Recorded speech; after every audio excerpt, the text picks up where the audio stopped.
Afadhali mzee ambaye ni mtulivu, ambaye hana haja ya kujaza mifuko yake, ambaye atachunga masilahi ya watu yake, badala ya mdomo tamtamu tamtamu tamtamu tamtamu. Lakini akiingia ni wale wa kufanya moja yako, nusu ya mwananchi, mbili yako na tano yangu. Na mnawajua nyinyi mnao. Kutafuta uongozi kwa kutumia dini au kutumia kabila unagawa watu. Kazi ya uongozi ni kujenga watu wawe kitu kimoja.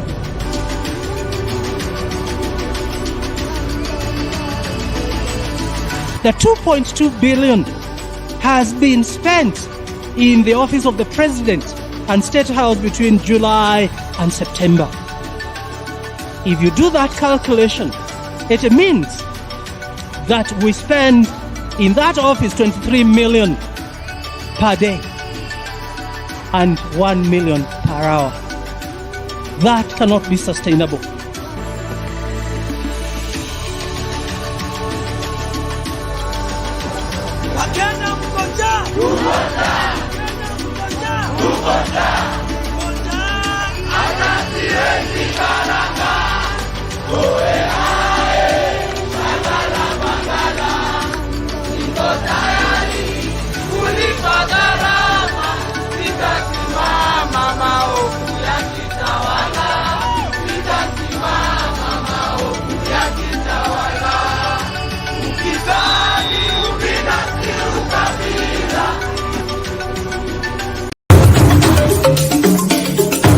Sisi vile sio wote ambao wanataka ugomvi kwa sababu ya ugomvi. Niwaambia nyinyi ni wajinga mkimfuata Ruto.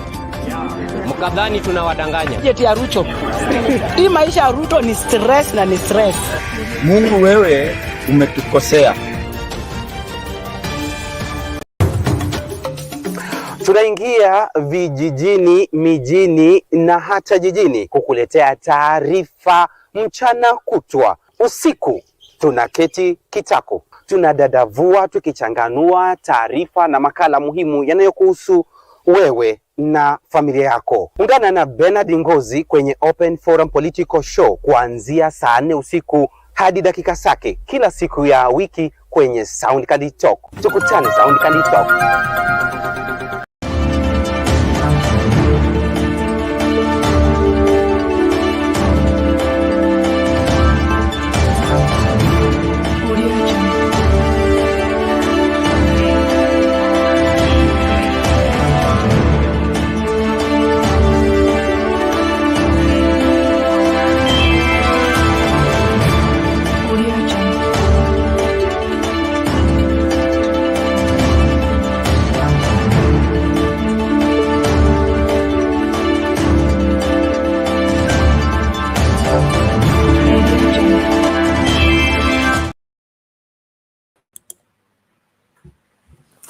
Good evening, ladies and gentlemen. Thank you so much for making time to join us. This is Sound Candy Talk, Open Forum Political Discussion Show, the show that gives an opportunity to air what you feel and think about the latest development on our political front. Well, today is an interesting angle of our political analysis where we are looking at the dynamics of the leadership of Raila Odinga and the ODM party.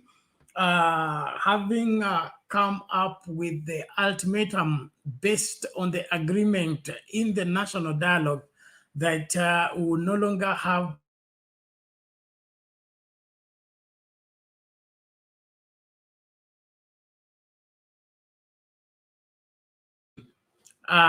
meaning that it has been normalized as a culture that people are voted into office on a political party coalition or a different political party.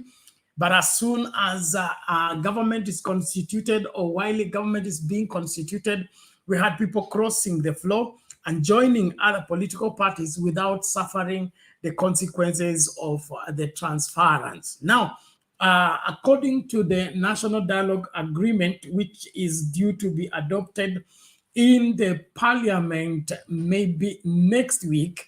No party hopping, and unless you're ready to go and face the electorate again.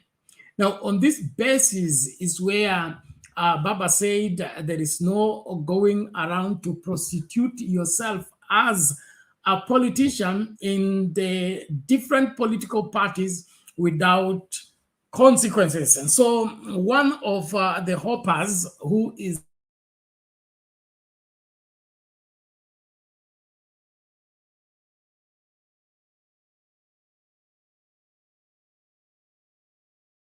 meaning he's able to, bite the bullet, go face the electorate with or without ODM party. And that's why we're asking Jalang'o's challenge to Raila Odinga. He says, a man enough. So tonight we're asking, can he win Langata without ODM support? Can Jalang'o win Langata without ODM support, without Raila Odinga's support?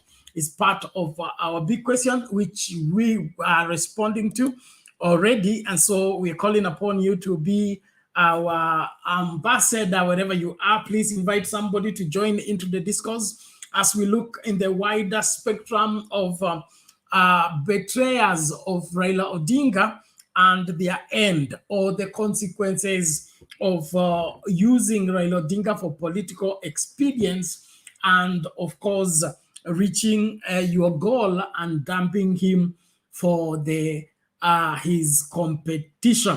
Now, this is something that we need to look at it widely, and then of course analyze it accordingly. So karibu sana mahala pote ulipo, na kukaribisha kwa moyo mkunjufu, na kuomba tafadhali tumia hii link, ingia studio tukajadili masuala haya kwa kina. Ili suala la watu kujipendekeza kwa baba na kudance kwa dice na baba ili wapate support na wafuasi wa baba, baada ya kuchaguliwa ukifika bungeni wanamuruka. So ili swala la ku betray Raila Odinga, and then of course with now the new yet to be adopted law, will they survive? And then looking at the wider spectrum, how many people have walked away from Raila Odinga? What have they become by doing so? We are looking at, there was somebody called Balala, okay?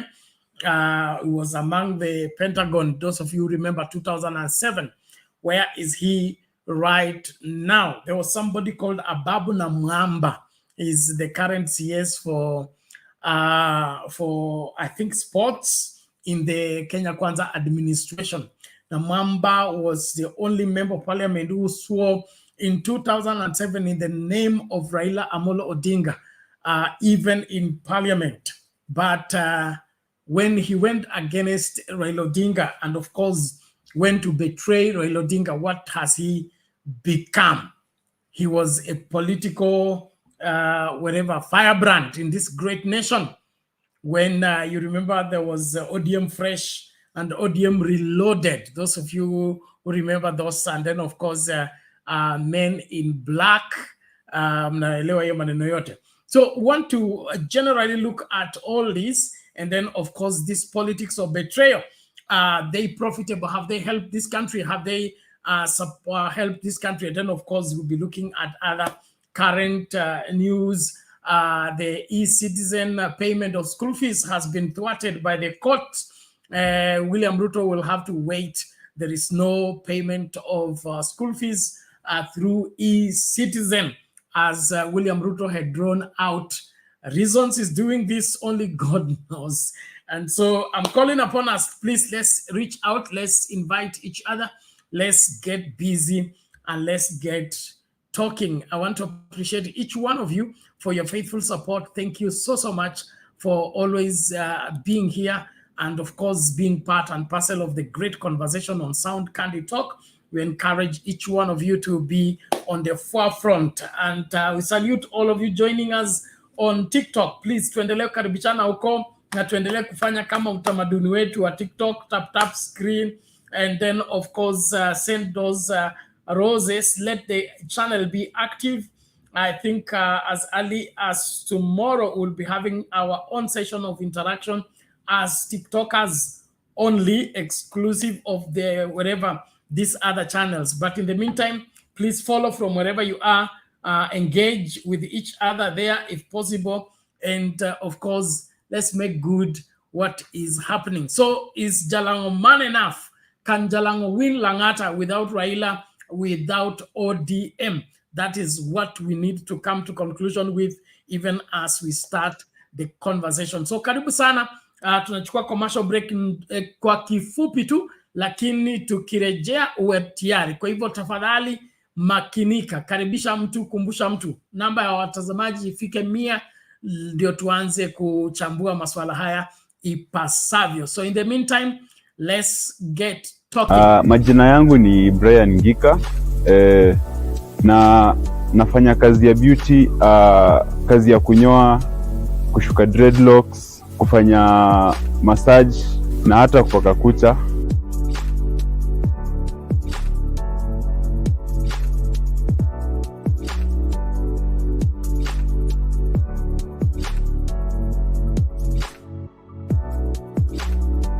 Na mtaa ni mtaa wa Airways hapo Zebra Utawala. Yeah, na unatazama Sound Candy Talk. Watch, share, like, subscribe.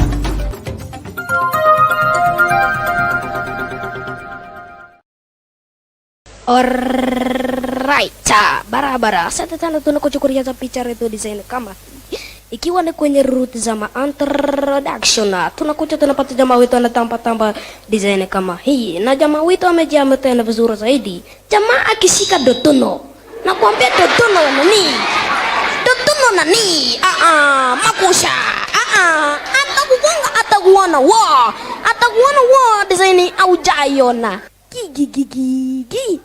Musumari na hinda. Wekelewa design. Nakwambia hii teke nani inajulikana kama springa dira.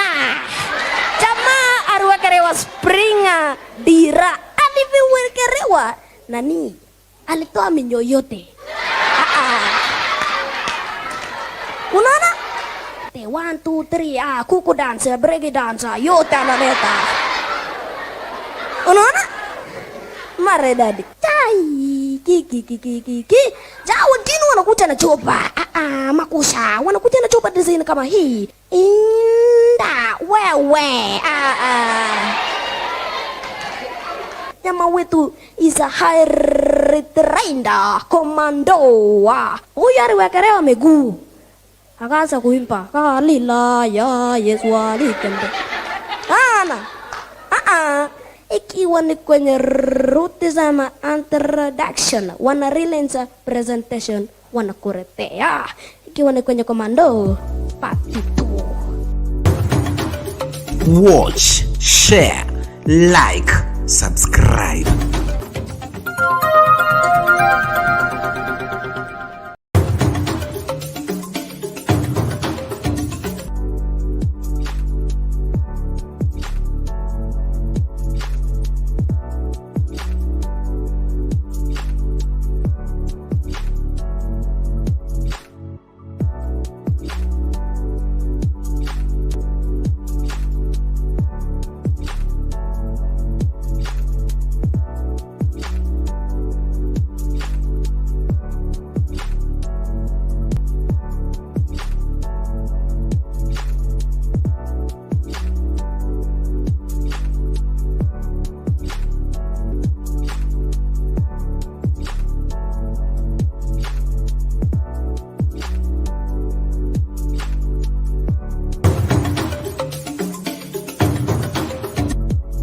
Watch, share, like, subscribe.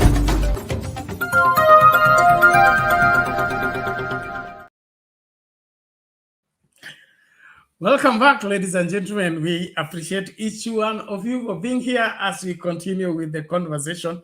Hiyo ndio inaitwa CBC, yani masomo ya practicals. Ukiniuliza kijana amesema nini, siwezi kuambia, lakini it was interesting. And so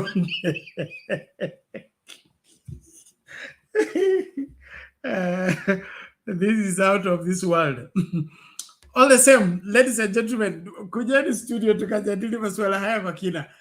Is Jalang'o man enough? Hilo ndio swali nataka mlijibu hapo kwa comment section. Tunataka kumtupa huyu either samaki majini ama samaki jangwani.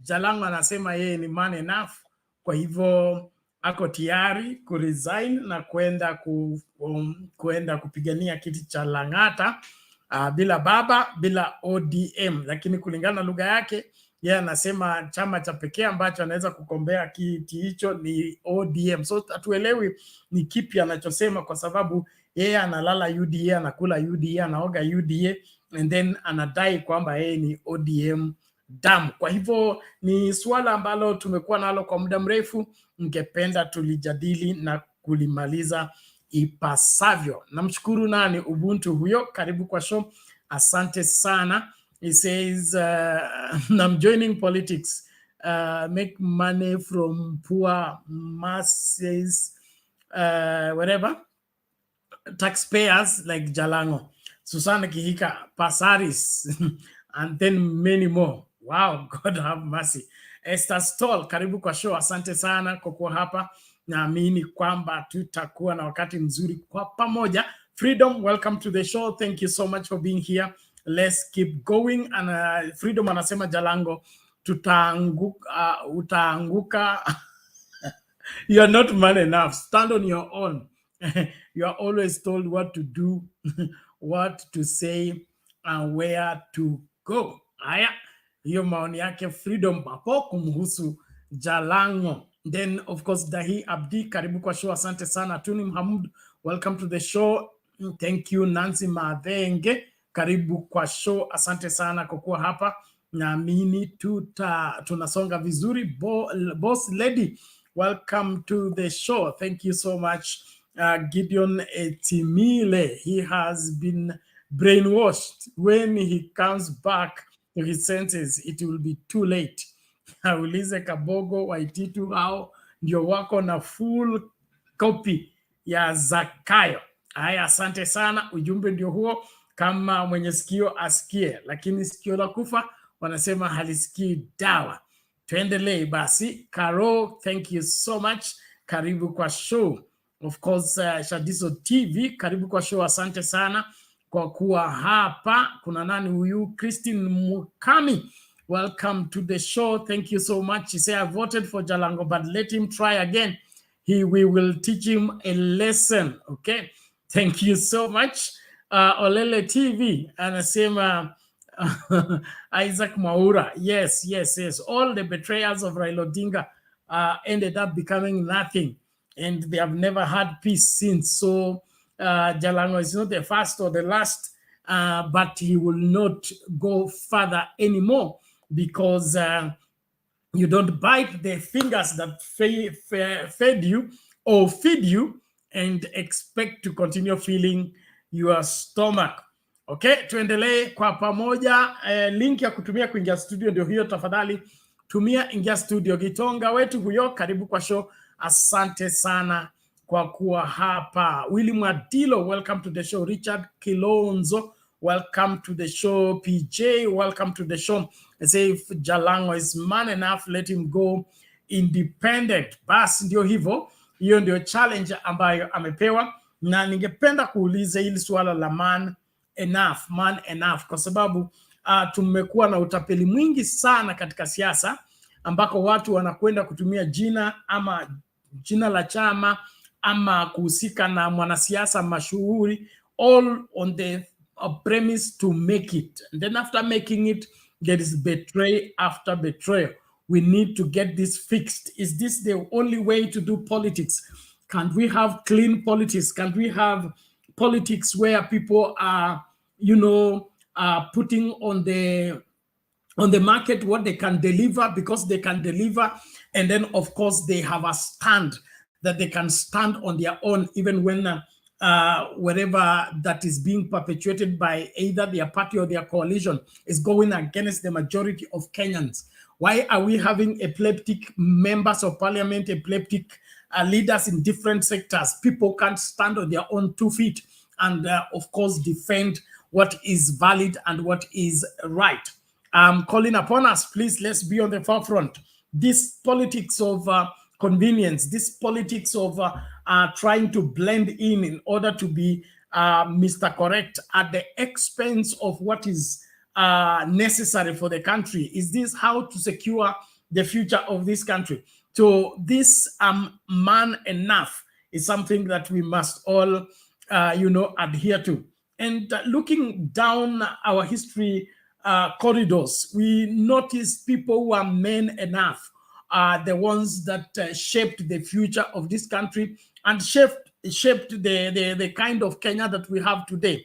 We have people that walked out of cabinet because they stood with the people. We had people like James Kariuki who said, there is no way I will support any policy that perpetuates a country that is so a country that is so unequal that it has 10 millionaires and 10 million beggars. Now, we had these men with balls that stood up against powers that be in order for them to defend what was right for this country. So men enough, men enough. The question we're asking tonight is, can Jalang'o make to that list? Is he man enough? What has he stood for? What can we accrue to Jalang'o as his contribution towards the shaping of the future of this country? If not running down the honor and the respect of being a member of parliament, number one, and number two, of having stood for nothing but ended up being something in the society. Is that the kind of people that we need to recommend to as role model? Because that's what William Ruto and team are pushing for, okay? That we can have people who made through dubious ways, made it through shortcuts, made it through swindling, made it through corrupt means, and now they are named as CSS, they are named as a president or a deputy president, they are named as members of parliament, and then they are parading those people as examples for our young people to follow. You can't follow somebody who cheated his way into success. You can't follow somebody who corrupt his way into greatness. Those are not examples to be followed, and they should not be encouraged. And so whatever culture that is being pushed right now, that we should just celebrate people because they have found themselves into the seat of honor, is something that I will never advocate for, no matter what. And so I'm calling upon us, each one of us, let's rise up, stand up, speak up, reject the substandard men enough, in quotes, that wants to replace what was valid in terms of people having a stamina and having a clear stand on what is right for the country, what is right for the future. But as far as I'm concerned, Jalang'o belongs home. He needs to be sent packing soonest. And so I am waiting for that law to be adopted in parliament. And as soon as it's adopted in parliament, hawa watu wafurushwe kabisa, warudi kwa debe. And then of course kuna ikilia kusema ni kwa sababu hakuna IEBC. IEBC tawapa tu. IEBC hakuna mali inaenda. Tutairekebisha, tutaitengeneza, tutakupa. Sisi tunataka kuona kwa debe. Tuone kama you are man enough, tuone kama ukienda Langata utarudi. Turudi kwa debe, tuone kama Langata itakupa kiti kwa tiketi ya UDA. That's what we are waiting for.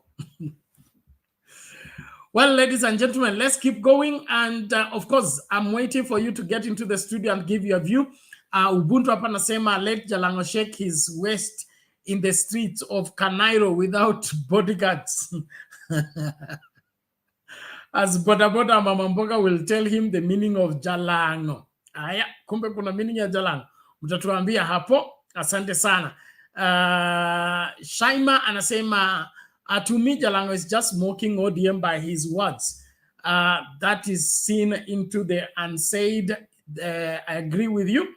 Although he is shaken, in my opinion, he's shaken to the core. He knows he's not going anywhere. And so his mockery probably is just meant to steal a space in the media and of course in the space to be discussed, because I don't think it has made any wave anywhere that has made him to be any talk.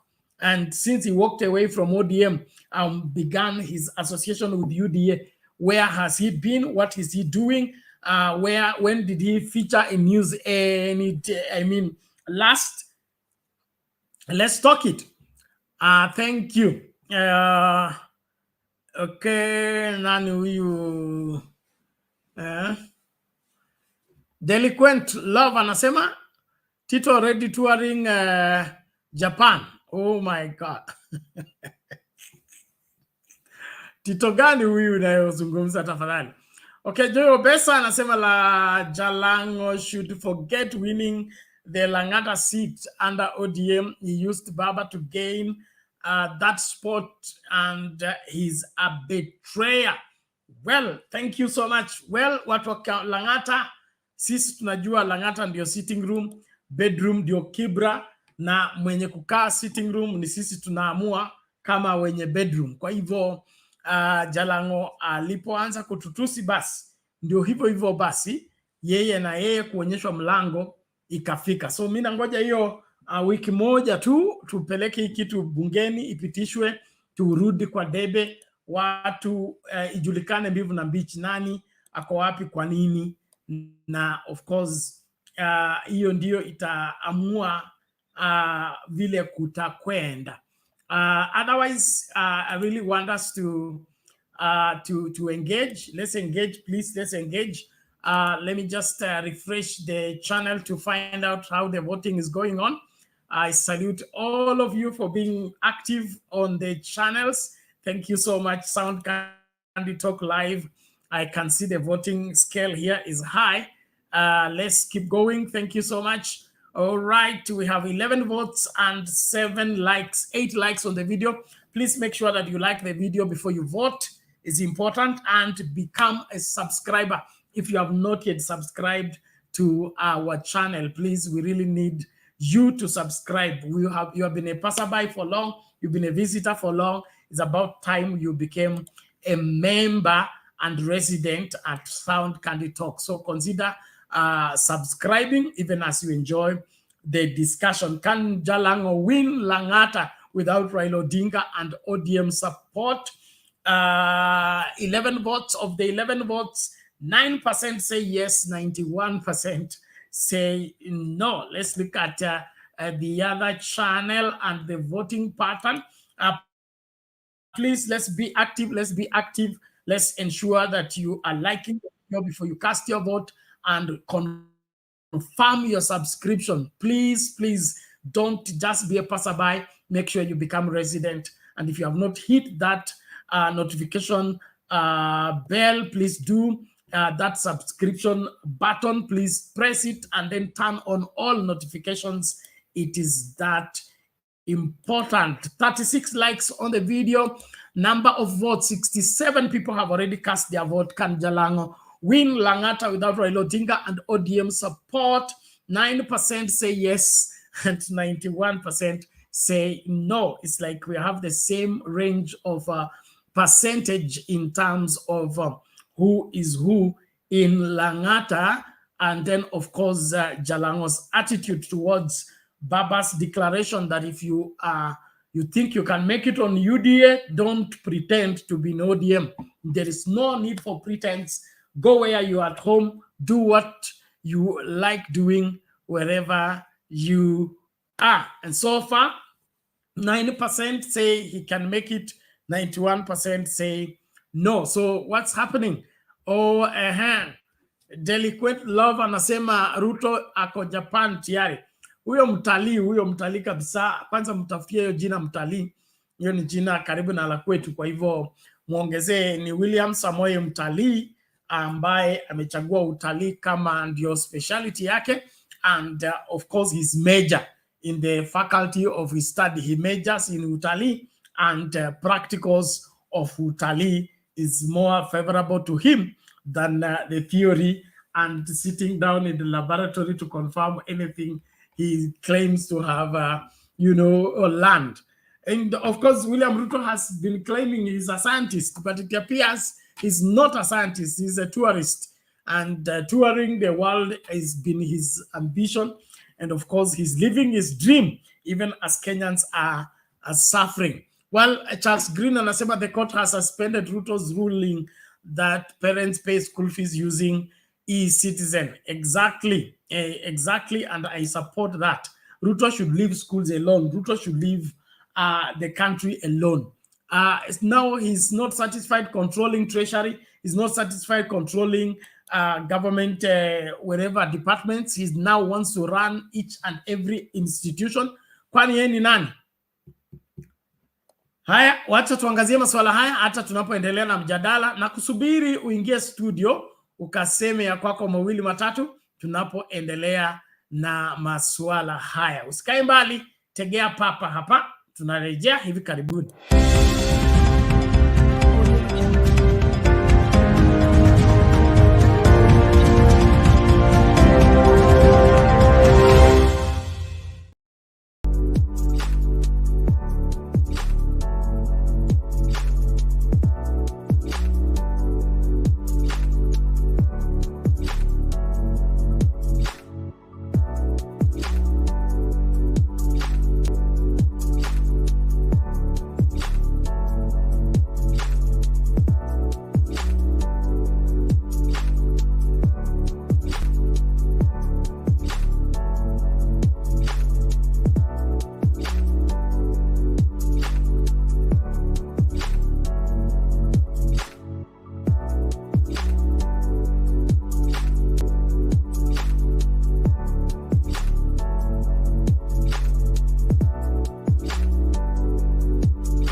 You are watching Sound Canty Talk.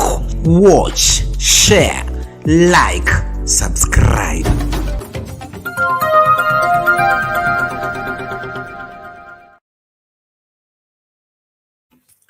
Mambo ni kama hayo, tunaendelea katika Sound Canty Talk. Nikiwasubiri kuja kuchangia masuala haya.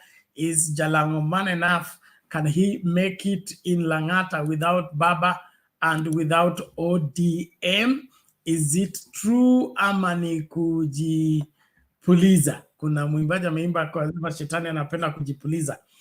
Hii ni mambo ya kujipuliza ama ndio ukweli wa mambo? Kwa hivyo karibu tunapoendelea na masuala haya na tunapozungumza masuala haya kwa kina. Usikae mbali, wakati na wasaa ndio huu, na wewe maoni yako ni muhimu kwa mambo haya yote.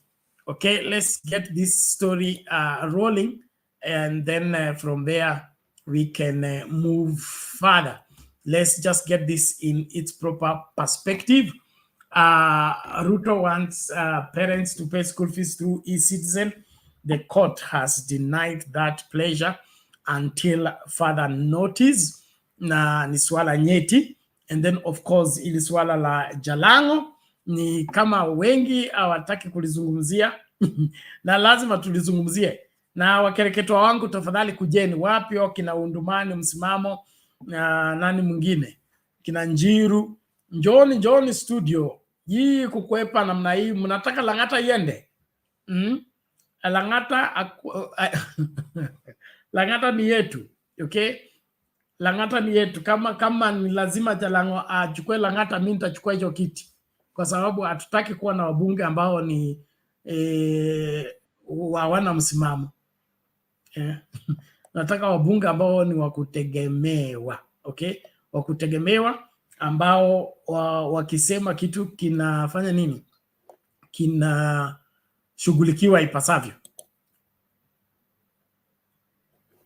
Hello, hali vipi?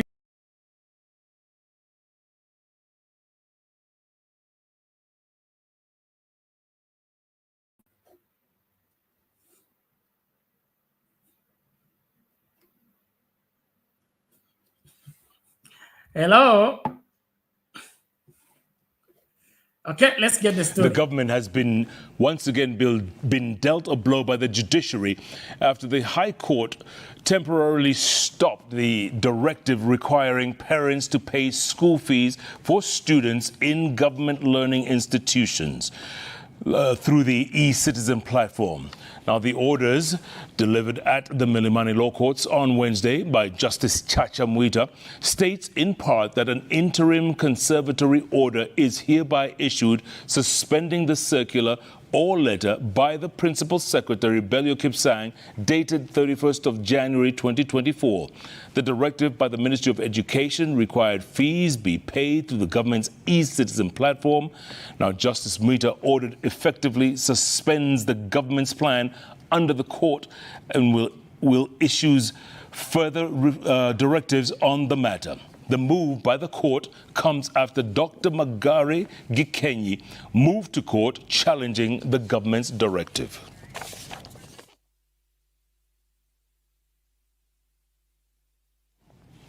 Onto the Embakasi gas plant explosion, and the owner, Derek Kimathi, and two other suspects, Joseph Makau and Marian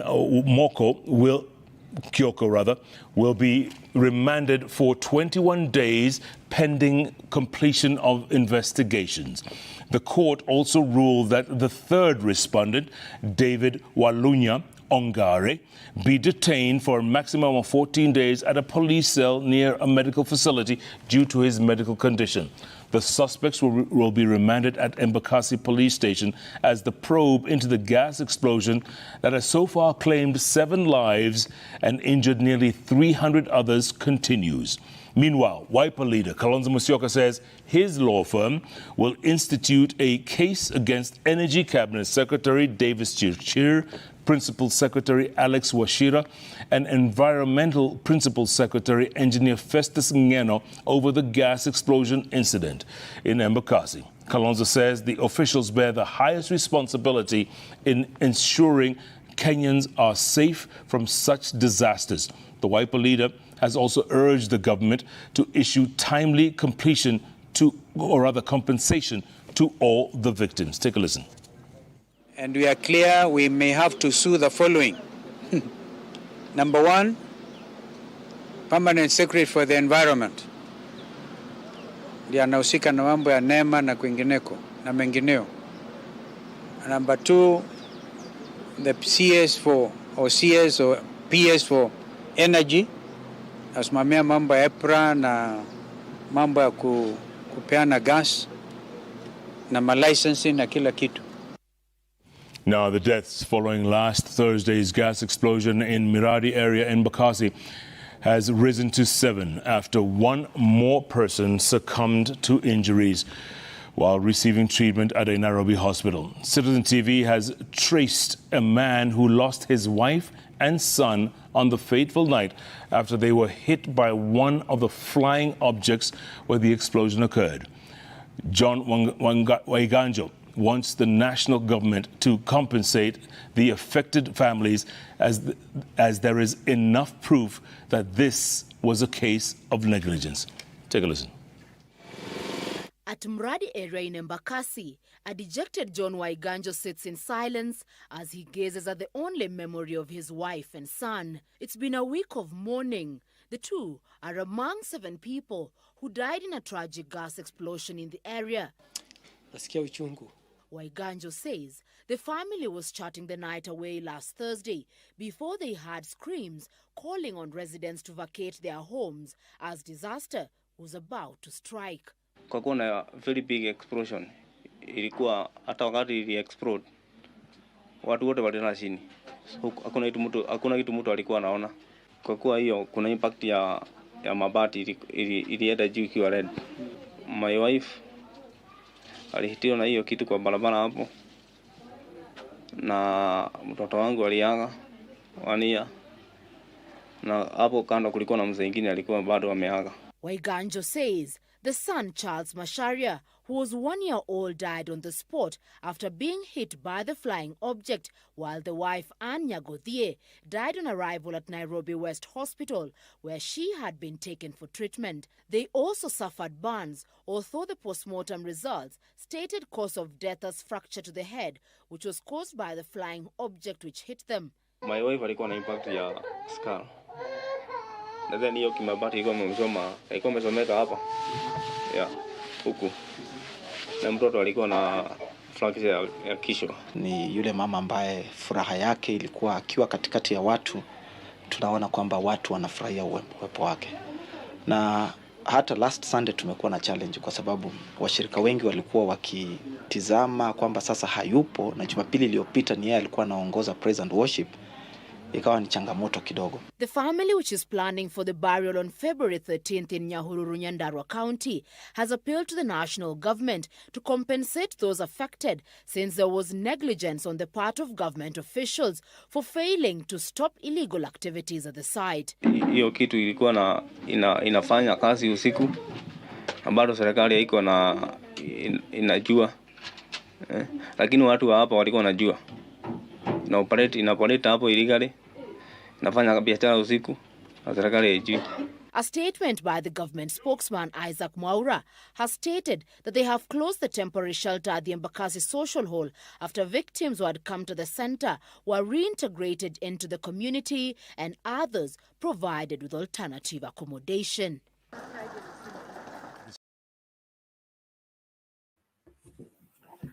Okay, mambo ni kama hayo. A cluster of events there are following up the gas disaster in Embakasi. 7 lives lost, government negligence. Now there is push for compensation. And then, of course, the reintegration of people back into wherever the residents. Is also another wherever gray area where after these people are integrated in the society that way, their story may just die that way. So it could be even much better if they stayed in the camp until they are settled.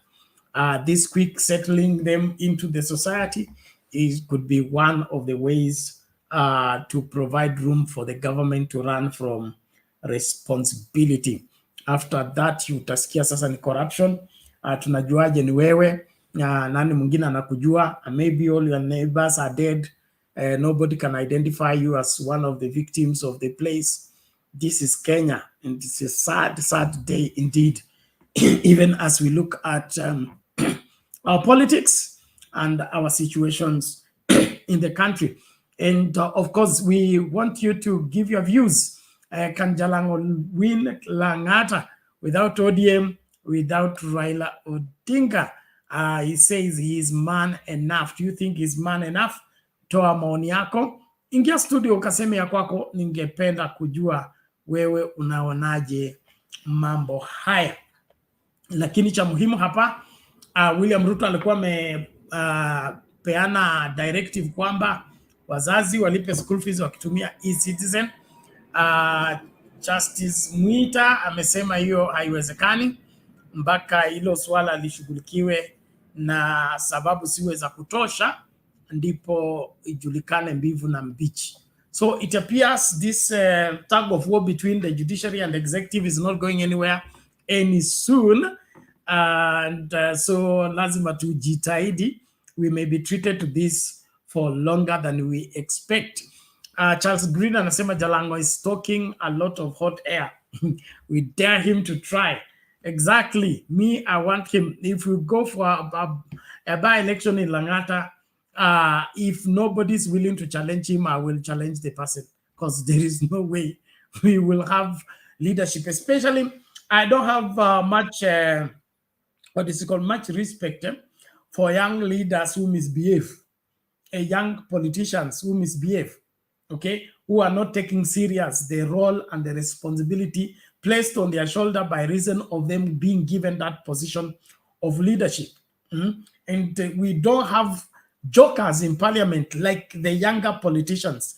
And like in the past, the younger politicians had a greater sense of responsibility because they were learning on the job. So they had to work extra hard, double, to be able to know the ropes of operating within the framework of the standing orders and their responsibilities to their constituents and things like that. But today, the younger politicians are the ones doing worse in parliament. When they debate over nothing. They make noise. They are not, they don't have in-depth in terms of researched debating. They are the ones who lead into heckling instead of charting the way forward and, of course, being more concerned about the future than the rest of the older politicians. And so this mess that we are giving responsibility to people who are incompetent is something that as a nation we must deal with once and for all. We must come to terms on who becomes a leader, why do they need to become a leader.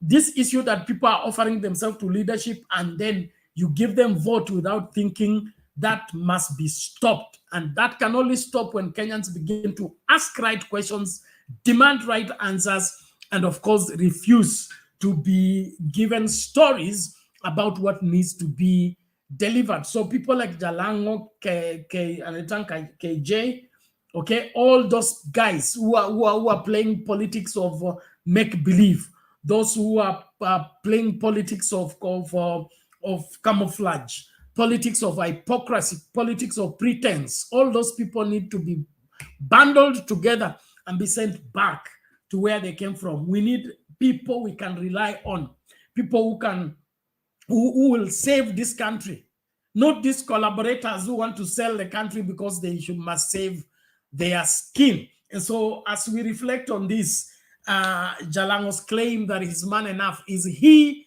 man enough? Let's look at it. And how has he proved that he is man enough? Where is he? Why are we not reading him in the news? Why are we not seeing him in the headlines? Okay, why isn't he making waves since he went to UDA?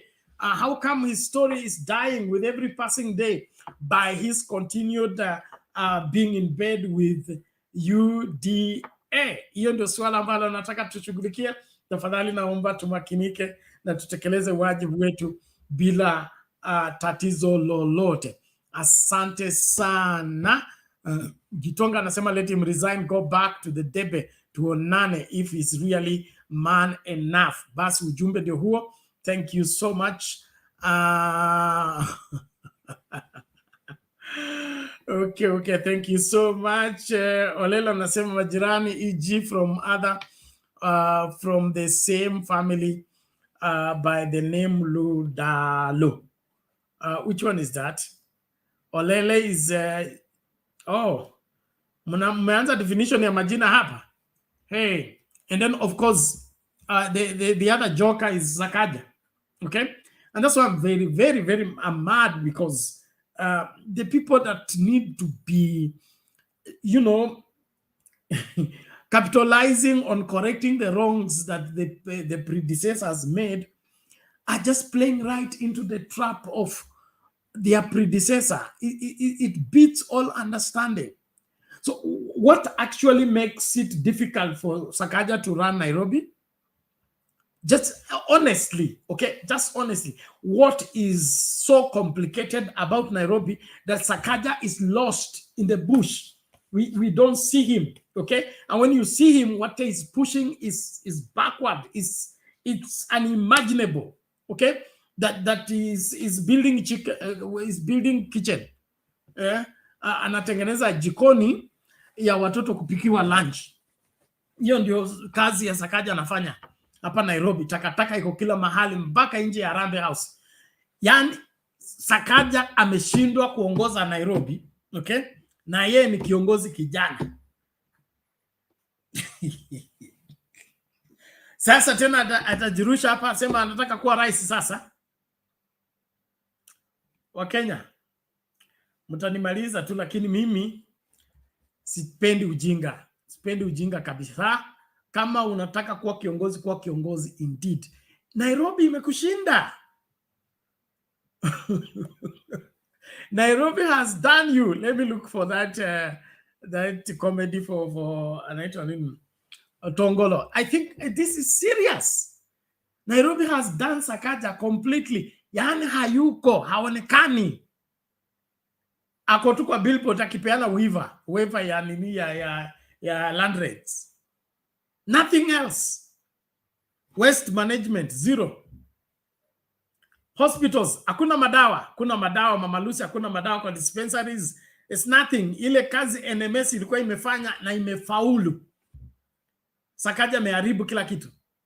Now ndio young leaders. Hao ndio wanaongea they are men enough.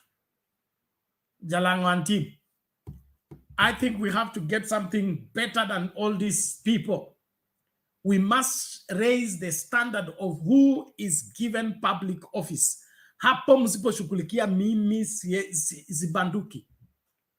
The quality of the people we place in public office must be put on the weighing scale before those people are accepted to participate in any elections. History ati mtu amejiofa kwa sababu ako over 18 na ako na ID. That is not a qualification. That's not a qualification. We need quality leadership we need quality leaders for us to get quality leadership that is going to give us quality delivery of service. The reason why we are being treated with mediocrity, served mediocrity, and slapped with the incompetence and mocked by all manner of stupidity is because we allowed everything to be in leadership. It doesn't work that way. Jesus gave a parable. He says the kingdom of God is like a man who went in the sea and cast the net, okay?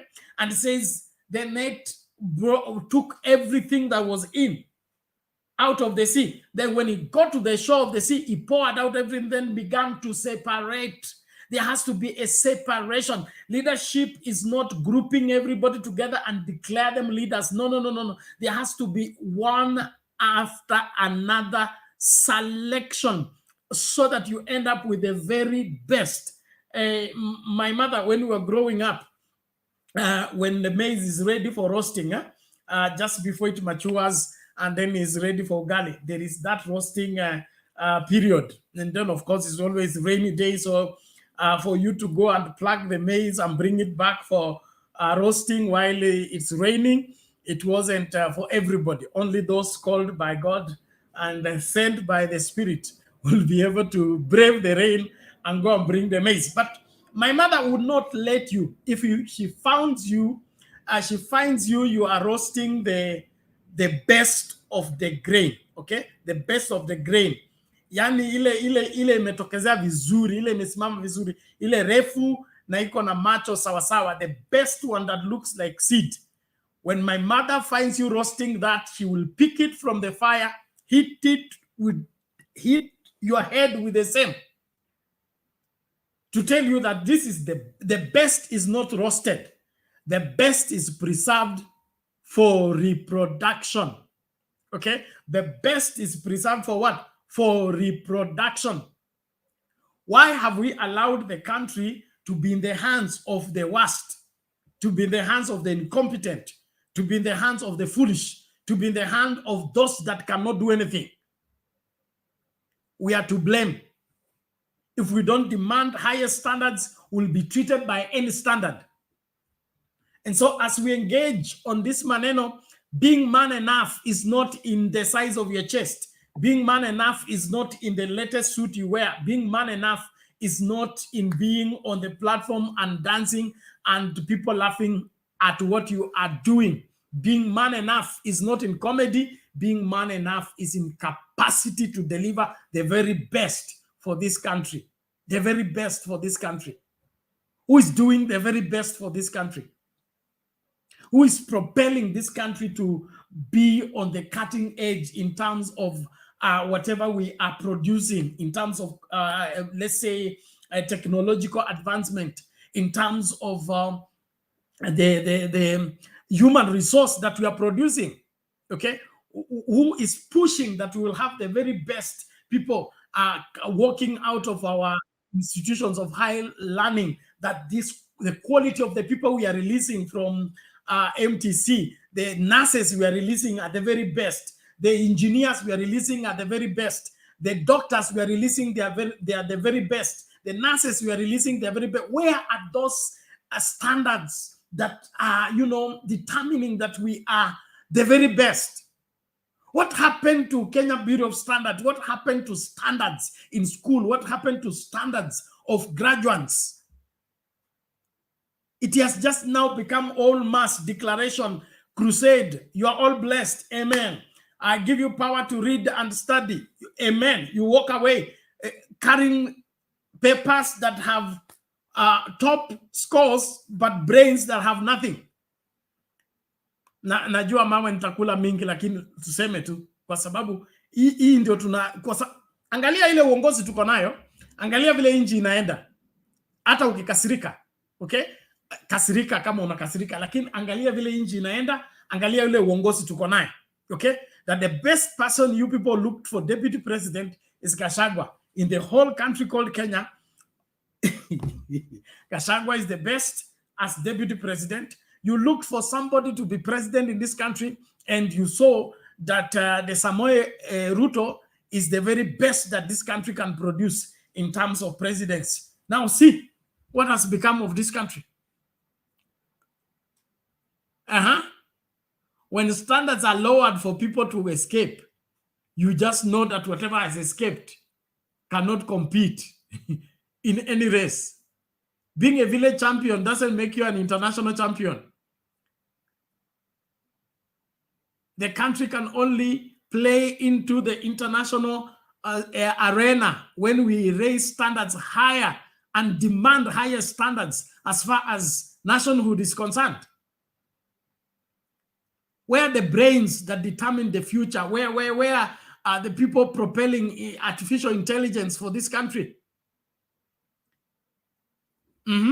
Professors are afraid to sign your papers because they know you are not competent. Your critical thinking is wanting. Aya, karibuni, asanteni sana. Ubuntu ananikumbusha hapa. Did you see that Mudavadi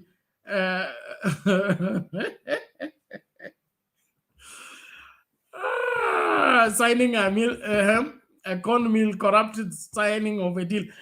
That is it. You see people like Mudavadi, you feel sick. You feel sick, Wetangula, and all that. You feel sick. This country is suffering because of incompetent people. And the Bible says, Ecclesiastes, woe unto you, O land, if thy king be a child, and that they eat in the morning. Woe unto you, O land. Ole, when? So the moment we give leadership to conmen, give leadership to incompetent people, give leadership to people with questionable character, what else do you expect? What else do you expect? And that is what our super senator brought up here. Let's just remind ourselves. Na kama nyi wakereketwa mkuji studio basi. Masaa ndio haya yanaanza kukatika. Mimi nitafungasha, lakini naamini kwamba ujumbe ndio huo. Let's listen to this short. Kwa kweli tulipoingia katika uchaguzi, sheria ya vyama inahitaji kwamba serikali itenge asilimia fulani kwa pesa kwa ajili ya vyama vya kisiasa. Na tulipoenda uchaguzi mwezi wa 8, tuko na njaa. Gachagua, Samoei na Ruto, tuko na njaa. Nikizani marafiki yanyu, tuliwachagua usiku wa manane. Nisikia ni kutoka Romuruti. Romuruti kwa na njaa. Hakuna kitu iliyo kwa hapa Romuruti. Gachagua, Ruto, Gachagua, Ruto. Nikizani sisi, hii ni upa nimebeba. Amelala njaa siku 3. Mimi nimelala njaa. Hakuna kitu ya kupeubwa. Hakuna kitu bila kura. Gachagua, nisikizani kwa huruma. Gachagua, Ruto yetu, sikizani huruma yetu. Gachagua, Ruto, Ruto, Ruto.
watch, share, like, subscribe.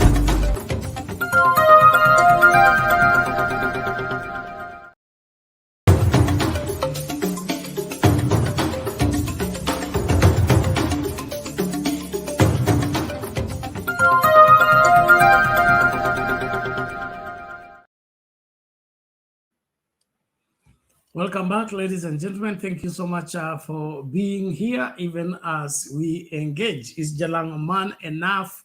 Hiyo swala nataka tulishughulikie ipasavyo. And then, of course, we are looking at leadership in general and who qualifies for leadership. Until we begin to mind the quality of the people we put in leadership, we will forever live complaining about the mistreatment of leaders. Look at the way leaders are kind of treating themselves as bosses as soon as they get voted in. When they are looking for votes, they are humble like a dove. They are begging and begging to be put in office. As soon as they get in office, wanafanyika bwana mkubwa. So kila mtu aprostrate.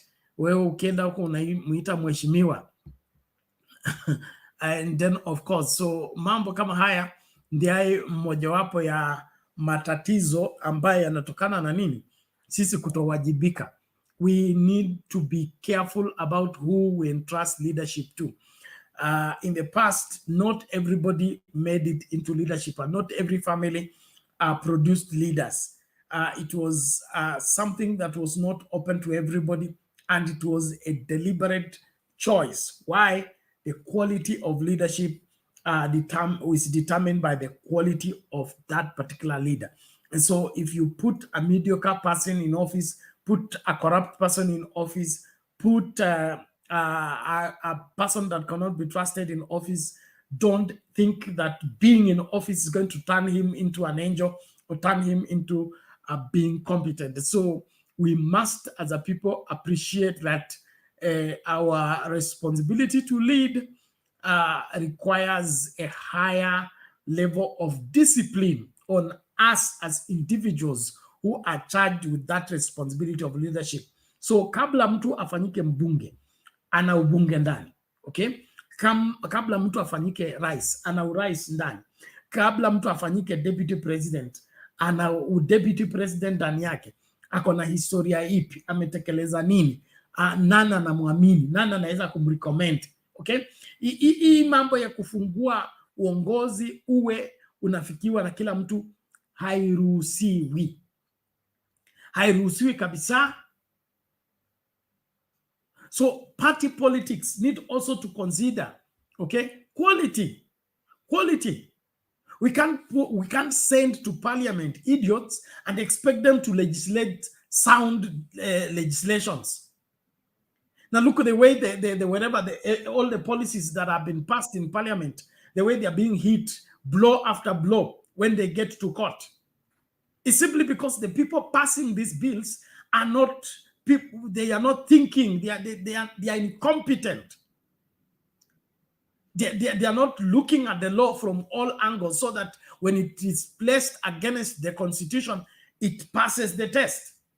And then thereafter, you come up with another slogan, which makes me very angry. Now that the UDN team are claiming they are the ones that were voted for, judges were not voted for. Who tells you that being voted for means you are better than those who are not voted for?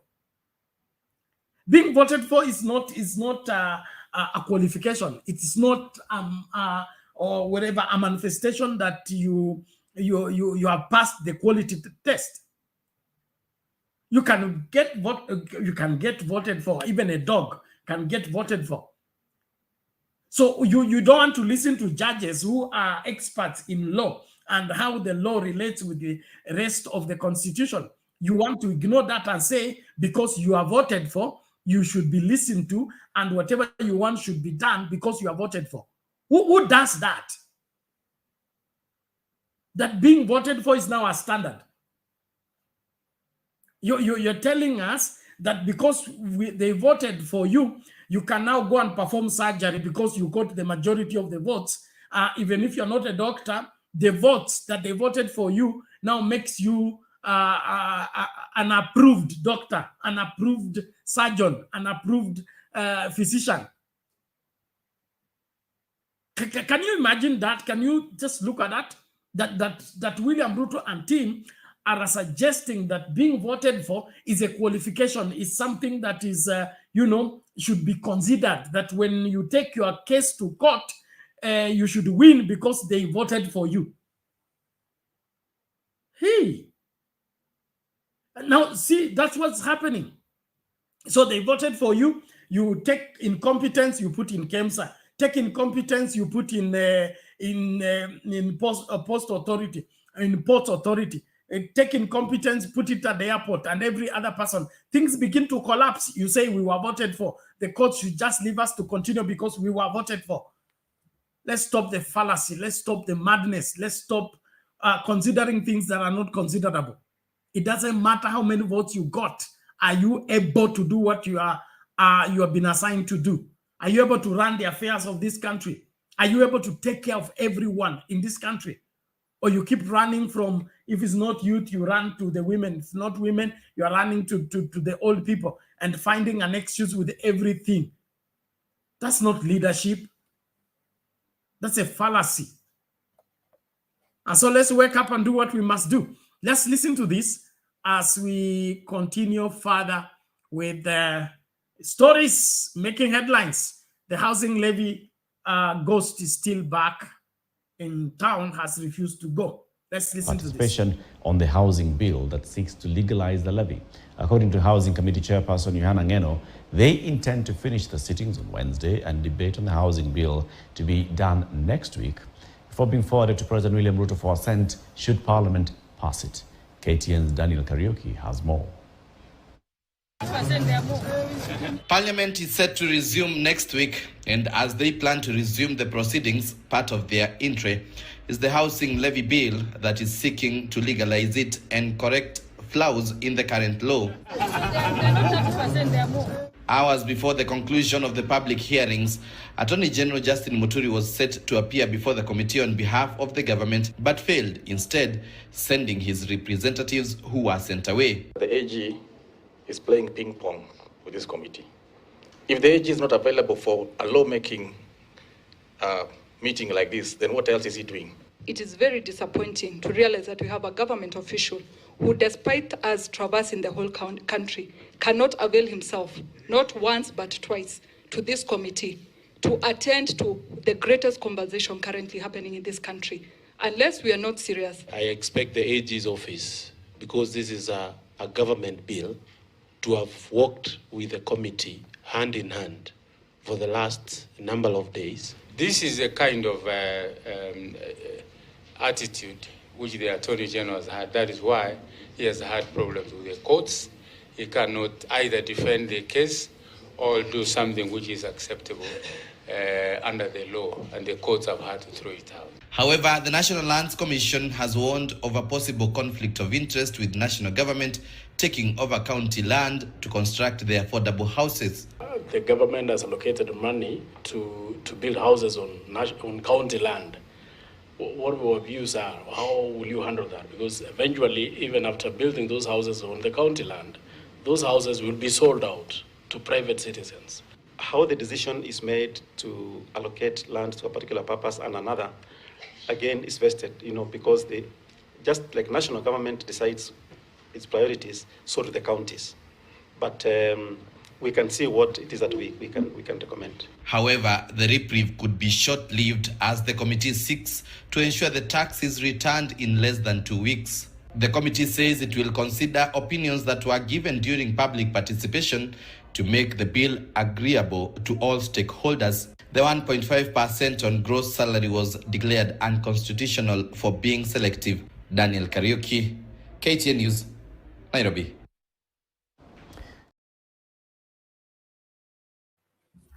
Okay, mambo ni kama hayo kuhusu housing levy. Wabunge wamejisatiti hapo, wanataka kuhalalisha ile housing levy iliyoharamishwa na court. Wanasema wanaweka mikakati ili comply ama ikubaliane na madai yote iliyotoka kotini, lakini swala lingine linaibuka hizi affordable housing zinajengwa kwa mashamba ama kwa shamba ambalo ni la public ama shamba la serikali. Okay, so nyumba imejengwa kwa shamba ya serikali ama ya public, and then itauziwa a private owner.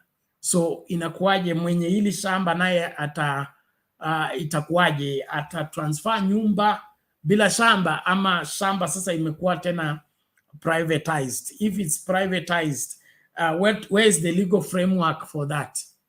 Where is the legal framework? Or is going to be demolished, just like the houses that are being demolished? What happened in Milimani in Kakamega? That was claimed to be a public land, but it was built on and people were occupying it. Now they claim that it was government land, so they come and demolish and then build on the same. What happens when another regime comes in and say they are reclaiming all public lands that had been allocated and used for affordable housing? What happens to the people who invested their money there? What happens to the people who would have bought houses there? So we seem to be not keen about even this housing levy issue, because it appears to me that the most important thing about the affordable housing is the housing levy. The most important thing about the affordable housing is the housing levy. As long as the levy is coming in, we don't care whether there are houses or not. We don't care whether Kenyans gain from what we are doing. Now, if that's the case, then we are just scammers. That is it. We are a government of scammers, and they are scamming Kenyans. Because utajengaje nyumba kwa plot ya wenyewe, ukaseme hiyo nyumba umejenga inaenda kuuzwa, na mwenye plot akikujia plot sasa itakuwa vipi?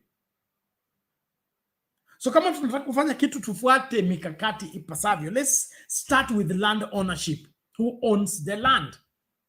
And land ownership is not owned just by declaration. There must be literal transfer. On so date, this land was transferred from so and so and was given to so and so in the witness of so and so, and is signed and stamped. Now, if there is no proper land transfer from public to private, then you're building houses that you want to sell to private people. What's going to happen? So these are some of the things that really make me angry, that we have a government in place that is not serious about governance, is not serious about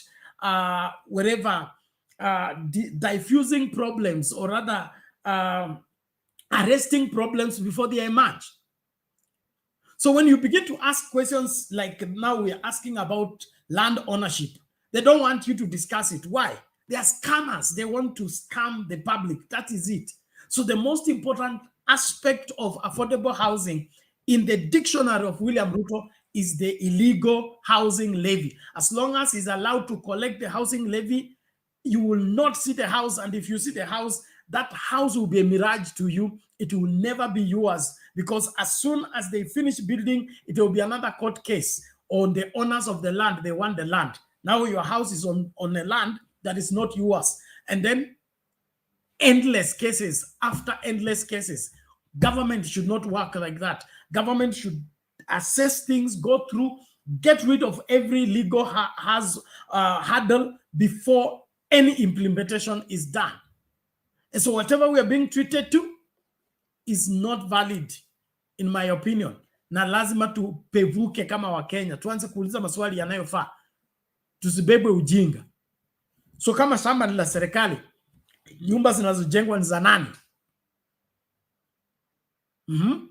Nyumba ni za nani? Shamba la serikali, nyumba ni za serikali. So kama nyumba ni za serikali, basi serikali inauzia Wakenya. Hawa Wakenya wananunua pamoja na shamba la serikali, ama nyumba ndio ya kuuza lakini shamba ni la serikali? What are you saying?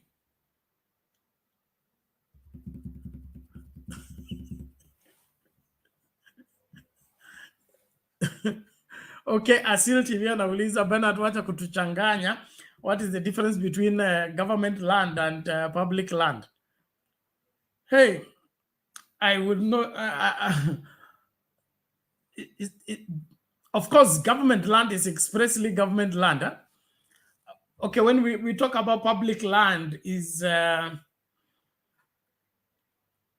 for example, like counties, okay? There is the land that belonged to the what was called municipal council or county council that was transferred to the counties when we wherever brought in the implementation of the 2010 constitution. And so that land that was held in trust, okay, of the counties now belong to the county. And then we can call that public land.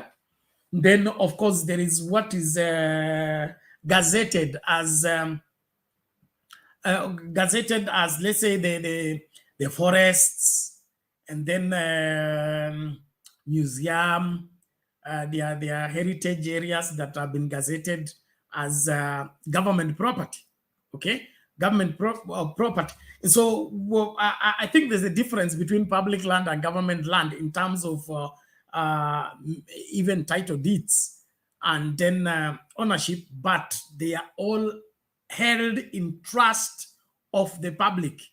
Like State House, is it is it government property or public property? Mkuje kunisaidia ninyi wenye wanasheria, mkuje kunisaidia.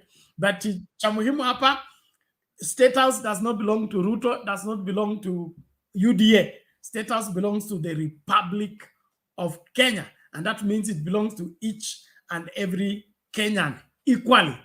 And so any Kenyan can claim his shares in State House because it's a property of the Republic of Kenya. And I believe the title deed reads that. Okay, thank you everybody. Let's okay, wacha nilete video na inaonekana watu wako live leo. Sijui itakuwaje.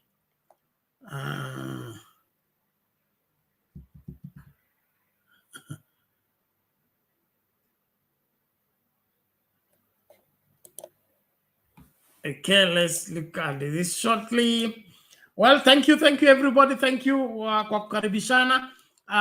Niangalia kupiga kura kunaendaje. Jalang'o man enough. Okay. 17 votes kwa, wacha ni refresh tu ndio nipate accurate number of votes and likes on the video. Even as we explore these. All right, thank you. Well, 10 likes on the video, 17 votes. Thank you so much. Okay, can Jalang'o win Langata without ODM and without Raila support? 12% say yes, 88% say no. That is 17 votes on Sound Candy Talk Live. Let's look at Sound Candy Talk.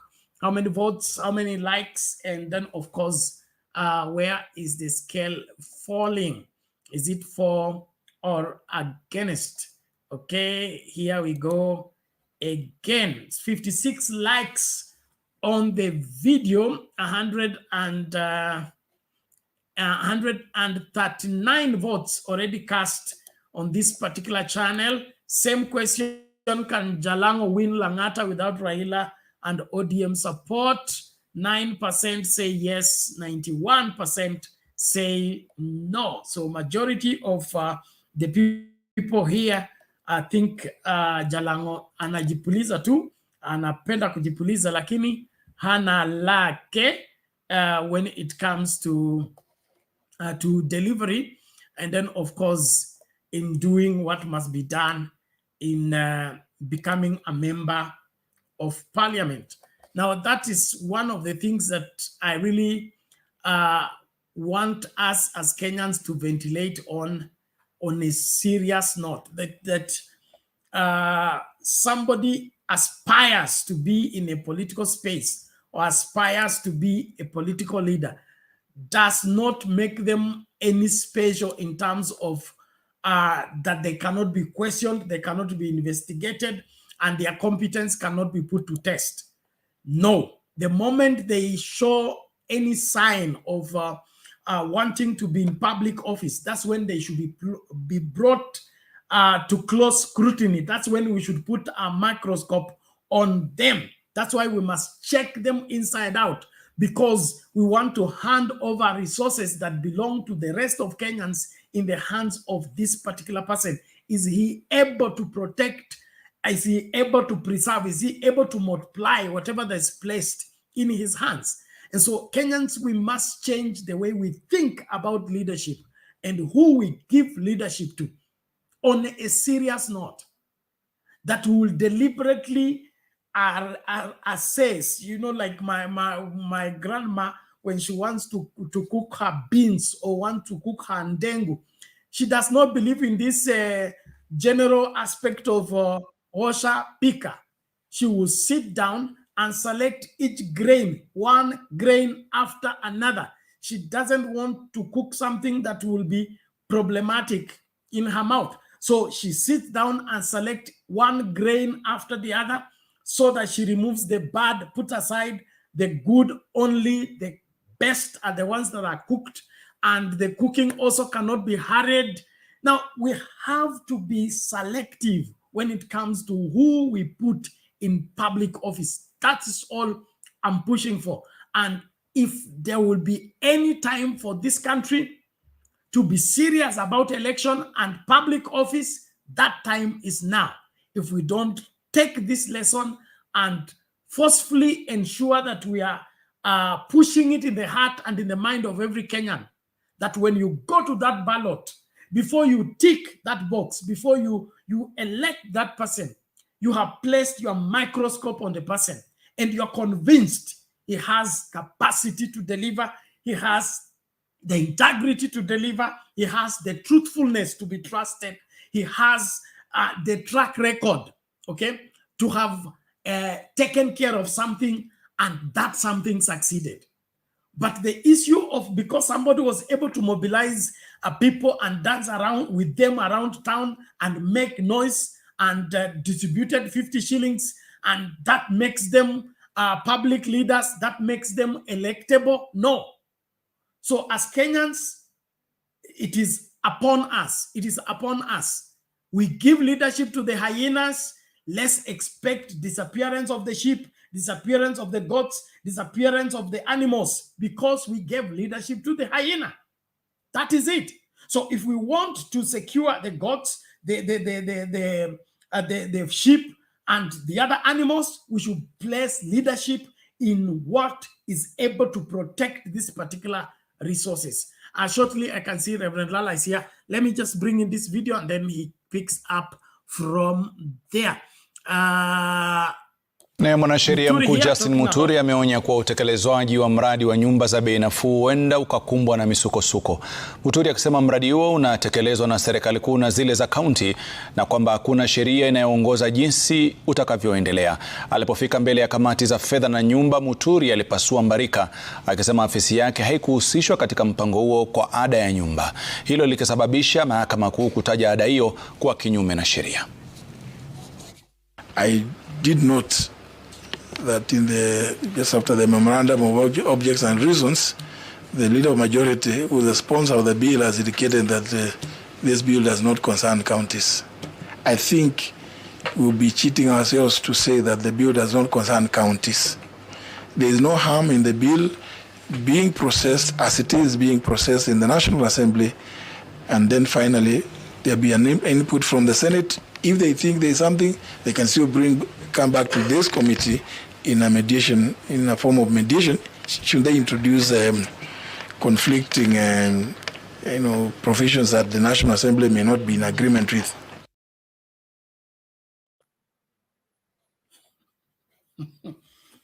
The Attorney General was not involved. Reverend Lala.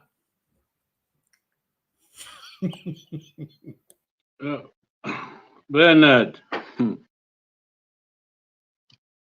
Mazinga Umbwe, Shakahola, Bakata. Abracadabra.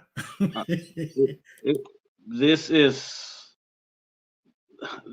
I don't even know, where to put this system. But I wanted just to contribute, Bernard, to where we are. The debate has been focusing on specific areas where we should have done something. For example, we focus on Uhuru, giving Ruto the power. He shouldn't have done it. And then we focus on what this man is. So it's like we are not looking at the system as a whole. We are looking at specific places, and then we put blame on those particular areas. But when I think about the whole thing where we are at this moment, I think democracy must be a system that can be checked at any given time. In other words, because people the bad people are going to be there. Okay, they're going to try anything. So you don't want to say that if you entered through the south, then you can be okay in the country than if you enter through the north. I think any given entry is bad. Okay, and so this idea that Uhuru made a mistake and all that, no, this has to be corrected. In other words, the Constitution has to be applied 24 hours. There is no space where it doesn't belong.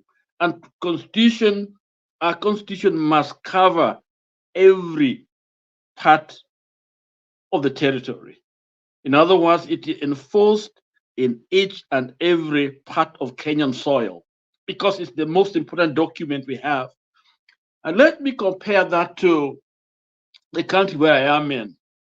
We had Trump, and Trump gave a lot of people a headache, especially those non-Americans who are even in court that time. They still have legality and legal status. They can stay here as long as the judge says you can stay here. But this Trump government did not really care. So they find you out, they get you. Okay. And so some of us organized some people to leave because Canada said, you know what, people can move to Canada. But you want to make sure that you're not arrested in the United States. And so we had some vehicles, some taxis who knew what to do, whether it's near Niagara Falls, what you do, get in the taxi, and you make sure that those at the border, you cross the border so quickly because you don't want to be arrested in the United States. You want to be arrested in Canada. Because when you cross the border, the US security cannot touch you because the Constitution does not apply in another territory. In other words, you passed the end. Now the Canadian side will have to take care of you. And as Kenyans, we must fight for our Constitution to work, or else we are leaving our children, our future, in a territory that is, we are leaving them in Haiti, okay? But primarily, that's exactly where we're taking our country to.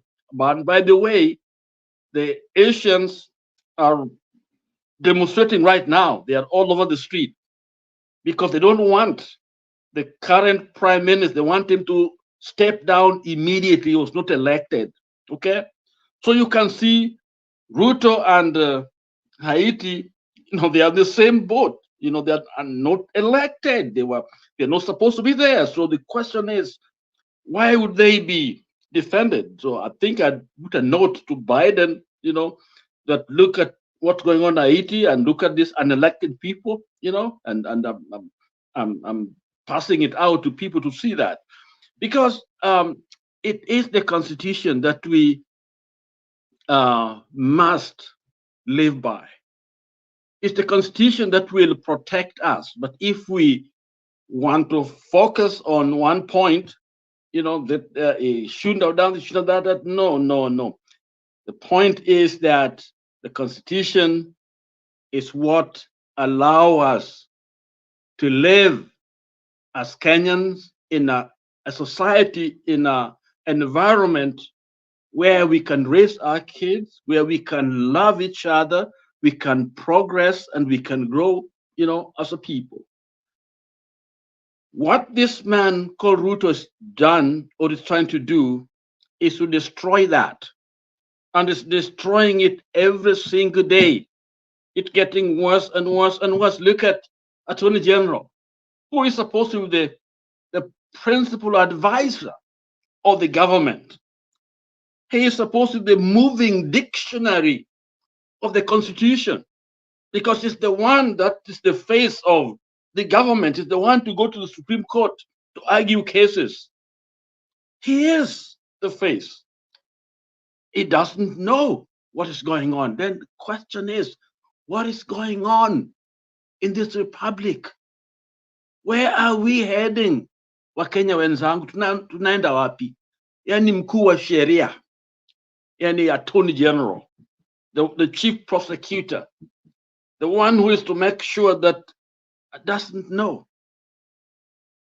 That to me is the very reason why Ruto must go.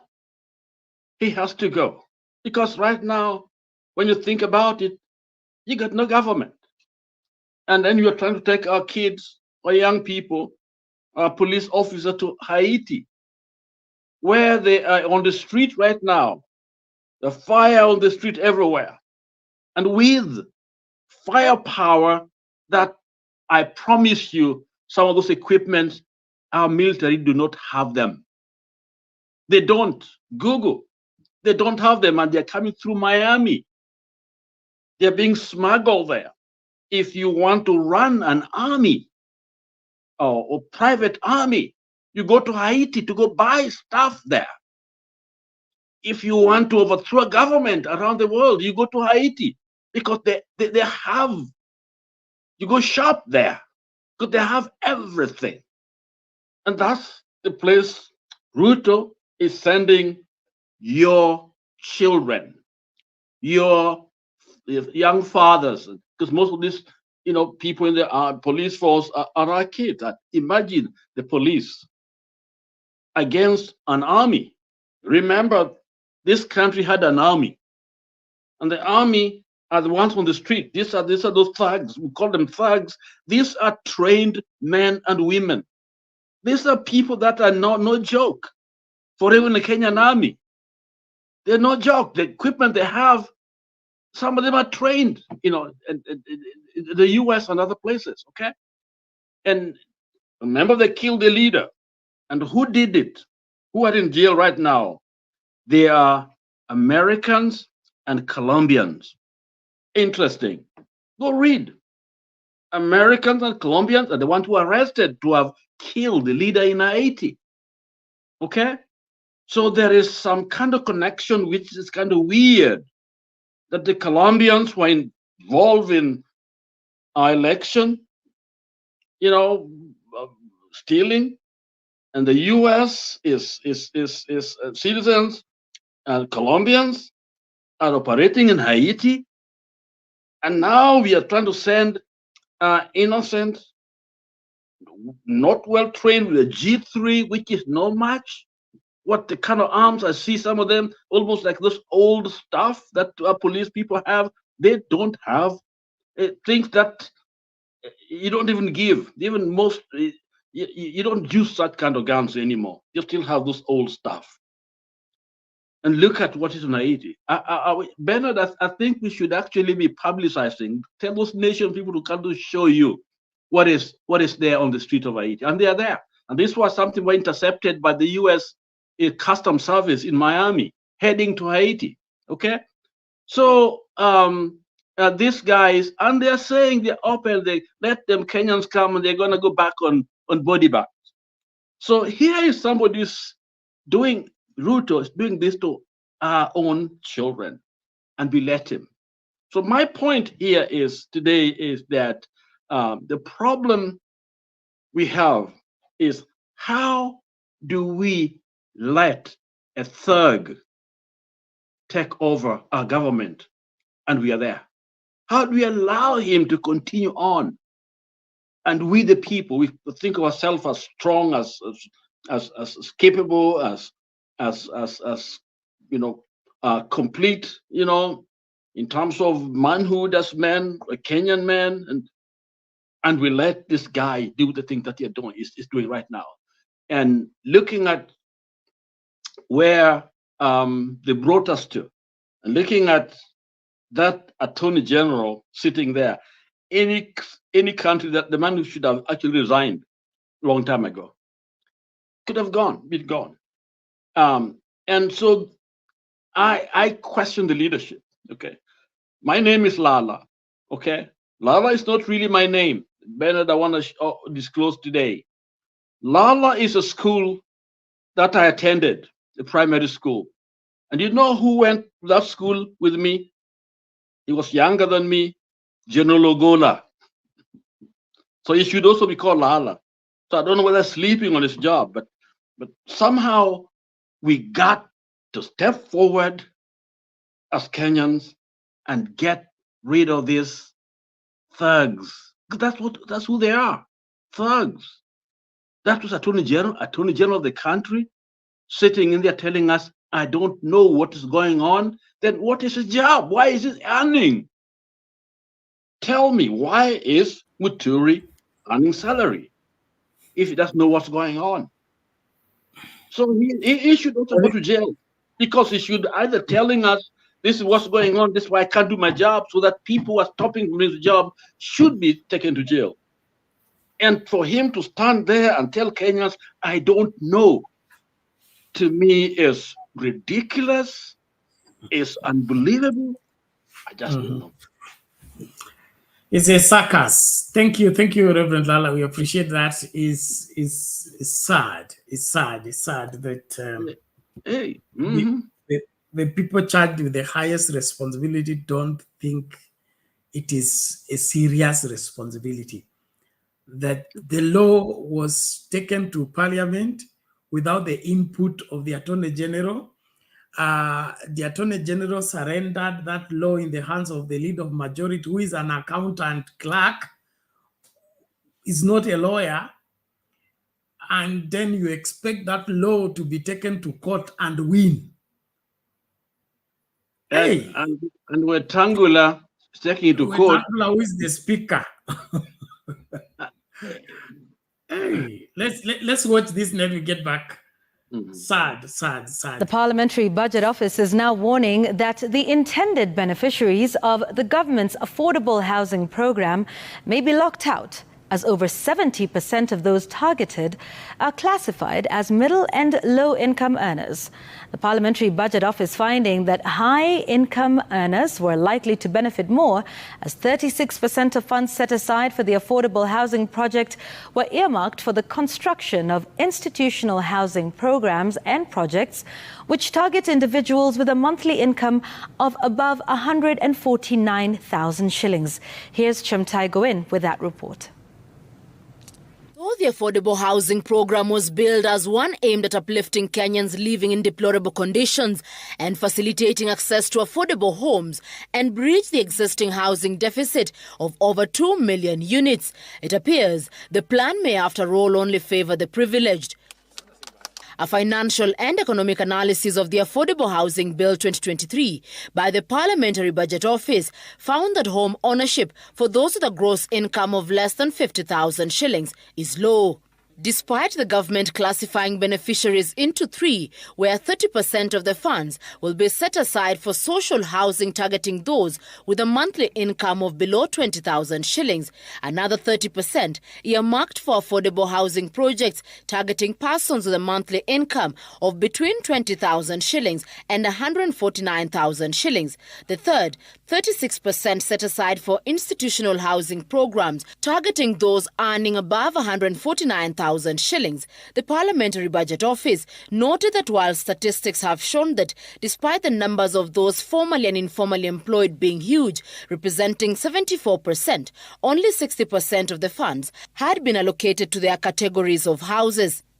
One example is somebody who is working for as a bus driver and earning over 30,000 or 50,000, and yet there is a watchman who is formally employed, earning 15,000 and is being levied, vis-a-vis that one who is, all those issues were raised by the public, and I believe that we're going to look into all of them so that we also balance. The Research Office also noted that there was lack of clarity on how the funds will be utilized under the Kenya Slum Upgrading Low-Cost Housing and Infrastructure Fund, especially since counties are part of the program, proposing that a framework for utilization of the funds be developed. During public participation, concerns were raised over whether the government may decide to utilize the proceeds from the housing levy for other purposes. We had a law which was done through the finance bill, and which became an act of parliament, of course, that any money collected for this or towards housing should only be used, and it was a shall only be used in housing and nothing else. That law is still in place, has not been suspended. So we want to enhance it, and we are going to enhance it in this particular bill that we are proposing now. The office was further concerned that if the housing levy remained nullified, and with the government already grappling with a shortage of resources, it is likely that contractual agreements between developers and the government may run into headwinds. Some of the issues raised by members of the public include: does the housing levy have an exit clause? And has the committee managed to address issues the court flagged as unconstitutional?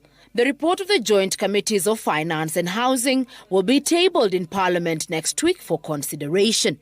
Chemutai Goin, Citizen TV.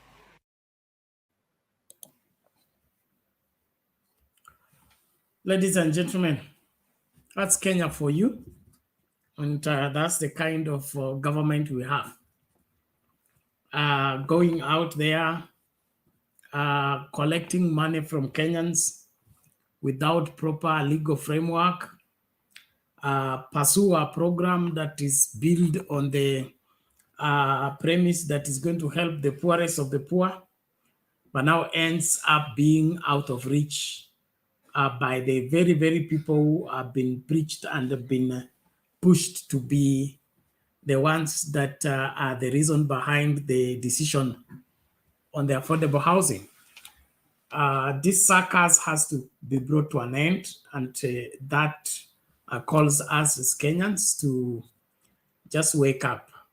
We were told before, and we keep repeating here, that the affordable housing scheme by one William Ruto is nothing but a scam.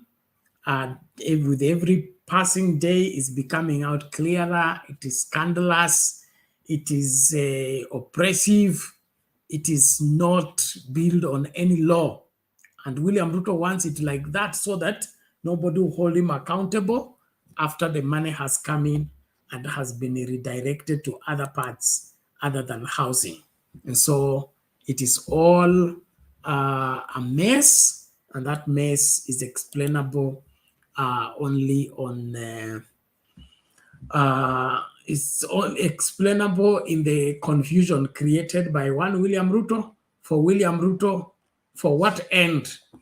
Only God knows. Now, ladies and gentlemen, it appears majority of the people are delaying to get into the studio, but there is something I've been working on about the story we carried out yesterday. I have made some headway, and I would need your input on how we can be of help to the young man who scored A- in 2019 and has not been able to proceed with his university education because of lack of resources. I just want to replay that story and then give you the updates of what I have gathered. Then from there, we will agree on what can be done to assist him. Yesterday, there was a lot of suggestion of whether he has approached which farm and what farm and all that. The young man is wallowing in the village hopelessly, but he's a great guy. I spoke to him today. We just need to see what to do. So kile mtakachoamua hicho ndicho kitakachofanyika, but I really pray that we come in through for him. I'll be reading for you the story about him, and then of course the details that he has served me with, the evidences of his academics and where he's admitted, and he has deferred his course twice. That is now 3 years behind, but we could be God's angel to him and support him. Let's just listen to his story and then come back and agree on the same, and then from there we can begin to organize on how to, whatever to do. So please, let's listen out to this story, and then I want to see your contribution hata ukiwa huko kwa comment section. Make your suggestions, then we'll go through those suggestions, then by tomorrow we need to be taking a decision so that we provide a right feedback. But I think it's a worthwhile cause. It is a serious matter that I believe is not beyond our capacity to respond. And that is just one case. And then of course, the other case of our clearing our bills, bado nategea tu ninyi hapo hapo, wale ambao hamja kutuka mkutuke, mtume hela. I'll be giving you the final figure shortly, but I think yesterday we had only 2 or 3 responses, and that means we still have got some substantial input required from your end. But I want you to watch this story, and then I want you to actively respond to it, either on the comment section or you get into the studio, and then from there we will accept on what to do. Thereafter, we will get our feedback to the guy, but he has not found help. After the story was run on Citizen, he says he has not received any response except from us. That is, I was the first person to call him, and I moved mountains to get that contact of him. And I believe majority of the people were not given that number, so probably that's why they didn't respond. But here is the story again. Nasi tukiendelea kukufahamisha ni kwamba kwa miaka 5 Duke Mishira amekuwa akifanya kazi ya vibarua licha ya kupata alama ya A kwenye mtihani wa KCSE mwaka 2019 na kupata nafasi ya kufanya kozi ya udaktari katika chuo kikuu. Ukosefu wa fedha za masomo umesababisha yeye pamoja na familia yake kufanya kazi katika mashamba ya watu angalau kujikimu kimaisha. Mwanahabari wetu Crispin Otieno aliwatembelea kijijini na kuandaa taarifa ifuatayo. Katika kijiji cha Boruma, eneo bunge la Nyaribari Chache, kaunti ya Kisii, tunakutana na Duke Mishira akiwa katika shughuli zake za kawaida kijijini. Ameungana na mamake katika mojawapo ya vibarua ili kukidhi mahitaji ya familia yao. Hii leo wako katika shamba la mteja wao mmoja aliyewapa kazi ya kupalilia shamba lake. Wote wawili wakitarajia kupata shilingi 200 kwa siku. Usichokijua ni kwamba Duke anapaswa kuwa katika chuo kikuu akiendelea na masomo yake ya udaktari, japo ukosefu wa fedha ukizima ndoto yake. Akituonyesha stakabadhi zake za masomo, Duke alipata alama ya A hasi ama A- katika matokeo ya mitihani wa KCSE mwaka 2019.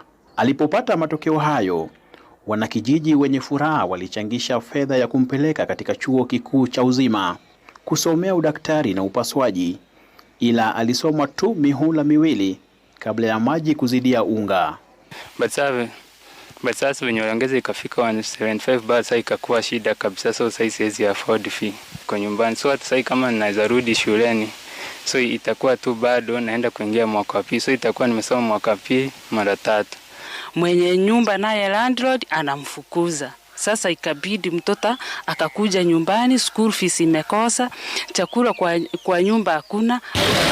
Hata baada ya kutafuta ufadhili kutoka bodi ya kutoa mkopo kwa wanafunzi, HELB ilikuwa kama tone la maji baharini. Kijana huyu mwenye umri wa miaka 22 akisalimu amri na kurejea nyumbani. Tulisaidiwa kidogo na wananchi, wakakuja kutusaidia kidogo, akaripoti, lakini kwa sababu ya hii hali ya kifedha sasa imetuletea adhabu, kwa sababu amekaa nje mwaka mmoja, hii ni mwaka wa pili. Ndio tulikuwa tunataka usaidizi, mtu yeyote mwenye atajitolea ndiye afanye nini, asaidie huyu kijana ndiye atoke hapa nje, juu hata yeye ndiye alikuwa tegemeo kwa hii familia.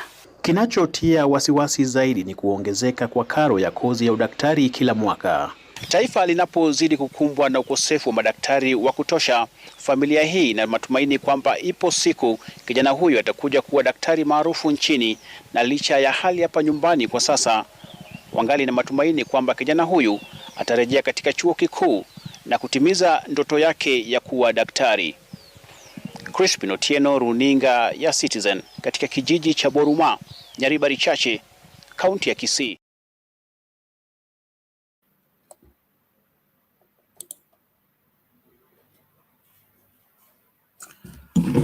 Sorry. Well, ladies and gentlemen, that is the story of Duke and his dream to be a doctor. He has the qualifications and the requirements. The only challenge is the fee to be able to stay in school and be able to study. Now, I want us to, as Sound Candy Talk, do we take on the challenge and support him and get him back to class, or we offer him prayers? You know, there's nothing wrong with offering him prayers. But this is just partly about him. He joined Riokindo Boys High School and did KCSE in 2019, scored A- of 78 points, enrolled at Uzima University to pursue Bachelor of Medicine and Surgery. On to second year, due to school fees, he deferred. When he deferment expired, I joined again. He joined again the second year, but due to lack of fees, rent, and other daily necessities, he again deferred the course. Okay, and the fee structure looks like this. There is first term total of 79,900, second term 74,900, third term 74,900. That is, and it keeps increasing. So that is for the third year, fourth year, fifth year, and sixth year. And so the sixth year will be almost 100,000 per the first term, 94,900, a total of 289,700. So there is some kind of increment every year, but those are the details I've collected so far about this young man, and I would want us to make up our mind. Do we get involved or we run away? If we run away, what will we have done that has helped this country? We will not be different from his members of parliament or his MCS and his immediate wherever family people that have abandoned him, and he's doing manual jobs to survive. So ningependa tu wahusika wote tukatoe suggestion hapo kwa comment section and otherwise, and then we will take a decision as the admins of Sound Candy Talk. I think this is something we can take on as a challenge and be able to just secure. Let's create one doctor for Kenya. We're going to record that Sound Candy Talk produced one doctor for the country called Kenya. And that doctor will administer different, will attend to our sick people. And who knows, we may be part of the people that he will help. And so let's not, look at it as something that is far-fetched. Although I ran into the story, I went at length to search for his number. I got the number, spoke to him. He serviced me with those details, stakabadhi, calling letter, university admission, and all that. So I have all that, those details here. What I need from you is a go ahead. If you tell me go ahead, then we launch out a program so that we sponsor him. We can take care of his upkeep at the school and probably be secure for him the fee and the lena masomo. We can also have several of us who volunteer, say sisi tutashughulikia tuition fee, wengine watashughulikia his upkeep at school, and that way we'll have created one doctor for this country, which will be a great blessing in my understanding. Thank you very much. Omolo, karibu, hali vipi? Hali poa sana Bena, nashukuru. Habari ya wewe? Niko mzima nashukuru. Karibu. Asante sana. Nimeingia tu kidogo hapa kusalimia wale wafuasi wetu wote wa Sound Candy Talk pamoja na maadmins, wale ambao wanatufuatilia katika comment section, na Wakenya wote kwa jumla, wale ambao wamechoka na hii maisha ya Kenya na wale ambao pia bado wanasema kwamba tupambane, ni wale wanasema tupambane tuwavuta wale ambao wamechoka. Nitaguzia tu kidogo kwanza, nianze na hili swala ambao umesema Bwana Bernard. Kwanza jana nilitangulia pia nikasema kwamba ni jambo la huzuni na kusikitisha sana kuona kijana kama huyo anavyohangaika, lakini kuna wengi kama yeye tu ambao ni mamilioni ya vijana, na wazo langu pia kidogo ni tofauti, sababu kwanza Sound Candy Talk tunafanya kazi nzuri sana. Maanake ile kazi tunafanya ni ya kukomboa madaktari wala ambao wamekwama, kukomboa walimu wala ambao wamekwama, kukomboa mainjinia wala ambao wamekwama. Sasa jambo la ambalo ningetaka kusema ni kuwa kuna kasoro kidogo katika hiyo familia na hata huyo kijana mwenyewe, sababu watu wengi wamekuwa na dreams. Hata wewe ungetaka, I'm sure, au ungetaka tu kukaa hapa kwa Candy Talk peke yake. Maybe ulikuwa na dream fulani ambao ilifikia mahali fulani. Sio tu kwamba hiyo dream umeiwacha, lakini umeikanyagia kwanza mahali, utafute namna mahali ambao utakanyaga, alafu ndio uweze kuendeleza hiyo dream.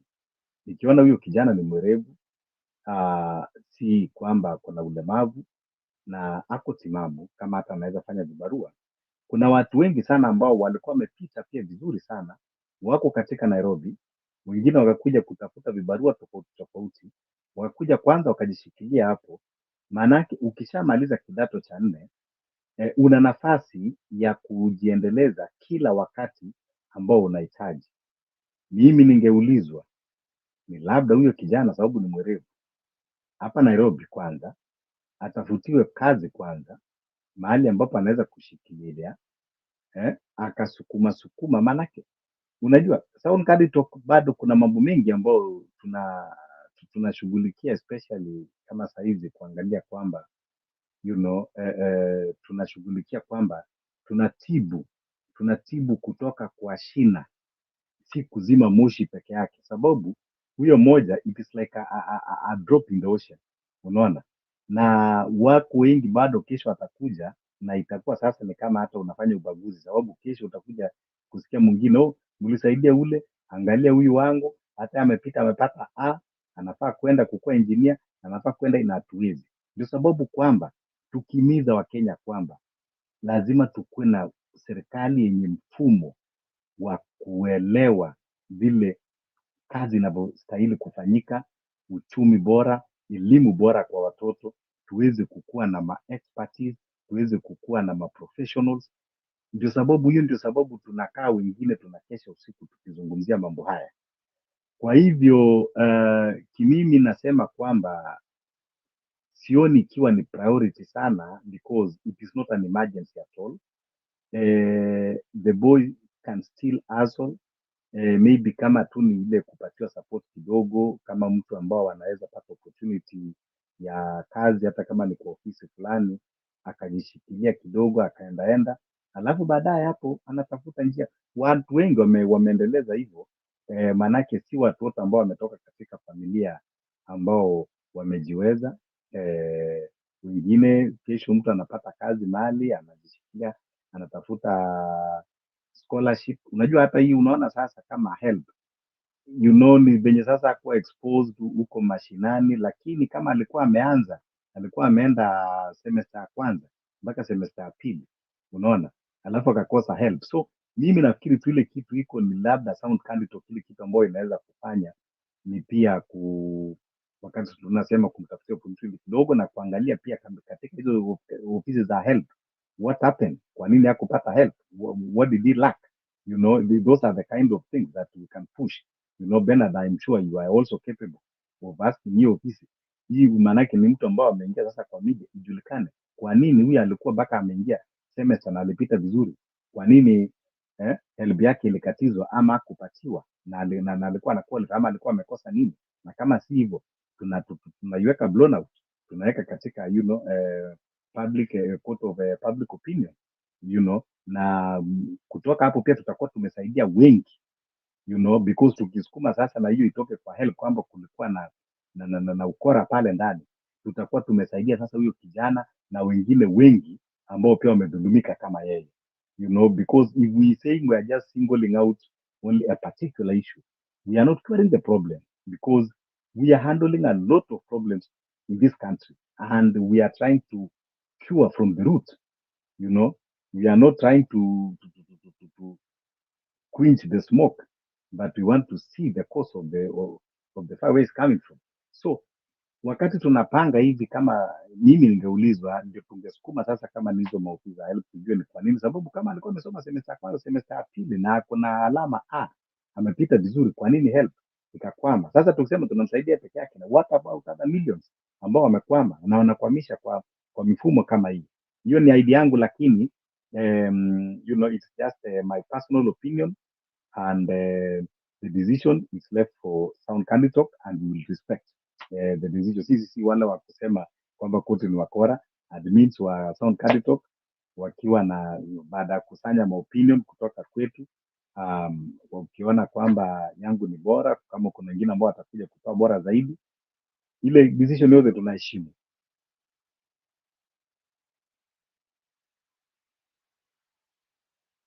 Shukran. Okay, thank you, Molo. We appreciate that. A great input indeed.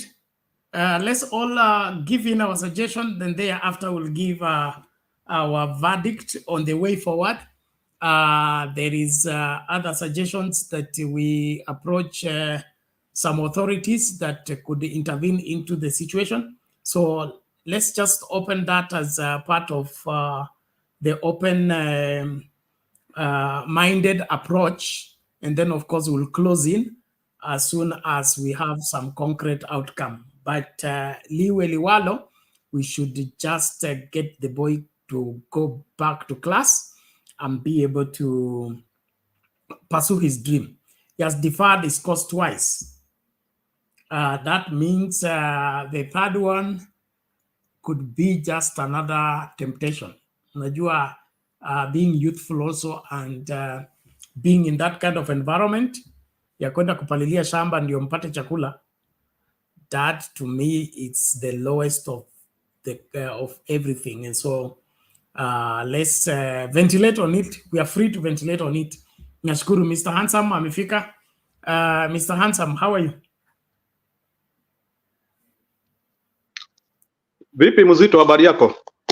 Niko salama. The contest is on. Shadizo is back, so no problem. Mimi nataka kuchangia tu. I will be following behind the scenes as well. So I don't know. So Shadizo, kuna kitu akona yangu? Nitamleta, anakuanga na dawa yake, sasa sijui kama it works on you or it works for you. Mimi nasikianga tu kuna dawa, so ninyi mtajipanga.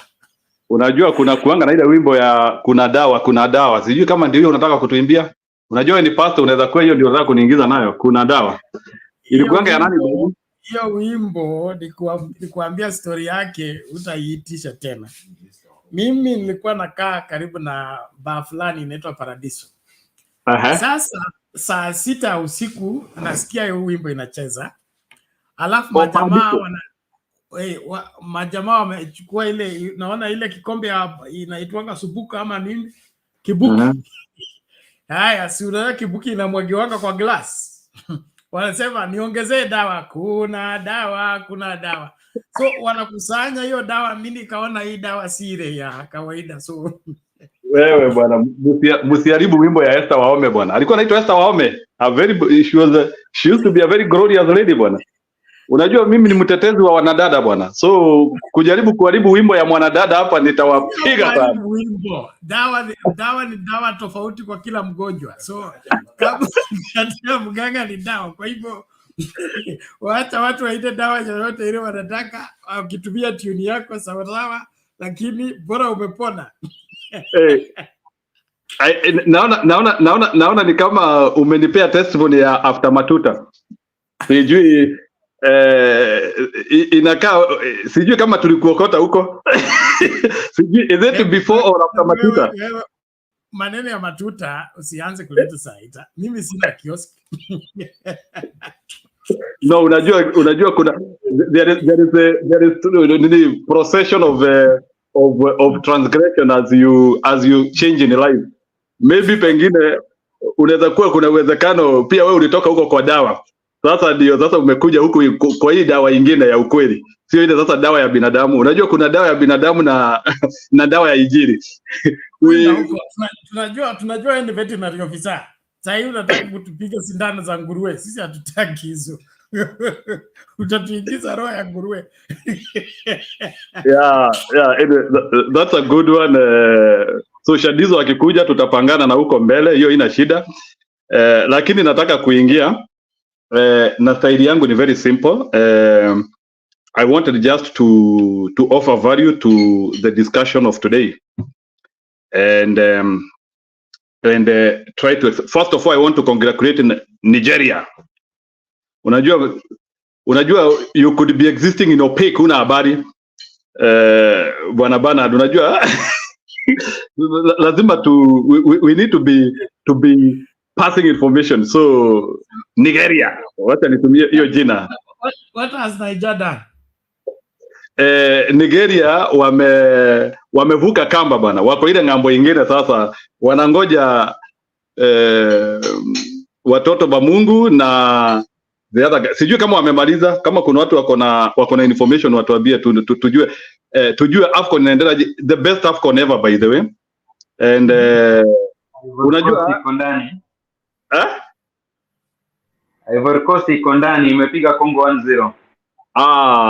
Ni sawa basi. So West Africa, so at least based on what I've seen in AFCON, it's also good to talk about that.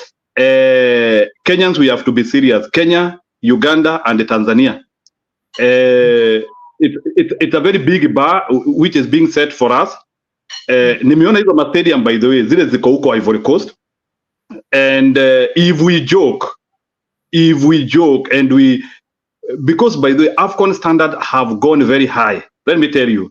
And no wonder even hata Muriona, even one of our African team was able to reach in the semi-finals the other time. So football in Africa is extremely rising, and if you have been given those privileges like to host, lazima you have to be sharp. You have to give. We need infrastructure. So I hope Kenya will be able to work on that. We have Cameroon Stadium. We have Cameroon. I'm not sure. So far, as we speak now in 2024, Kenya has no capacity to host AFCON as we speak now. So it means between now and near 2025, I don't know the next AFCON in Yarini. Between now and the next AFCON, we need a face uplift. Maybe that is where maybe we expect. Niliona they proposed one project in Jamhuri Park. Niliona stadium noma hapo kwa makaratasi. It was a stadium in makaratasi, so I don't know if they will.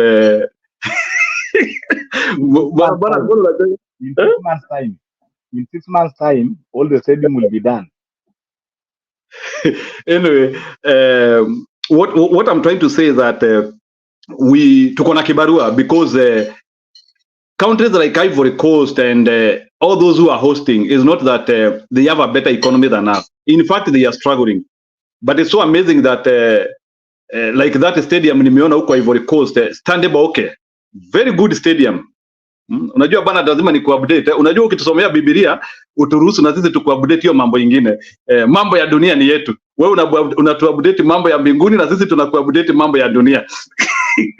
So do not love the world or anything in the world, for all that is in the world is not of the Father. Sasa mimi tuonane asubuhi kwa Injili, saa hii ubirini yenu.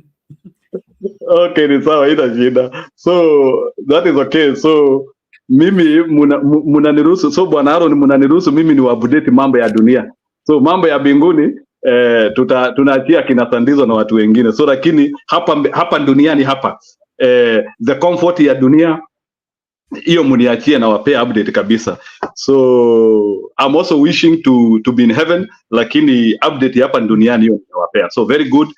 Ivory Coast, nasikia a dead team by the way, but now it has resurrected. So that means that no one is condemned, bwana.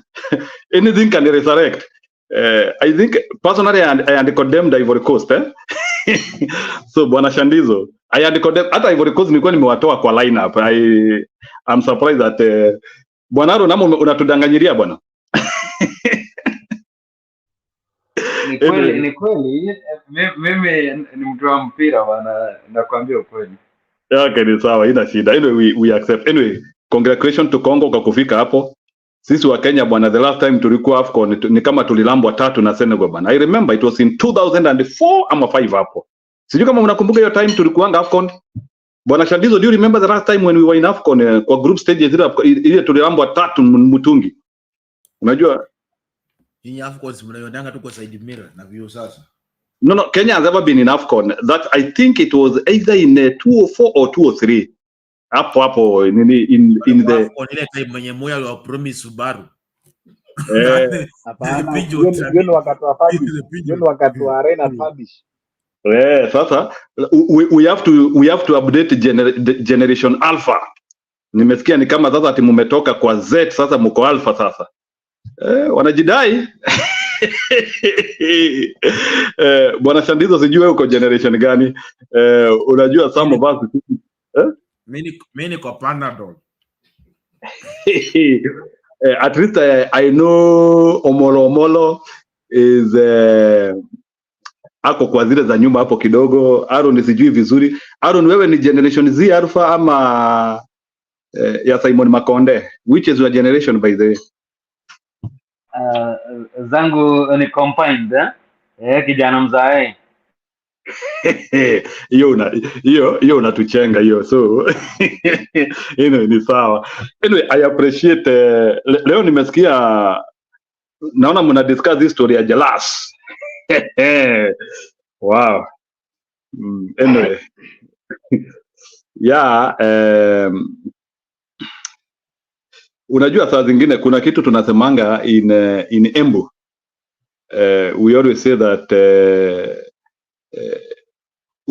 usishindane na ndovu kukunia. So that is the only thing I can say here. So saa zingine bwana, wewe utaenda kushindana na ndovu kukunia bwana, ndovu anaanzia kuangusha miti. Alafu sasa wewe, so I don't think we need to talk about that too much. I don't think that one is a substantial subject. The guy doesn't even have a political base.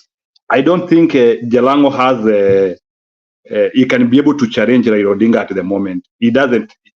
He doesn't have that that political might which can he can do it.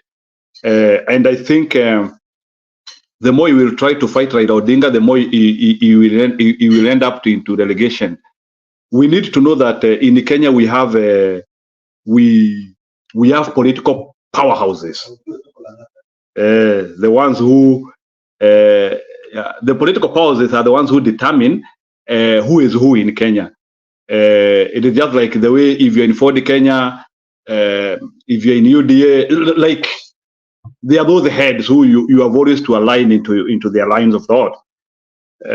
So unless Jalang'o is wanting to have his own political party and change his politics from within himself, but I don't think he has a fighting chance within.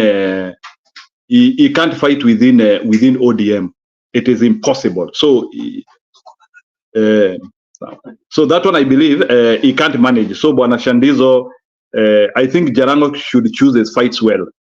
That's what I believe. He should choose his fights well. He might think like maybe Baba is in limbo, maybe Baba is not having enough strength politically. That one could be. But you also need to understand, and this is what I always say in politics. Na hii kitu nataka kuambia what ambao you are aspiring to do in politics.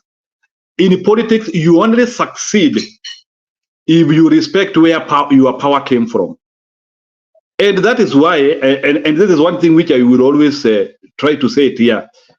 As long as I disagree with the people like Akina Mulkomen, Akina Sudi, and all the other guys, but there is one thing which I always agree with those guys. You will never hear those guys, and those are the things which some of our people in ODM, they are not learning. As long, even as although I do not agree with the people like Sudi, their political mentality, their psychophant, they are extra. You can be a psychophant, but you don't need to be extra psychophant. Extra, whereby you can support your leader, you can support his policies, but you don't need to make him an idol. But somebody like Sudi, he understands where his power is coming from, and you rarely hear somebody like Sudi trying to put a fight on Mr. Ruto. And those are the things which you have to learn. So in terms of political infidelity and political fidelity, loyalty is key. No matter, even if your leader is useless, as long as that is the guy who is giving you power, strength, he gave you, when you cannot challenge that. And that is most of the things which actually make some politicians go into the art of oblivion.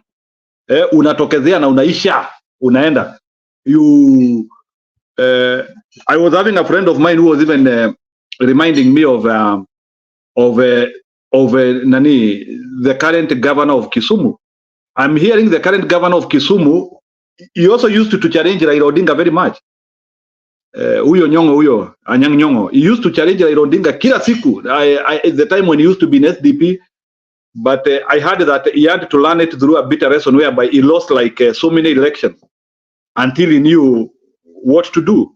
So this idea of kinship politics in Kenya cannot end soon, and because you need that loyalty, because in politics you operate from a political base. So unless the only way in which I can be able to challenge, I can be able to tell Jalang'o is okay, it is if he will be able to build his own political party. If Jalang'o wants to build his own political party and he seek votes not from the umbrella of Raila Odinga, that one I can understand. but I will not encourage him to start fighting Baba. He will not make it. And he will actually lose more leverage. Even the slight leverage he was having, he will just lose. So sometimes it's good to choose your fights well. Jalang'o is very small to fight Raila Odinga. Saa zingine ni vizuri pia kutafutanga zile vita unataka kupigana. You don't need to fight a mega fight while you are a minion. Wewe tu ni kakitu kadogo.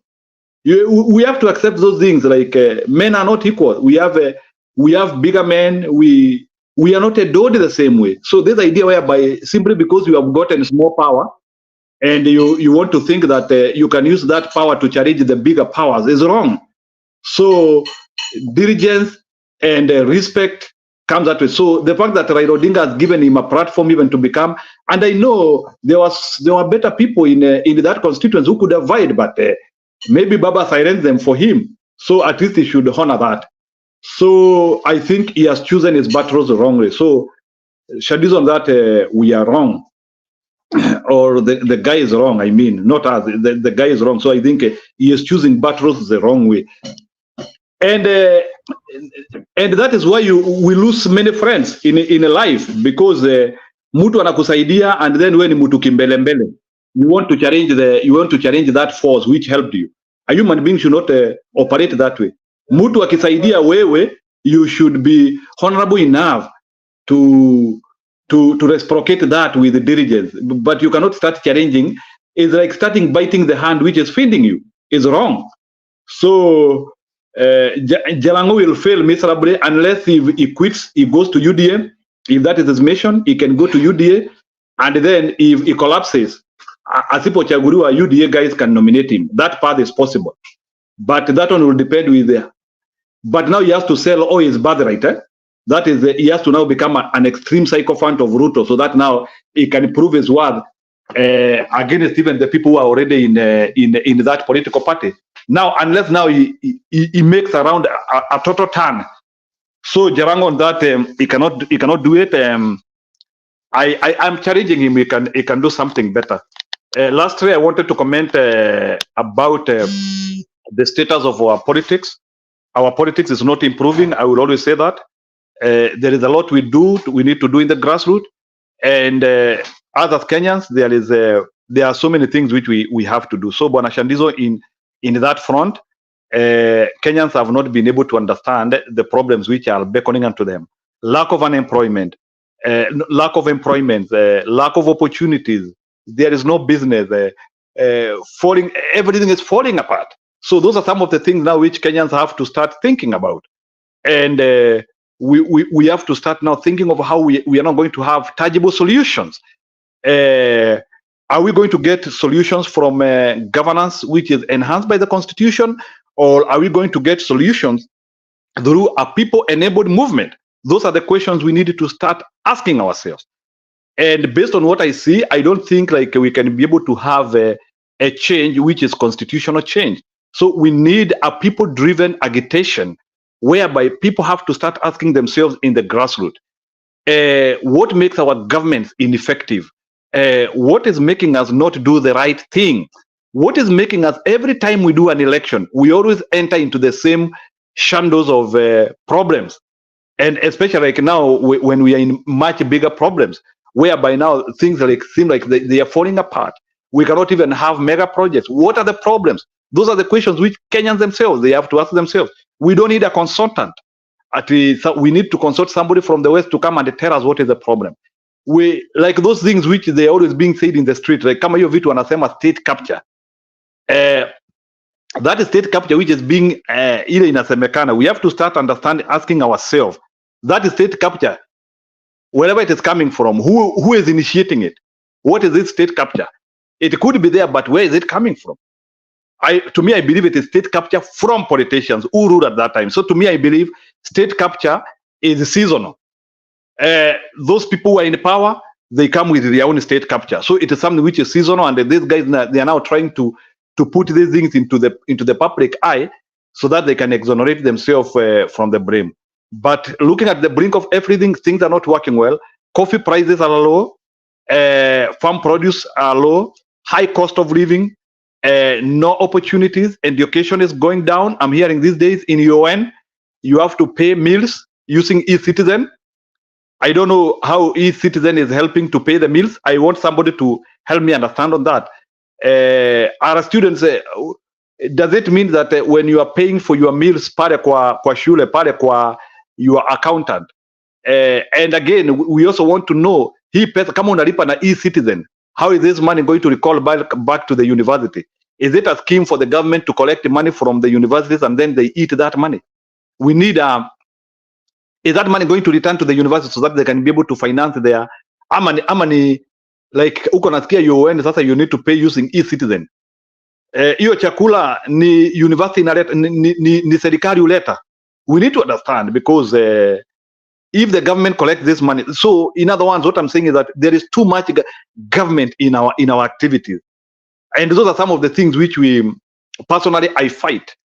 And as a person who believes in an empowered society, I believe a United Democratic Party is practicing the policies of their sister Democratic Party, whereby they believe in where the government needs to do everything, which is not good. So I don't think the government needs to come and start interfering on what you are eating in a university. Now, very soon it shows even in some cafeterias, we might start now using those. So I want to understand this idea of UN. Why is the government wanting to collect money ya cafeteria? I want to understand. I think it is sabotage. Maybe there could be a possibility wanataka kuangusha hizo cafeterias. They don't want a student to be eating, but suddenly utakuta sasa serikali hata they cannot even finance those foods. So Bwana Shandizo, I want somebody to enlighten me on why are we paying e-citizen chakula ya university? It's more than what meets the eye. So Aaron, maybe you can pick from that. Can you tell me why are we using e-citizen to pay lunch in UN? Yes. Thank you. Thank you, Mr. Adam. I welcome Mr. Aaron. I really appreciate people. Everyone on the comment section, I really appreciate it because indeed you are doing good. And also to the question that Mr. Ansam ameuliza, I want to respond it in a question way also. Yes, this week I went in. I'm not feeling quite well, so I went to the hospital. Na niko na NHIF. The funny thing niliitishwa pesa na niko na NHIF. Niambiwa NHIF haiwezi gharamia hiyo, ni umekuja kutibiwa.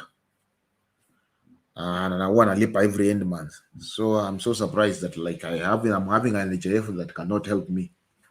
Even it can't treat me. So that's why you're asking hati chakula ni lazima pitie kwa nini?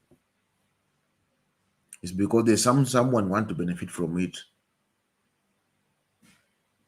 You know, I can't ask you to pass through this route if I know the route will not benefit me.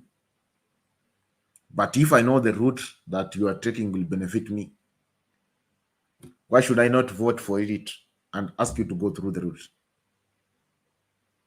That's what is happening. Let me welcome Harun before I continue from there. Harun, Mr. Harun. Yes, Mr. Shadiso, Mr. Handsome 2024. I hope Mr. Handsome, hata mimi umeona jina langu hapo chini, so kombe ni roho safi manze, na ndugu zangu na dada zangu ambao mko comment section, nanyi pokea salamu zangu tunapo dive in kwa hili wazo ambalo nimeona ndugu Handsome amerusha kwetu. Mr. Handsome, unajua William Samoei Ruto, hayo ni maoni yangu, sio maoni ya sound candid talk. William Samoei Ruto is a thief. Mbona ninasema hivyo?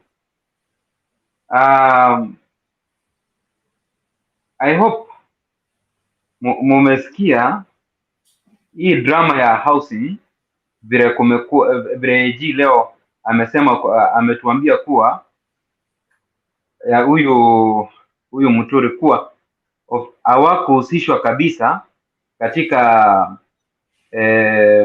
mambo ya kupeana sheria ambayo maybe itakuwa inaangalia hizi pesa zitakusanywa ni vipi, zitakuwa audited nini, yani wao waliachwa kwa giza. So William Samoei Ruto ile kitu ameamua, hii mambo ya e-citizen yenye mnaona analeta, hii ni njia moja ya pesa ziwe wired. Sasa yeye ndiye anataka afanye nini, distribute hizo pesa, kwa sababu yeye ndio mlisikia akisema kuwa yeye ndio ambassador, is a chief ambassador, hata kutafuta kazi huko nje, hata kufanya, yeye ndio kila kitu. So hivyo ndio anataka hizo pesa. Wakati mwanafunzi amenunua chakula, sasa instead alipe cash, so alipe through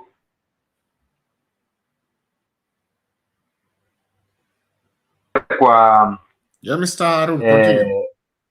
Yes, hizo pesa zienda kwa government, then kutoka hapo sasa gava ndio itaamua ni kiwango gani cha pesa itafanya nini, itawaya tena kuja kwa university.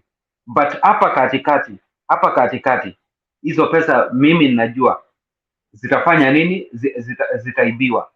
Reason being, mambo ya housing levy automatic imetuonyesha, cause huyu bana, unajua yeye anaamka from nowhere, anaanza kusema kuna kitu fulani nataka kubuni, na as long as, kwa sababu anajua kuwa ameteka nyara every sector.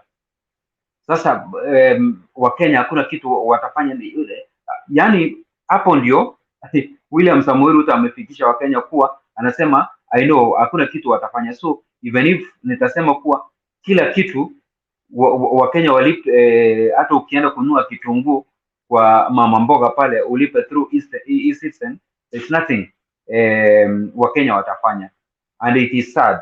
So mimi ninasema namna hii, ile siku mambo ya treasury itawekwa, yani executive mkono wake ndani ya pesa zenye zinakuwa spend kwa taifa letu la Kenya, wakati hiyo mkono itakatwa kabisa ya executive, then kutoka hapo ndio tutaachieve our goals. Lakini as long as William Samoei Ruto na timu yake wao ndio wanakusanya pesa, wanaanza kudistribute, wewe Koome chukua hizi, wewe Shadisho take this, county government chukua hii, hapa katikati I'm very sure tuta lose pesa mingi sana, cause mimi kama Madam Nancy, huyu Auditor General, kama leo ile nini yenye tumeona ile audit yenye imejitokeza kuwa from 2013 up to huu wakati up to 2023 kuwa William Samoei Ruto na Uhuru Muigai Kenyatta wamekuwa wakichukua pesa without hizo pesa kuwa approved by the National Assembly. Sasa unapata kuwa hizo pesa Auditor General akijaribu kutafuta hizi pesa zenye ndio maybe zilitumika kwa mradi fulani, but mbona channel haikufuatwa vizuri, cause when wakati government imefanya nini, unajua government wanga inapeana budget, ikishapeana budget maybe kukiwa na supplementary anything ambayo maybe imekuja emergency, wachukue do, lazima hizo do ziwe approved by the national government, National Assembly. But now if National Assembly hawana hata wao wako kuagiza, sasa huyu Auditor General wakati anapojaribu kufuatilia hizo mahesabu anapata there's nothing. So utapata kuwa from 2013 up to 2023 maybe hiyo kwa hizo 595 billion ambazo Uhuru Kenyatta na William Samoei Ruto, hizo pesa ambazo walichukua for the kwa hiyo miaka 9, mind you, unaweza pata maybe out of those 595 billion maybe 300 mtu aliweka kwa mfuko. Hizo another 300 billion maybe zikafanya nini, zikaingia kwa hiyo emergency yenye ilitokezea. But it is so sad that wakati unapata kuwa pesa zinatolewa kutoka kwa treasury na hesabu zake unapata zinapotea hapa katikati, it is very bad. So mimi William Samoei Ruto namhofia sana wakati anaanza kusema kila kitu ni through e-citizen. Sioni kama ni jambo mzuri, because from the word go tumeona hizi scandals ambazo from the edible oil hata KEMSA. Kwa hii tu government ya William Samoei Ruto, pesa zimeibiwa, zimevujwa every now and then. So ikiwa sasa hivi William Samoei Ruto na watu wake wanabuni mambo mageni kuhusu kukusanya do na hakuna framework mzuri, then kutoka hapo hatuwezi kuwa na ile imani kuwa pesa zetu zitafanya nini, zitatumika kwa njia ambayo ni mzuri. Nikiguzia jambo moja ni rudisho usukani kwa yu Mr. Shadizo. Kuna jambo Mr. Handsome aliguzia kuhusu stadiums. By the way, ile Kamarin stadium zenye William Samoei Ruto alikuwa anasema within 3 months ama 6 months hizo 9 stadium zingefanya nini, zingekuwa into place. Kama angekuwa genuine tu, atengeneze just only out of those 9, atengeneze yeye na Uhuru Muigai Kenyatta watengeneze only 3 stadiums ziwe katika international standards. Sasa hivi hata Mr. Shadiso, hizi pesa zenye tunalia, tunataka dola, tunataka pound, tunataka sijui what, sasa hivi any international tournament kama hii African Cup of Nations ama the likes of Zekafa, wakati mko na stadium mzuri, these people wanakuja wanasema kuwa kwa sababu tumeona nini zenyu your stadium ziko mzuri, ziko na hoteli, ziko na malazi mazuri, kuna at least kuna security mzuri, alafu viti ni poa. Wacha tufanye nini, wacha tuwape nafasi muhost such and such event. Now katika kuhost that event utapata kuwa our neighbors ama international fans watafanya nini, watakuja kuwatch hiyo, kama ni football, kama ni athletics, kama ni gymnastics, watakuja katika wakati wanakuja wataleta hizo dollars, na hizo dollars zikiwekwa kwa economy, utapata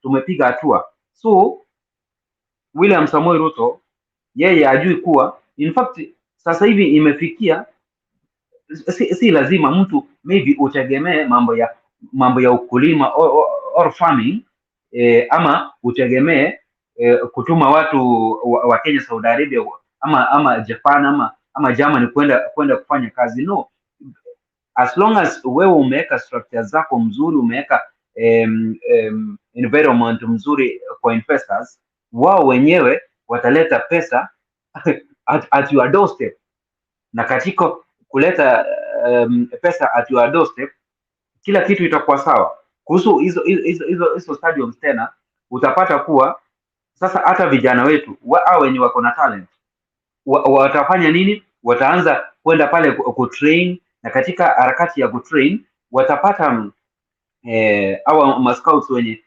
kama mchezaji kama mtoto ni mzuri, anacheza vizuri, kama yeye ni goalkeeper maybe, ni defender mzuri, midfielder ama striker, utaona wamefanya nini? Mascouts wamekuja wakachukua huyu mtoto na siku zijazo utamwona akichezea the likes of Man U, the likes of Chelsea. Na katika hiyo harakati utaona nchi, hata watalii wanakuja wanasema kuwa hey, kama tulipata Mr. Shadizo striker mzuri namna hii, hebu tuone kama again tutapata talent maybe katika defense pale Kenya. Na utapata kuwa vijana wetu wamepiga hatua katika maisha na watakuwa wamefanya nini? Wamepeperusha bendera yetu ya taifa kule nje. Back to you, Mr. Shadizo. Thank you, Mr. Arun, for that great submission. Indeed, I appreciate it because it shows the clear view. Like if I mean, Mr. Arun, the problem with our nation is the corruption and the bad leadership ever. Mi nimecheza football like the rest of my life, nimecheza football up to time nikakuta nikaona kwamba hainisaidii, nikaamua kuhang boots because ninaanza kuona I'm wasting my energy, my day, kila kitu, thinking that one day the hopes will come. Kini wapi? Pesa inakuja inaisha tu hivyo. Hiyo kama mwezi saidia vijana wadogo wenyewe siku hizi nile na kujua nitakuita kwa timu na nitakufanya ucheze first 11. We don't look about the capability ya unaweza kutoa kiwango gani ama what can you do ukipewa mpira kwa field. Siku hizi tunaangalia unajuana na nani kwa timu na nani amekutuma kwa timu, atuangalii wewe unaweza gani. Kama niko tunazidi kuangalia ati huyu mtu anacheza vipi ama ana uwezo gani, Kenya could be right, tungekuwa mbali sana. Sasa unakuta zile michezo ambayo inashinda Kenya like Olympic inakuwa juu because huyu mtu anajua baada ya kukimbia for the nation nitakimbia golden medal, nitakimbia nini yangu. So unaona hiyo inamtia bidii juu kuna ile ana participate individual. But when it come to football in Kenya imekuwa damning sana, and also because of the poor government. Mtu anasema pala Taruni, need to remind that our of Zakayo ndio namuona Mr. Sam amerudi. Kuna kombe hapa, kuna kombe inasema kwamba Dear Cute 2024. Utajua ujui. But what I like to say before we welcome Lala. At K24 inasema nini? Sikusikia hiyo. Competition iko inasema sasa kuna nyingine imekuja inaitwa Dear Cute 2024. Utajua ujui. Program kama hii yetu. Nasema kuna jina nyingine imekuja hapo chini yako. Umeiona kweli?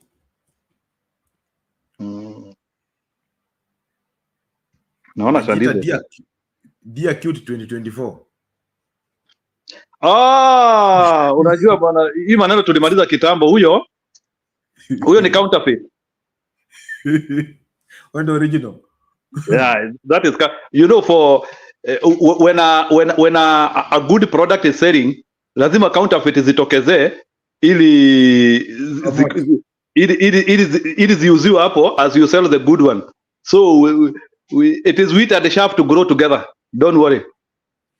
Okay, so my question is, kama hii nimesema ati vijana wetu wangekuwa wanaangaliwa, wanachaguliwa, if the leadership yenye tuko nayo ni kama ya kina Jalang'o, mtuambie tunaenda wapi kama vijana?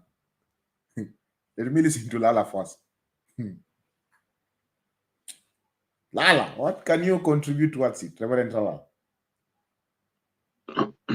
I think I stepped away. I didn't get the discussion on sports, but I see sports as an analogy of where we are. It's like when a country does not care about, I just use as example of doping, and you know very well at a certain level, a certain time, all those medals will be gone.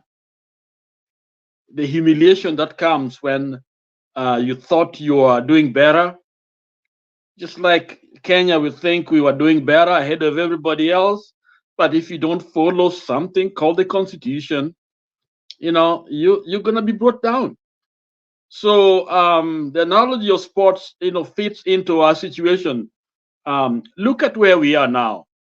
I think it's good to Shevdijo and Jeru and I think Alex, I see you there, and who else? And Heron.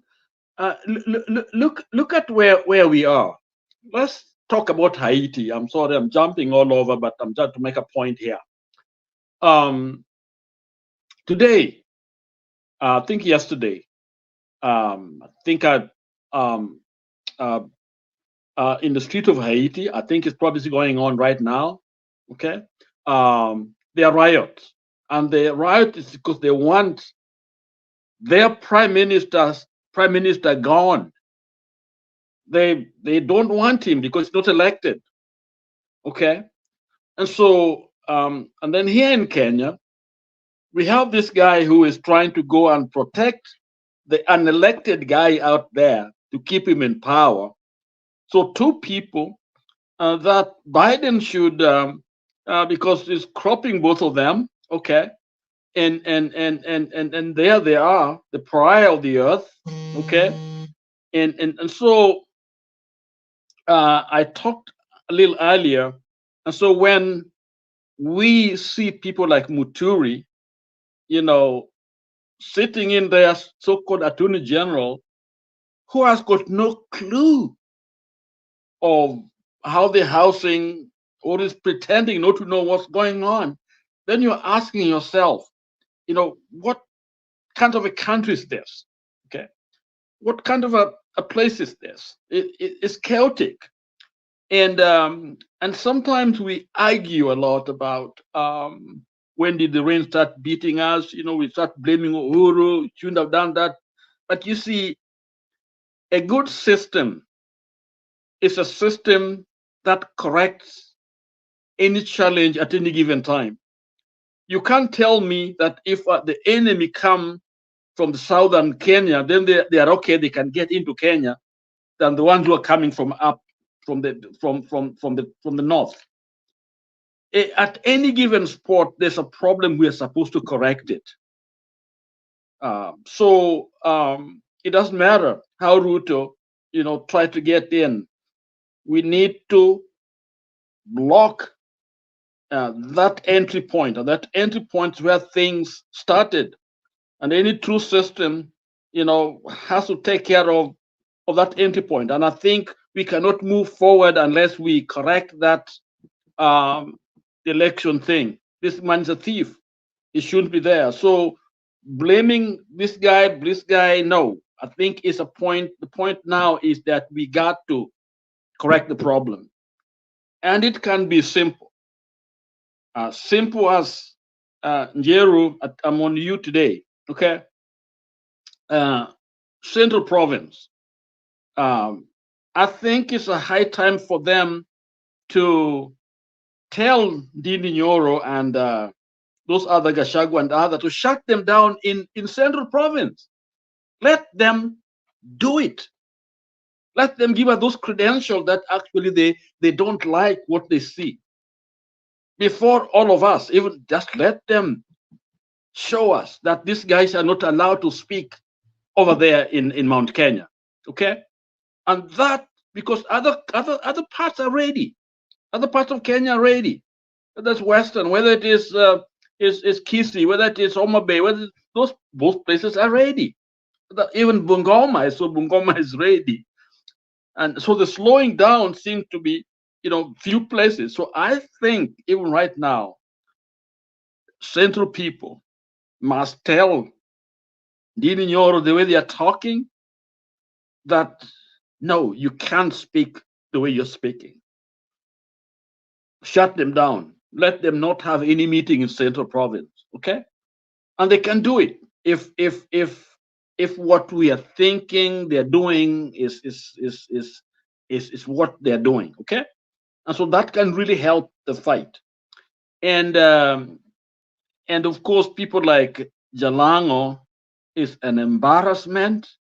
I don't even people should even talk about him. It's almost like some small guy comparing themselves to George Washington, some little council or congressman.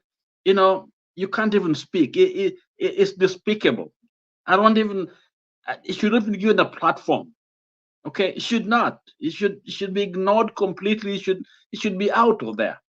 So there are things that I don't even, and for him even to talk, knowing, first of all, he went there because of Baba. Secondly, it's an embarrassment. It's showing how much corrupt it is when you start supporting corrupt people. So you're wondering what kind of legislature this guy is. It's just a comedian. I think go back into comedy. Maybe he'll find a future there. But he can't win anywhere.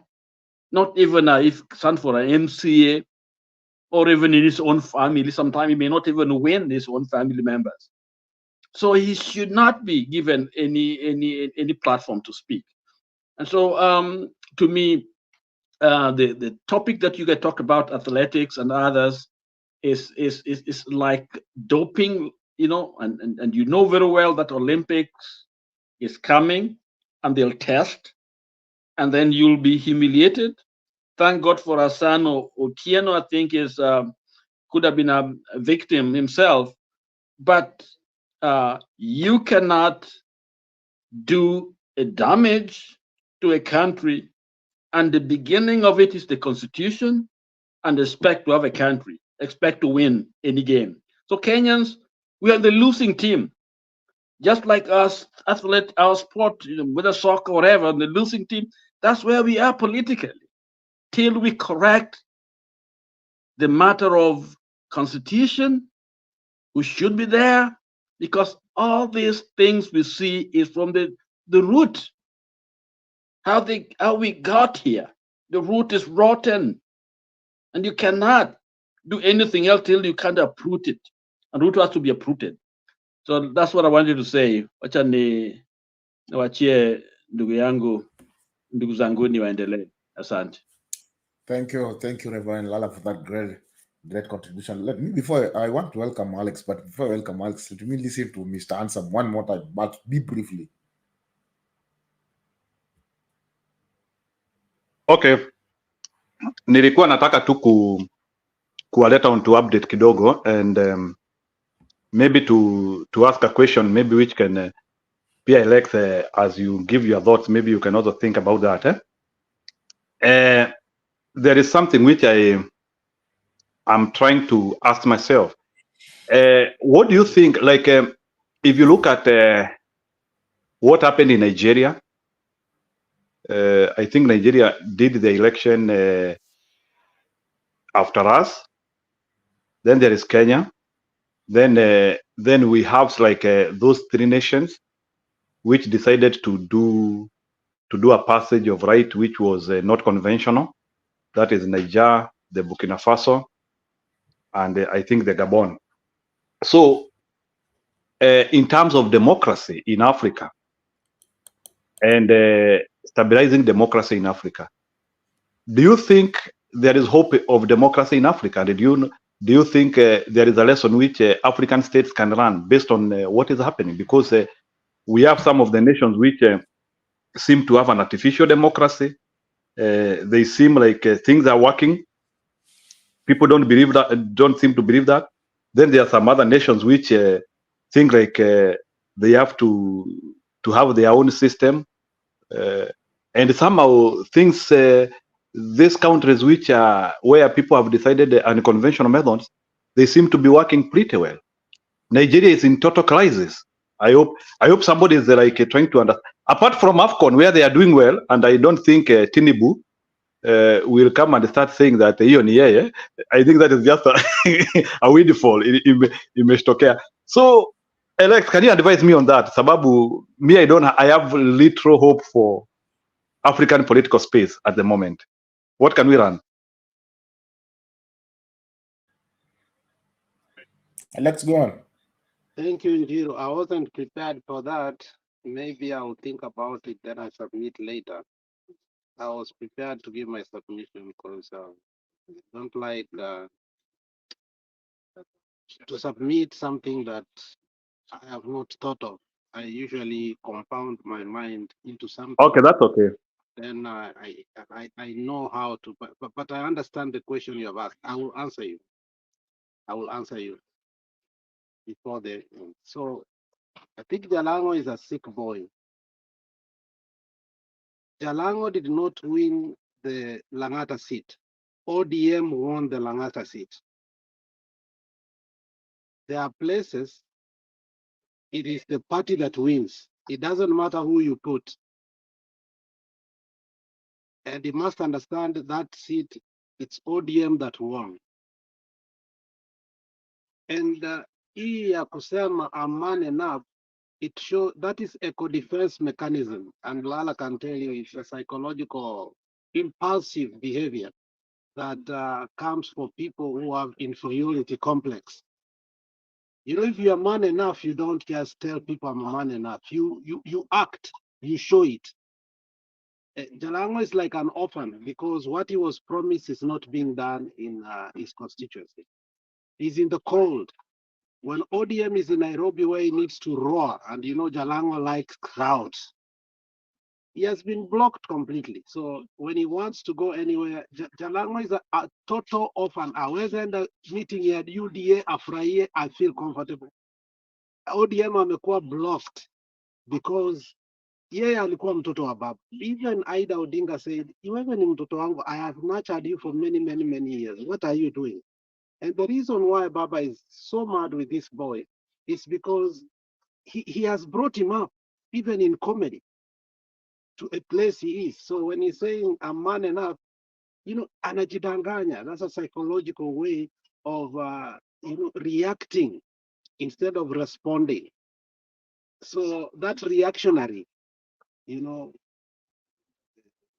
reactionary talent that Akonayo through comedy, we should not listen to it. Jalang'o is a nobody without ODM. In fact, that seat, it come for so long before we declared who is going to. And we kept on saying, do not put a comedian, tafadhali. And what finally helped him is the Luo Fest. Baba was in Mombasa, and he had one of the best Luo Fest. And so many Luos came into that. And after that, he has tried.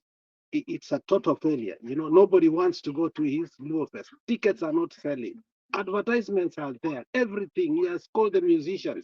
Last minute he canceled it because there is no money that is going to come from there. So Jalang'o, wacha kujidanganya ndugu. Enda piga magoti. Huyo mzee bwana Jalang'o, if you are listening to us, and I know you have people tell us what you talk here.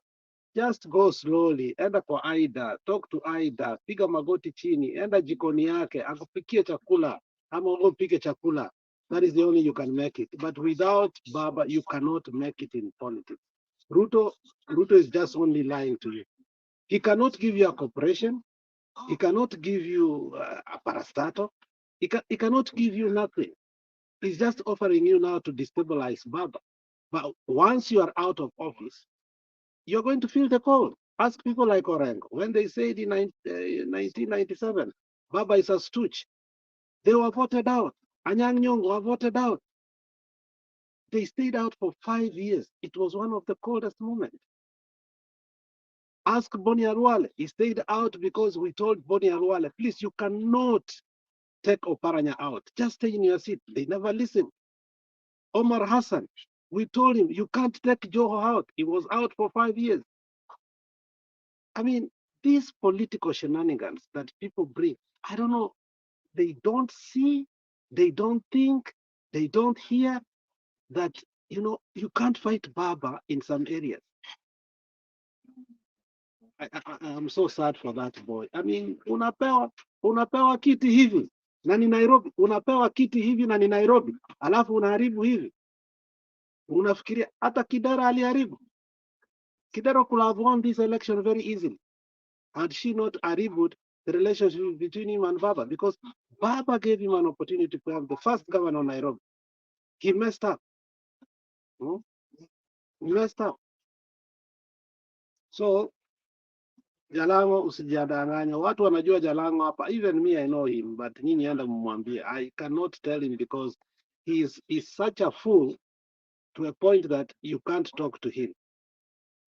Jalang'o usijidanganya. Nairobi is a tricky area. Even huyu jamali, huyu mkale mwenye alishinda Korila hapo, it's because Wiper put another candidate. We in court at that particular time, we refused to do joint nomination. And not every party was put in. So Korila kapitia katikati. And I don't think even Korila won. He was declared.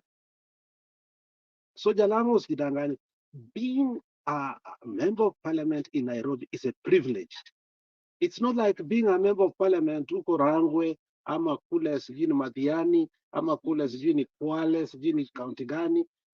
Being a member of parliament in Nairobi is a privilege because you can rise. From there, you can go even to Homa Bay after Wanga has finished, and you rise to the horizon. And that is what Babu Owino is looking at. Anyang' Nyong'o is retiring. I think Babu Owino, because Baba washakubaliana, is going to get a direct ticket for Kisumu. The boy is going to become a governor at his age. Babu napiga politics nzuri sana. And God bless you. I don't know what was the other topic hata nimesahau. Ilikuwa ni gani? Nikumbushe Shadisho, because I was prepared. Apart from Jalang'o, ilikuwa ni gani? We will speak about Jalang'o. Jalang'o is the one that trending so much, and about the FIFA coming up to Kenya. Mtu anauliza watu mbona Kenya to participate kwa hizi nini za Olympics na Kuna Jalang'o and pia we some people have also commented about AFCON and the effect of AFCON now with the Kenyan policy on the infrastructure and everything. So maybe you can also comment about that. Do you think Kenya is ready for AFCON in the next 2 years? No, we are not ready because internally we are destabilized. The reason I'm saying that is even though I saw some business magazines, because I like reading them, I was reading them, they are very happy that the dollar has come from 162 to 160 because of what Kenya was going through. They did not expect that. They expected it to keep on going, which I think is good. And in terms of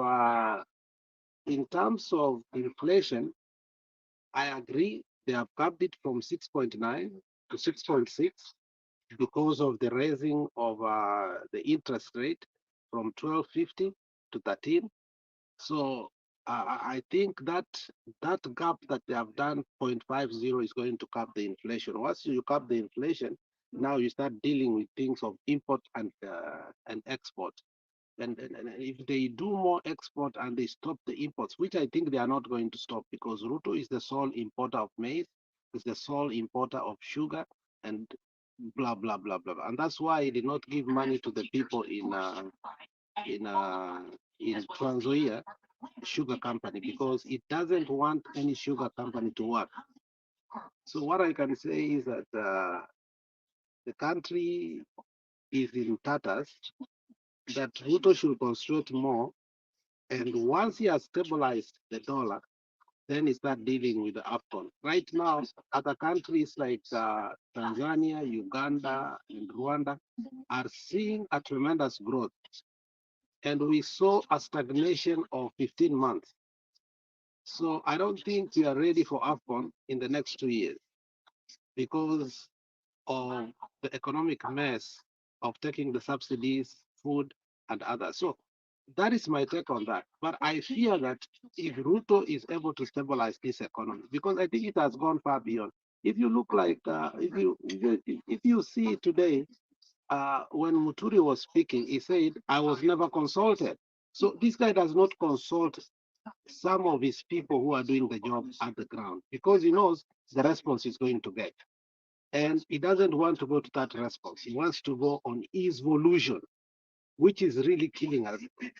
There is a statement that came from State House that if you don't listen to what Ruto has said, you're not going to be in good terms in books with him.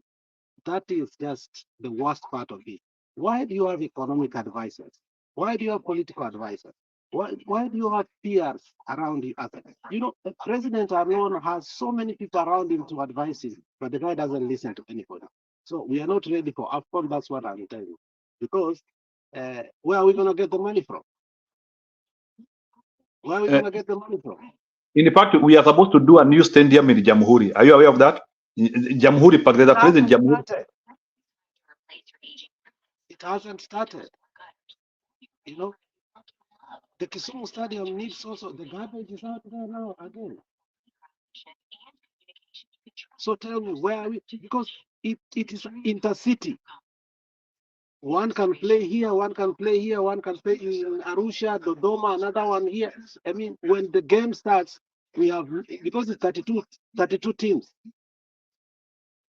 So we must have multiple places to play that soccer. Where is Kenya at this particular time? Malala juzi ametengeneza ya Kericho. Umeona vile imevunja watu wamekufa. Look at it. These people are incompetent and incomplete, liars. So, I mean, you can't know what they are doing and not what they are doing. In fact, they are fake in what they talk and also what they build.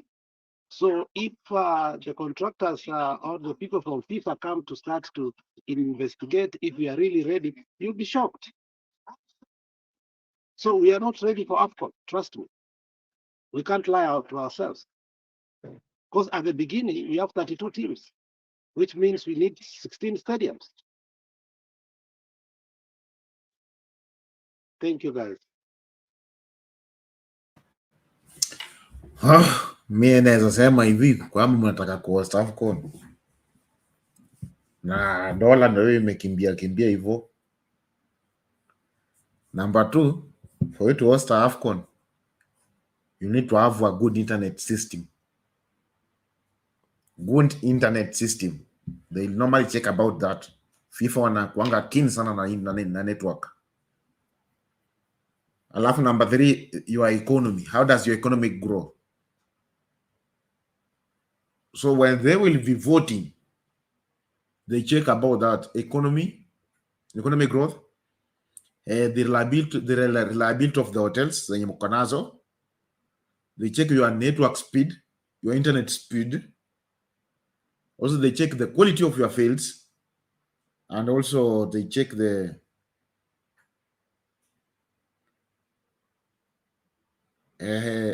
quality of the materials that you are providing for every step. So I concur with Alex because like ukiangalia economy yetu sahii iko mbaya.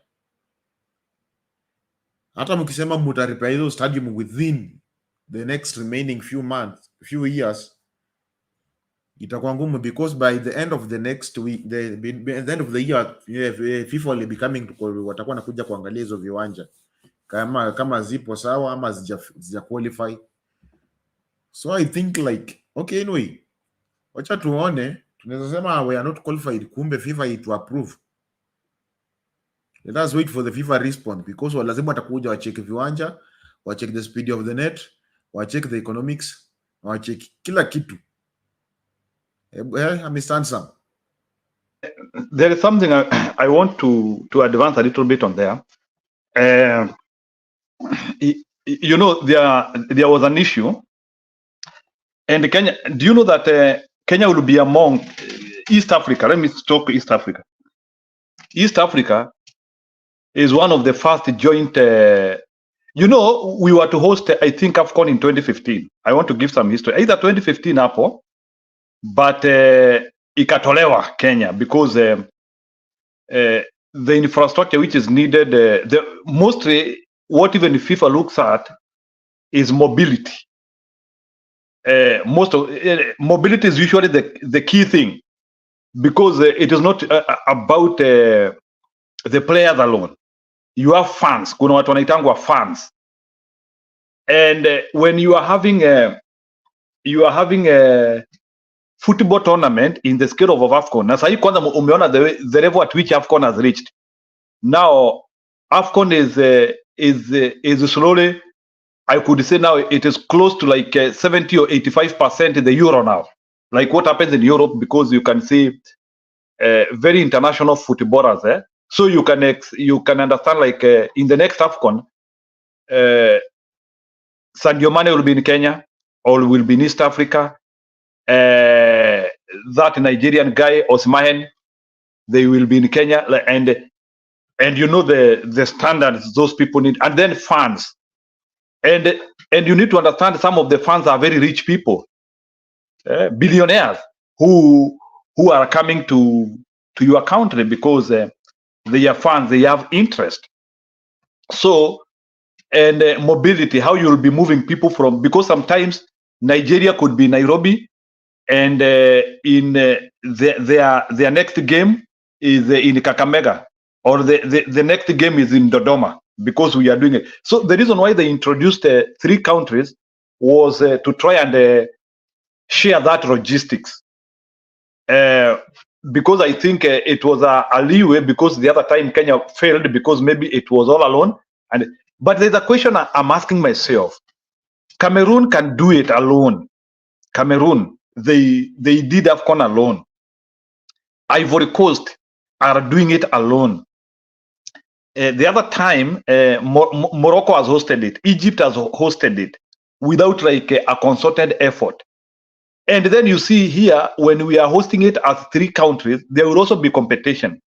Look at the level whereby Tanzania is ready with their stadiums, and Uganda is also ready with their stadiums, because we don't know, because hapa itategemea how every country is pulling.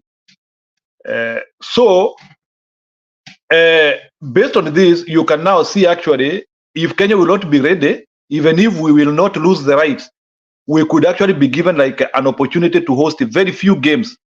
Maybe we host like 2 games in Kasarani, maybe 1 game in Nyayo, because, and then all the other games are pulled to Tanzania and Uganda in their stadiums. So that's why I'm asking myself, can't these 3 countries are they having a concerted, or is every country doing its own thing, or these countries they are sharing notes? Like, I would like to understand that. Are they supposed to share? Because like World Cup, kama sahi 2026 one is 3 countries, and 2030 is like 7 countries. 2030 World Cup. So this issue of sharing competition, I think maybe FIFA is encouraging it, so that more countries can be able to be having a share. Don't you think we could have a situation whereby Kenya will only host like 1 or 2 few group stage matches, so that they don't want maybe to jeopardize Kenya, and then all the other games are pulled to the countries which are in there?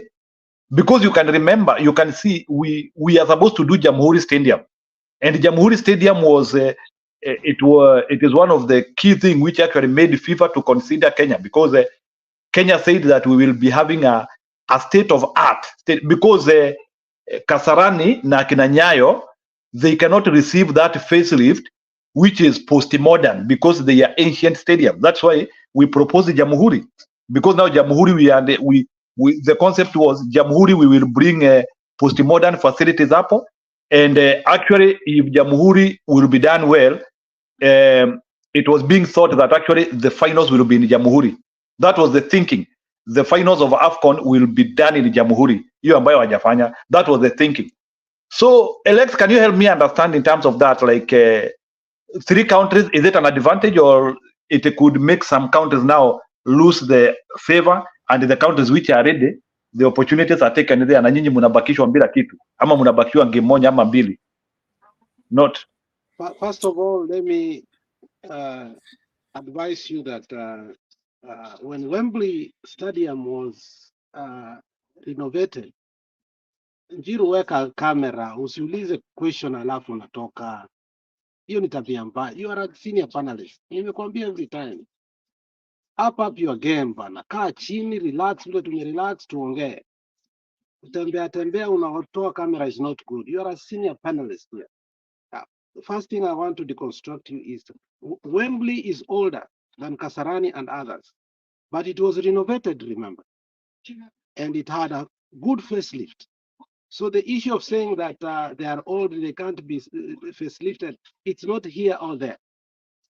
The problem is that we don't take sports seriously. We don't want to invest in sports. The people who are capable to invest in sports and be able to run the sports sector in a good way are not there.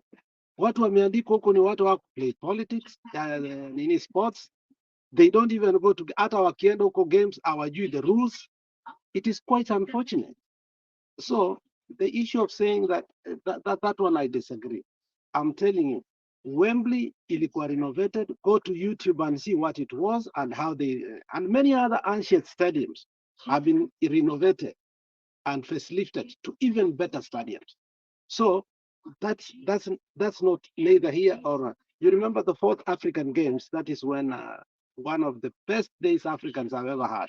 I don't know it was which year, but the Moi was the president. The 4th African Games or 5th, the 4th African Games was in Nairobi. And we hosted a bunch of people. That's when Kasarani was a very new stadium. And we were able to do it. The whole concept is that that ministry is so corrupt to the core, so corrupt to the core. When our athletes go out, when they come, they're supposed to be received in the airport, given a heroic transportation all the way Paka State House. In State House, they are supposed to be handed the check right away of 1 million. Right away. Si ati ni kitu unaifanya ati Faith Kiproni kuja siku sijui after 7 days lazima uone president. You don't have to see the president. It's a law that this money must be given to this person immediately. Somebody like Faith Kim winning all those titles by now, he should have been given the heart, that the best recognition because the spear of the heart. Something like that. Yeah, that is an agreement we had because when you break record after record after record that unapewa gari na nini, that is neither here or there. Those are things atapata through advertisement and other things. But we are not investing in sports.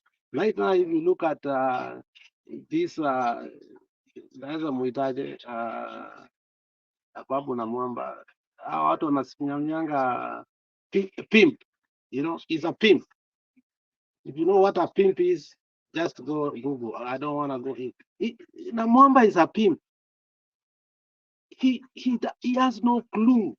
He only comes there, sijui ana promote hizi vitu za kuimba na kudansi zinaitwaje, hizi zenye alivuta watu juzi tena saa hii tena ameanza. Those are the kinds of things. But let me tell you, Kenya cricket and Kenya rugby is respected all over the world. But we don't take it. Even soccer cannot reach. When these people come here, Las Vegas, our boys, for rugby, the sevens, I mean, they do so well. They are so respected in the world. And they think everybody in Kenya plays what? Rugby. We beat South Africa.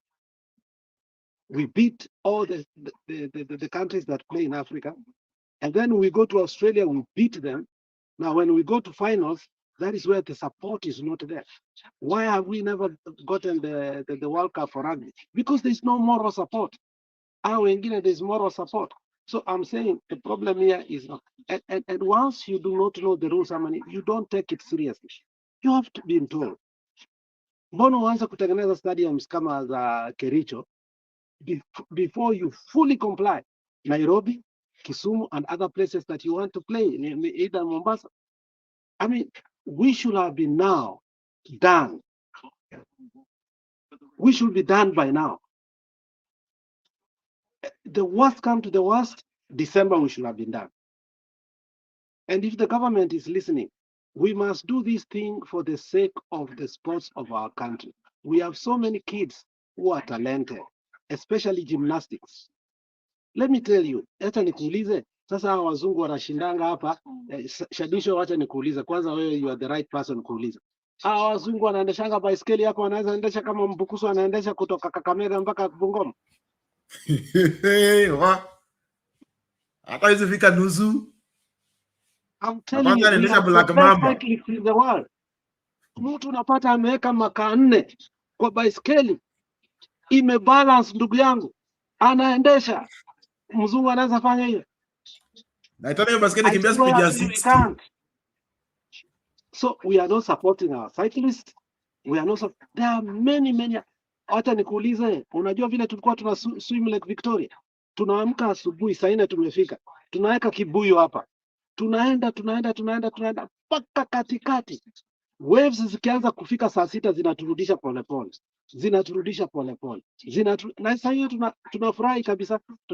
That's how we used to. We could go 2 kilometers kwa bahari and we could swim. By the time tunafika, tumechoka, njaa imetuuma. Kuna kitu inaitwa agwata, inaitwa calabash. Unaenda, hiyo kitu ilikuwa kubwa. Agwata no nemadumu kabisa.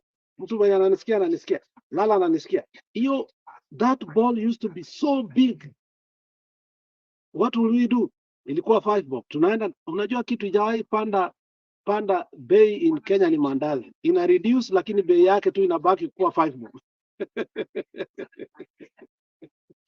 Mandazi ina reduce lakini bei yake ni 5 bob. Tunaenda huko tunapata mandazi 2. Mazee ndio tunakuwa vizuri. Because again we are going to ride our bicycles.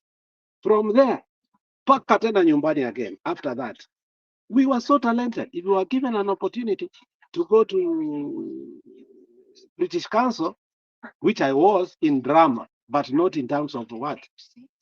Sport. We could be fine. Tulikuwa na Danford. Maybe ukuungana na Danford, ungeungana na Danford mungefanya vizuri. Unakumbuka the Danford brothers?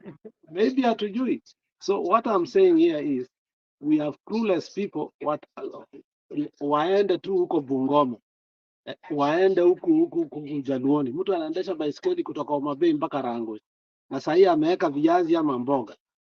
I mean, these people are clueless. How we get the sports.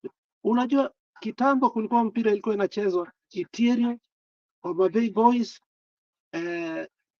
Onjiko, Kisumu Boys. Tukienda somewhere na kuambia ball inapigwa classic kuliko ligi kuu ya Kenya. Kuliko ligi ya Kenya. We kill sports in schools. Can I ask you, Alex, query? Go ahead. Wewe nikuulize tu swali rahisi. Okay, mimi nimecheza football. Lakini nilianza kuona kwenda kitu inanisaidia juu. Hata pesa ikikuja, mimi sioni pesa. Naambiwa timu ilipewa 1,100 na baada ya wiki moja, ya pili, ya tatu, unasikia na mnaulizwa pesa ya sabuni ya kufua jezi.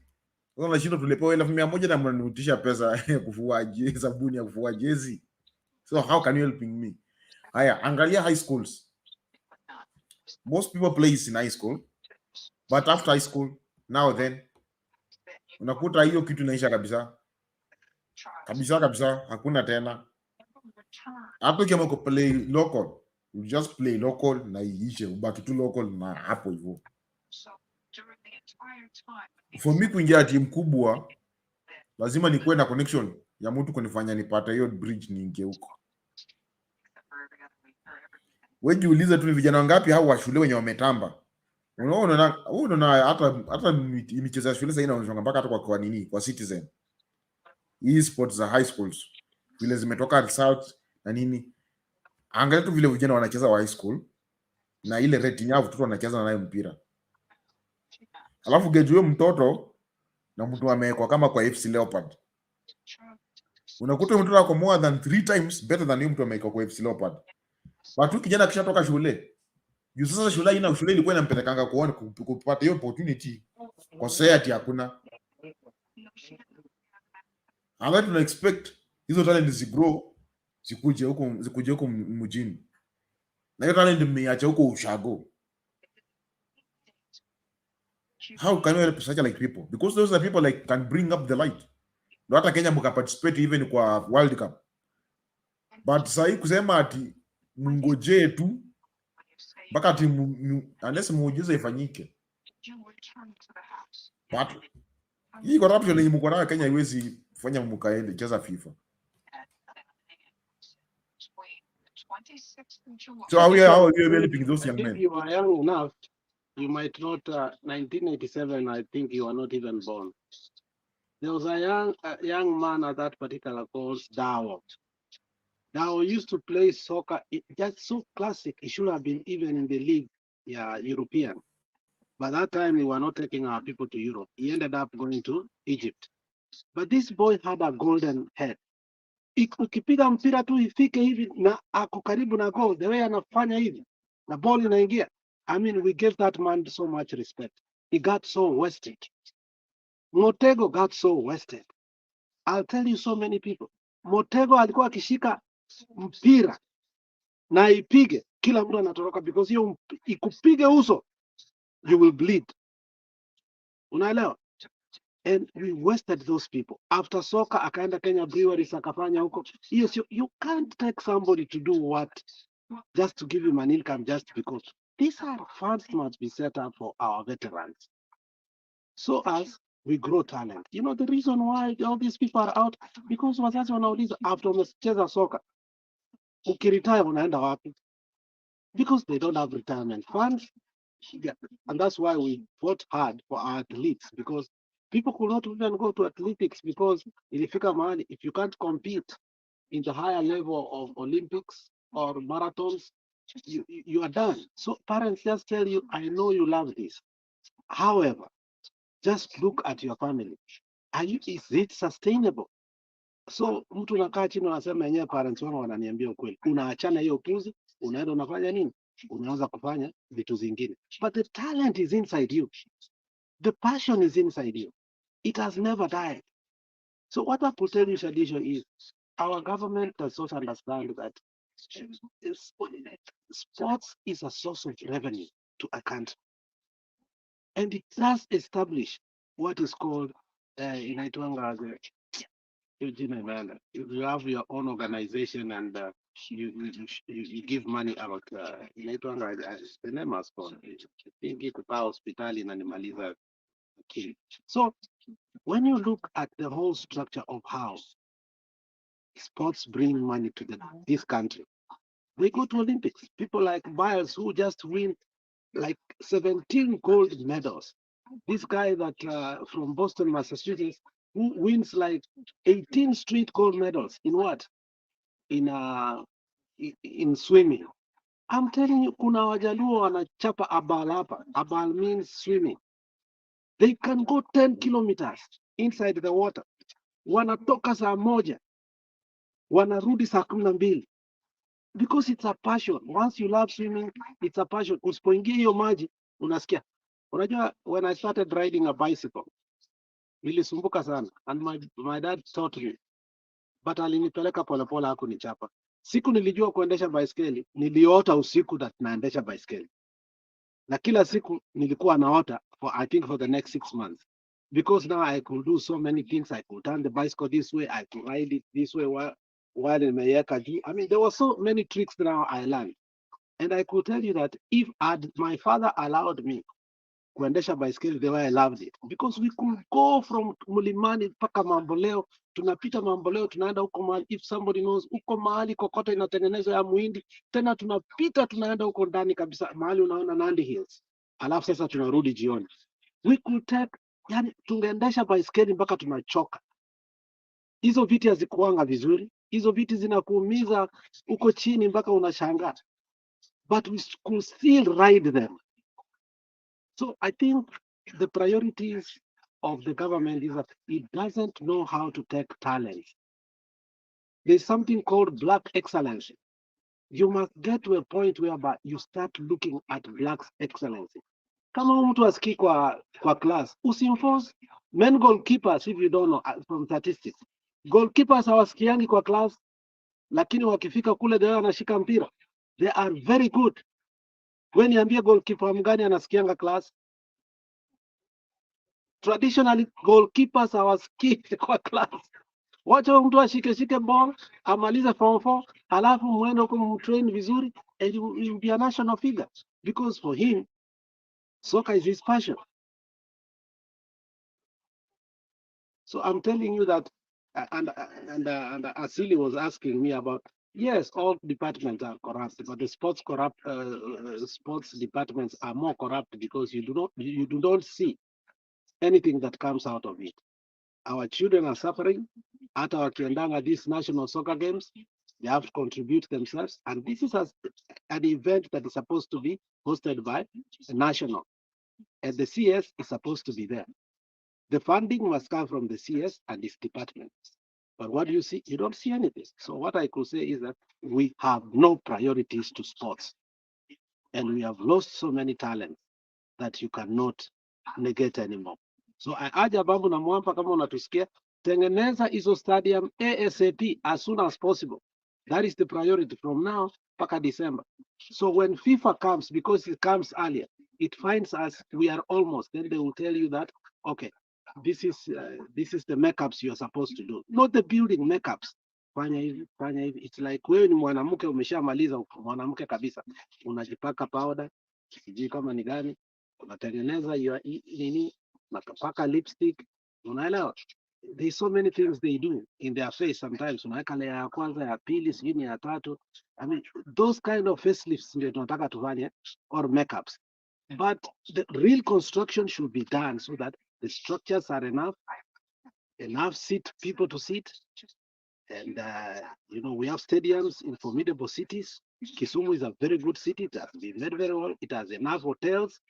I'm telling you, because they did held the cities, African cities. They don't go to the capital city. They go to a city that is almost the capital, and then they assess it, and they see how the Africans, apart from the capital cities, how the Kisumu did so well among the cities that the African countries are visited. In fact, I think it was number 1, because the way that time Anyang' Nyong'o had just prepared. So we must also prepare in that manner. We are having visitors, we are hosting them. So what it means is that we have the cash flow, because they knew AFCO is coming. It's not a new thing. We are told 5 years before.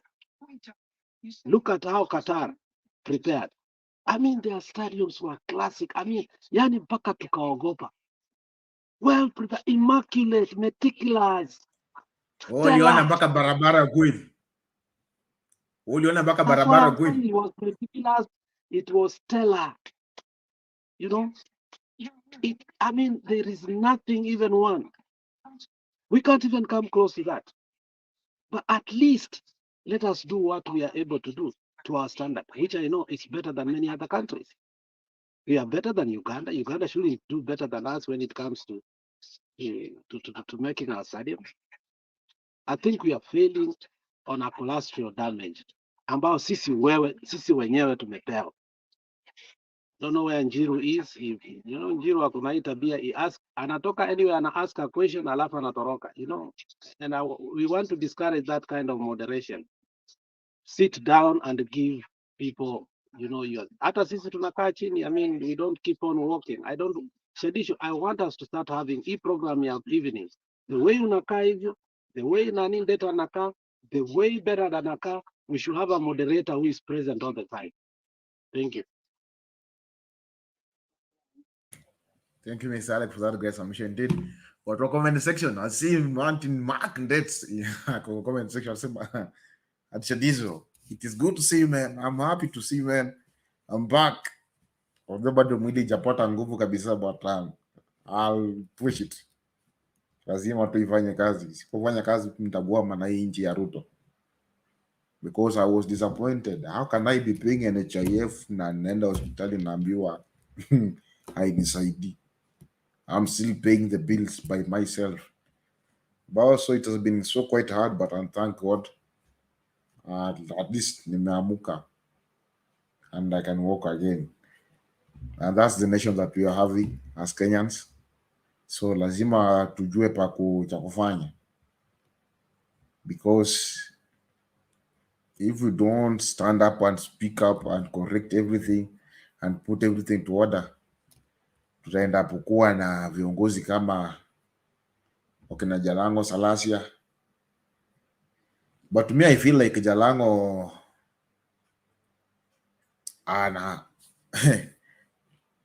anajaribu kujenga jina, anajionyesha anasimama, lakini bado, sababu kuna kitu moja mimi najua, kuna wale watu wanatakanga kutumia pengine kujenga jina,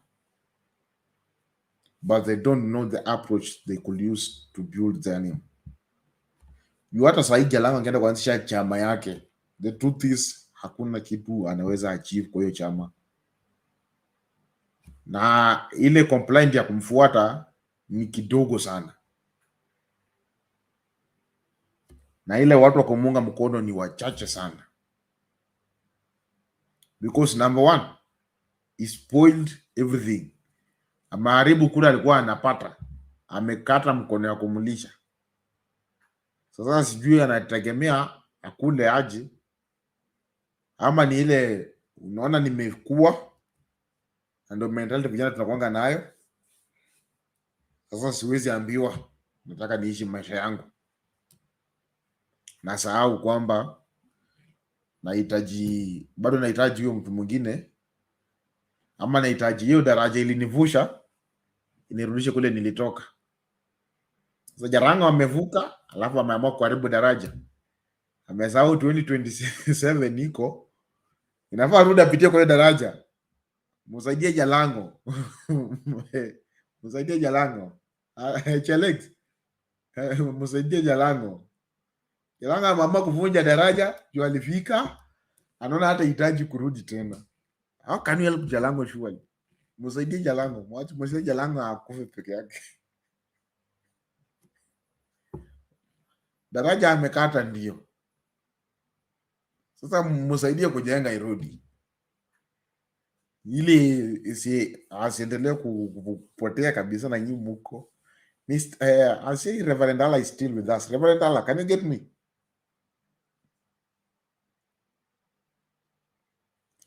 Leo mmepiga story ya mpira mpaka Reverend ameshindwa, kwani leo kanisa wameamua kubadilisha kanisa kwa ya FIFA.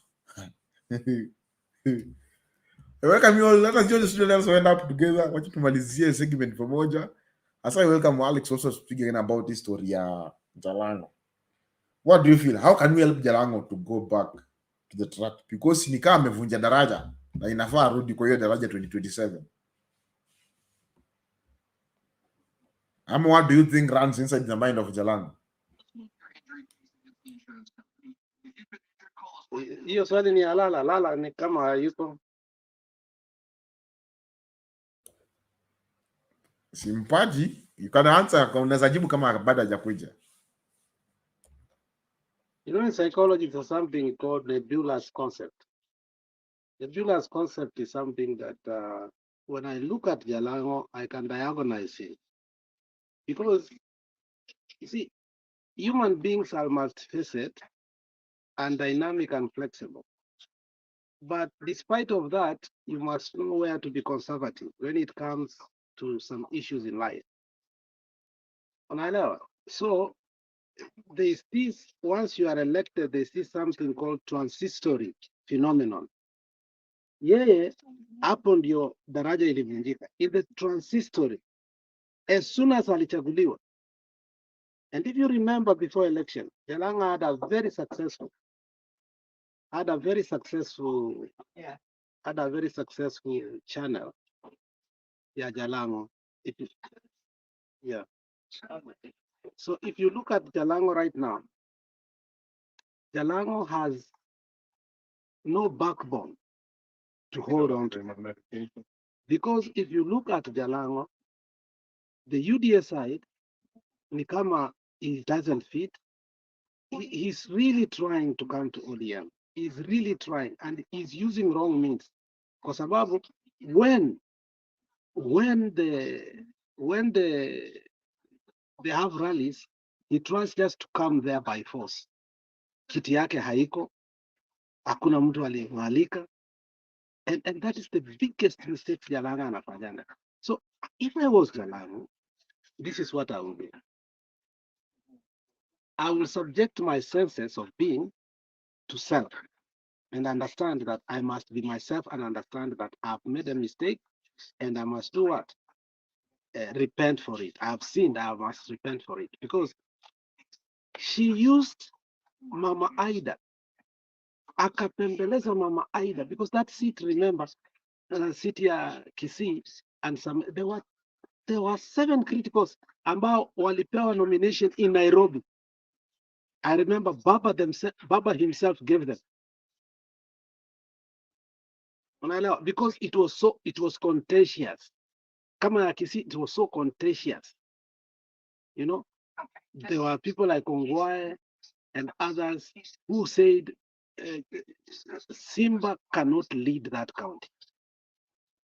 And whenever Baba came to Kisii, everybody was talking about seed. So that momentary sense of feeling must be aligned to himself so that he can understand that he was a conman when it came to what? When it came to nomination. But what is not realized is one, that he was given that seat for free. And he doesn't know that that seat, it's ODM that won, not him. So what I can say, or I can advise Jalang'o, is that you have lost this seat, you will stay home for 5 years. The same thing should happen to Kijana Naito Selassie. His arrogance he has built, and to be honest, they are not leaders anymore. If you look at Babu Owino, he's playing a different kind of politics. If you look at him, he knows where the source of his winning came from, or victory came from. He has always stayed next to Baba. Look at how he was with Baba in Embakasi. The boy knows how to play his politics. And that's why I told you that they said it in the rally in Kampunji that now they have come to amicable solution. That amicable solution is he's getting out of Embakasi, he's going to Kisumu, he's going to become the governor of Kisumu. Nani akwe ingine hapa. So wame resolve hiyo because the boy wants to be a governor because he has an ambition. And he has always been next to Baba. And this is a person who has performed. This is a person who's loved in his constituency. But when you look at Jalang'o, even his own constituency does not like it. He goes to Ayani, the other side, whereby Hakuna Wajaluo. He knows where to go. Jalang'o cannot go to his constituency anymore, like he used to go.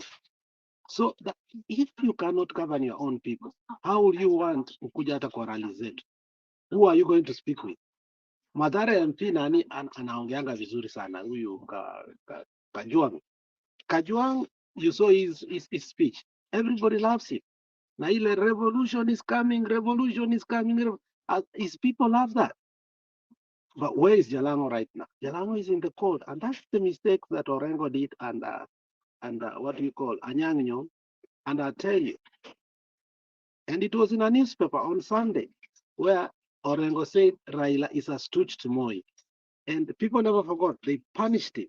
They were in SDP, Nangilu. They all failed.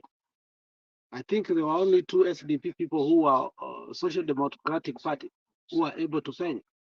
Because these were activists who came together and thought that people are going to elect him. No, that some seats are reserved for a party. And that's what Eddie, the senator from Migori, said. There is blue state and there is red state. And let's declare Nyanza to be an orange state. From Kisii, Migori, Siaya, Kisumu, Busia, and some areas that they are very short. You declare these are orange states. Alafu sasa tukikuja kwa yellow states, unajua ziko the Rift Valley, because now swing state ni wapi? Sai swing state is in the coast, which I doubt is geared more to orange. And the other thing is that yellow imeisha kabisa the mountain. But what we don't know, because somebody said something that was classic when I was in another channel, that people want Raila in the mountain to be the president, but our MP wakuwe na party yao. If you hear now, the mountain wants its own party, but they want Raila as the president. So ODM cannot go to campaign there. They will accept Raila as a person, not as ODM as the party. You see that phenomenon? In Nyanza, it's the party that wins. But in the mountain, wanataka Raila bila ODM. Understand you? So I think Jalang'o is not smart enough. Yeye na Sonko walifanyiwa mtihani so that waingie siasa. Hao watu walikuwa na saa ya kwenda shule kweli? If you really look at them, did Jalang'o go to school? When you go to school, you get refined. You no longer become the person you are because education changes you. Trust me, education 4 years in college changes you. The way you speak, the way you hear, the way you interrupt, the way you interject, and even your English. Jalang'o English has never changed. It's still the comedian English. Naona Kenya maandamano amekuja, tunakukaribisha mama. The cowboy number 2 ako hapa, so don't be afraid to say what you want to say. Speak even when your voice is shaking. Thank you. Thank you. Let me welcome Mom. Mom, hi. Mzuri sana Shadisho, nasalimia hata cowboy number 2, my bodyguard forever. Mimi niko mzima, nasalimia Wakenya pahali popote wako, na tarajia watu wanajionea vile Kenya yetu inaendelea na ile mambo yote inazuka, tuiangalie kwa makini, sababu mimi ninashangaa sana kuona watu vile wanajifanya na kujitokeza na rumba yao peke yao, because surely when you look at people like Kafo and Waititu, you wonder where were these people? Why were they silent all this time? And then when they come out, they talk like negative and positive at the same time. Because why I say negative and positive, unasikia mtu anakosoa Uhuru, ati Uhuru alijua bahali tunaelekea. You wonder, yeye alikuwa wapi? Hakusikia vile Uhuru aliimba wimbo wa kuambia watu mjihadhari, mjihadhari, na wakaendelea tu wakasusia. Then he comes and say ati watu walienda kuvote wakaacha brains nyumbani. How about him? Kwanza yeye na ndiye anajifanya ati ni kiongozi, anaelewa, ana mambo ya politics. Alifanya nini? Alifuatilia Ruto, alikuwa huko ndani ya hiyo mkutano mkubwa, ilikuwa ya Ruto somewhere. Akasema huyu ndio rais wetu wa 5, akarudi akaenda. You see, these people, what they do. Msemo na Kikuyu unasema ndege hufurahia maua. Sa ile when the flowers are blooming, that's when birds look at those flowers and then, inafurahia. But haikumbuki ati hiyo maua itanyanyuka, something like that, like they will weather out. That is what I don't understand these people from Central. Sasa Kafogo anajitokeza ati yeye ako na mambo ya kusema, just to say things like he is so smart, but he is very backward. Mimi nilimwangalia hata nikasikia aibu on behalf, kwa sababu sikumuelewa hata kidogo. Nilikosa kumuelewa kwa sababu hiyo mambo ya kuchongoa Uhuru, ukijua Uhuru aliongea, in fact if he was an easy man to cry, kama vile Ruto alikuwa anatudanganya hapo kanisani ati ameinama hapo analia, sijui alikuwa analia nani. Honestly, Uhuru angelia kulingana na vile alihurumia watu wa Kenya, na anaona kabisa wanajipeleka kwa moto. But I will say this, sasa ni wakati wa kujua gold ni gani. Tuzichome zote, ile itatokea itokee, tujue gold ni nani. Sababu hii mambo yote watu wanajiongelesha hapo kusema mambo ambayo ilipita na walikuwa kati ya hiyo maneno ya kuwa mambo iliharibika. Uhuru alikuwa anajua mahali tunaelekea. I did not understand Kafogo, and from that moment nikajua kweli people they are very hypocritical. Huyu Kafogo I think alikuwa anatarajia atapata kazi kutoka kwa jambazi. Jambazi alikuwa na mtego wake. Alipenda saa ile yeye Kafogo ameenda amesimama kwa hao watu wengi hivyo na kuchangia na ku electrify people warukaruke wakiona sasa wanaenda kuwin. Lakini baada ya kuona mambo haikufanyika, alienda under the water, chini ya maji, na akanyamaza. So now he's coming out, I don't know to tell who, kwa sababu already Kenyans have realized the prophetic words that came out of Uhuru's mouth. So I don't know what he is looking for or why he should talk like that. He would rather stay underwater until things change. Then atokeleshe kama Mkenya mwema, mzalendo, aendelee na kazi yake. Sometimes you need not to say anything when you have failed that much. Nimewaangalia nikaona kweli politics ni kitu mbovu, ni kitu mbaya, ni kitu inaweza choma nchi, na watu wale wataumia ni wengi sana. Wale ambao wanafikiria wamefanya vizuri, wamevote huyo mtu na wameondoka.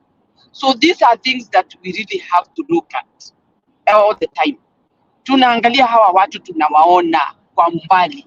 Na Wakenya pahali mko, this time round you have learned a big lesson in a hard way. Ni wakati wa kujua ni nani ambaye anatulilia, ni nani yako pandi yetu. In fact, you cannot pretend all these years. Baba hawezi kupretend all these years. Tumemtest na njia mingi sana, mbaya, ngumu, chungu. But at this time, that is our goal. Sioni haja ya kung'ang'ana na mambo mingi. Tuombe Mungu atujalie tuwe hai, ndio tu celebrate hii Kenya yetu with the king that will come in, ambaye anatujali. Hii mambo imezidi and it is too much. Today I learned something somewhere. I had gone for lecture and we were learning about how human behavior is. Everybody has a behavior, everybody. It depends whether negative or positive, but behaviors are there to everybody. Na nikachukua neno moja hapo ambayo inaitwa egocentric. Egocentric. Huyu ni mtu ambaye anachukua yeye hana makosa, watu wale wengine ndio wako na makosa. And that is what we have in Kenya. Egocentric. Huyo ni mtu ambaye anajiona hana makosa, Wakenya ndio wako na makosa. And we need now the doctor who doctors this jambazi atokeleshe na atuambie huyu mtu, was he abused when he was a child that he has got trauma, ama ni nini mbaya na yeye, because this one is unheard of. Huyu mtu ako na shida kwa kichwa yake. You cannot treat people the way you are treating them and expect that they are going to listen to you na uwaforce ati wakusikize. You don't rule the country by force. Unajua vizuri sana mambo yako si masafi. You have so many dents, but you still want to show us that we have to adhere with what you do and what you say. Umetuweka mahali mbaya kwa miaka hiyo umekaa hapo, and in fact many people have suffered and they are still suffering even now. So today that's a new name, egocentric. That's the man. We want to know from the doctor whether this guy is sick. Tuambiwe vizuri sana, because naweza kuwa mnaongea, tunaongea, tunasema mambo ambayo kweli kabisa inatuumiza, na ni mtu mgonjwa anawaongoza, unapata shida, sababu when you are normal and the other person is not normal, So we become like a caretaker, and we cannot caretake kiongozi ambaye anaongoza nchi. So we want to know the truth. Either he is PTSD, tujue mapema. We cannot continue with this pain. I get away from there. Jalang'o, nafikiri amenyamaza, ameona hii mambo haikuji. Naona hapa kutakuwa na tishio as I go on. But what I'm going to do, nitajaribu niwezavyo. Ajifanye kalulu, aende kwa baba, amunyemelee, amwambie hivi na vile. In fact, anybody who have gone to Kenya Kwanza, wataneni na yeye. They will never be cured. They are sick and sick completely. Hawana nidhamu, hawana maono, hatuwatarajii wajenge nchi, au ni kuharibu. Na huo uongo ni kama wamekunywa uji kutoka kwa huyo mtu. Imeingia kwa mwili yao, ikaenda kwa damu. In fact, everybody who goes to Kenya Kwanza becomes a liar, a real liar. Do you see this guy called Hussein ambaye alitoka Citizen? What he did? Anaenda kupeana information ambayo it's contrary with what he had said some years ago. Anasema Ruto ndio ameenda huko Japan for after 20 years. Unarudi unatolewa clip ya huyo Hussein akionyeshana Uhuru akiwa huko Japan, amepokelewa na yule mama alikuwa na amepewa usukani wa, I don't know whether it was education and before she was in defense. I don't know which ministry she was given. And you can hear completely, this is Hussein who is announcing Uhuru being in Japan. And now he is saying Ruto ndio amevisit Japan after 20 years. When was Uhuru in government? When he went to Japan. So you see, all these people are being threatened by lies. Yani wanakuwa, ukiingia hapo unaanza kukunywa uongo kabisa inakuingia. And I don't know whether they are being instructed by these majambazi ambao wako kwa hiyo serikali, enda utangaze hivi. And because there is a threat, utapelekwa mbinguni ama jela ama upelekwe kwenu. So people will do as they wish. Sasa hiyo ni nchi gani? Ni nchi aina gani ambayo kila mtu ni muongo? Even where we expect to hear the truth, not even the truth, the reality, what is going on, and we are watching, we are seeing with our own eyes, bado tunadanganywa, tunaambiwa hivi na vile. It is terrible. So Kenya imekuwa kitu bure, imefanywa pahali ya kuumizana kiholela na kuambua jina la mtu kuliweka kama huyo kwa sababu si wa Kenya Kwanza, tumpake matope kabisa, asionekane tena. So for me, I say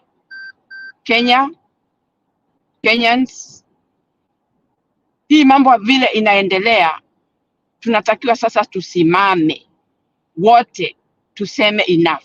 And I'm happy there are so many groupings that are really coming up, showing that they are not ready for how our Kenya is going.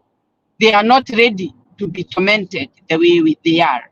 So nawaomba tuwe vigilant, hii mambo yote ambayo inaendelea Kenya ya uongo. There is no country that can be led by liars na ifike pahali inaenda. Nchi itaharibika, iishe. So Kenyans nawahimiza, nawaomba ndugu zangu, tuungane kwa maombi, kwa maono, kwa kila jambo ambalo linaweza saidia Kenya yetu mpaka pahali tumefika, tuweze kuisimamisha. It's not easy, it's a hard job. We have no idea what will happen, but as we continue seeing all these happenings and all these things that we are getting from corner to corner, we are getting somewhere. Mimi nashukuru kwa kunisikiza. Those are the few comments I wanted to make. Back to you, Shandizo. Asante sana. Thank you, ma'am, for that great submission. Indeed, it's been so great. And Mama has elaborated everything clearly, and I'm feeling my legs are itching so badly. But I'll begin with. I see Miss Ansam is back. Let us begin as we wrap up. We are on the 4th hour, and I appreciate it because we are doing good. I'll begin with Mr. Ansam to give us just the last opinion as he thinks about Jalang'o. What's the problem? Why are we wrapping up? We are not still wrapping up. We are on the 4th hour, on the 5th for our last lap hour. So we are going down. We shouldn't be wrapping up. Okay, we are not wrapping up. Let me begin. Wacha Njiro waulize maswali bwana. Unajua vile watu wanaenda wapi saa hii? It's 6 o'clock hapa. Wewe unataka tuenda wapi? Wewe afadhali ni usiku unaenda kulala. Wewe unataka sisi tuenda wapi bwana? Huko ni asubuhi, sio usiku. Sisi ni saa 12. Okay, let us begin with Injili. Mahali yako sijui ni saa 10 jioni. Unataka aenda wapi? Atoke kazi ama aende kazi? Let us begin with Injili now. Yeah, sasa utakubali maandamano sasa bwana Shandizo. Even people takubali kuachia maandamano ndio upambane nayo. No, anyway, don't worry. You see what there is, bwana Shandizo. We have a hunger of anyway, and it is my hope that we are making an impact. That is my hope, and that impact, I think, unajua vitu zingine, a journey of 1,000 miles starts with a single step.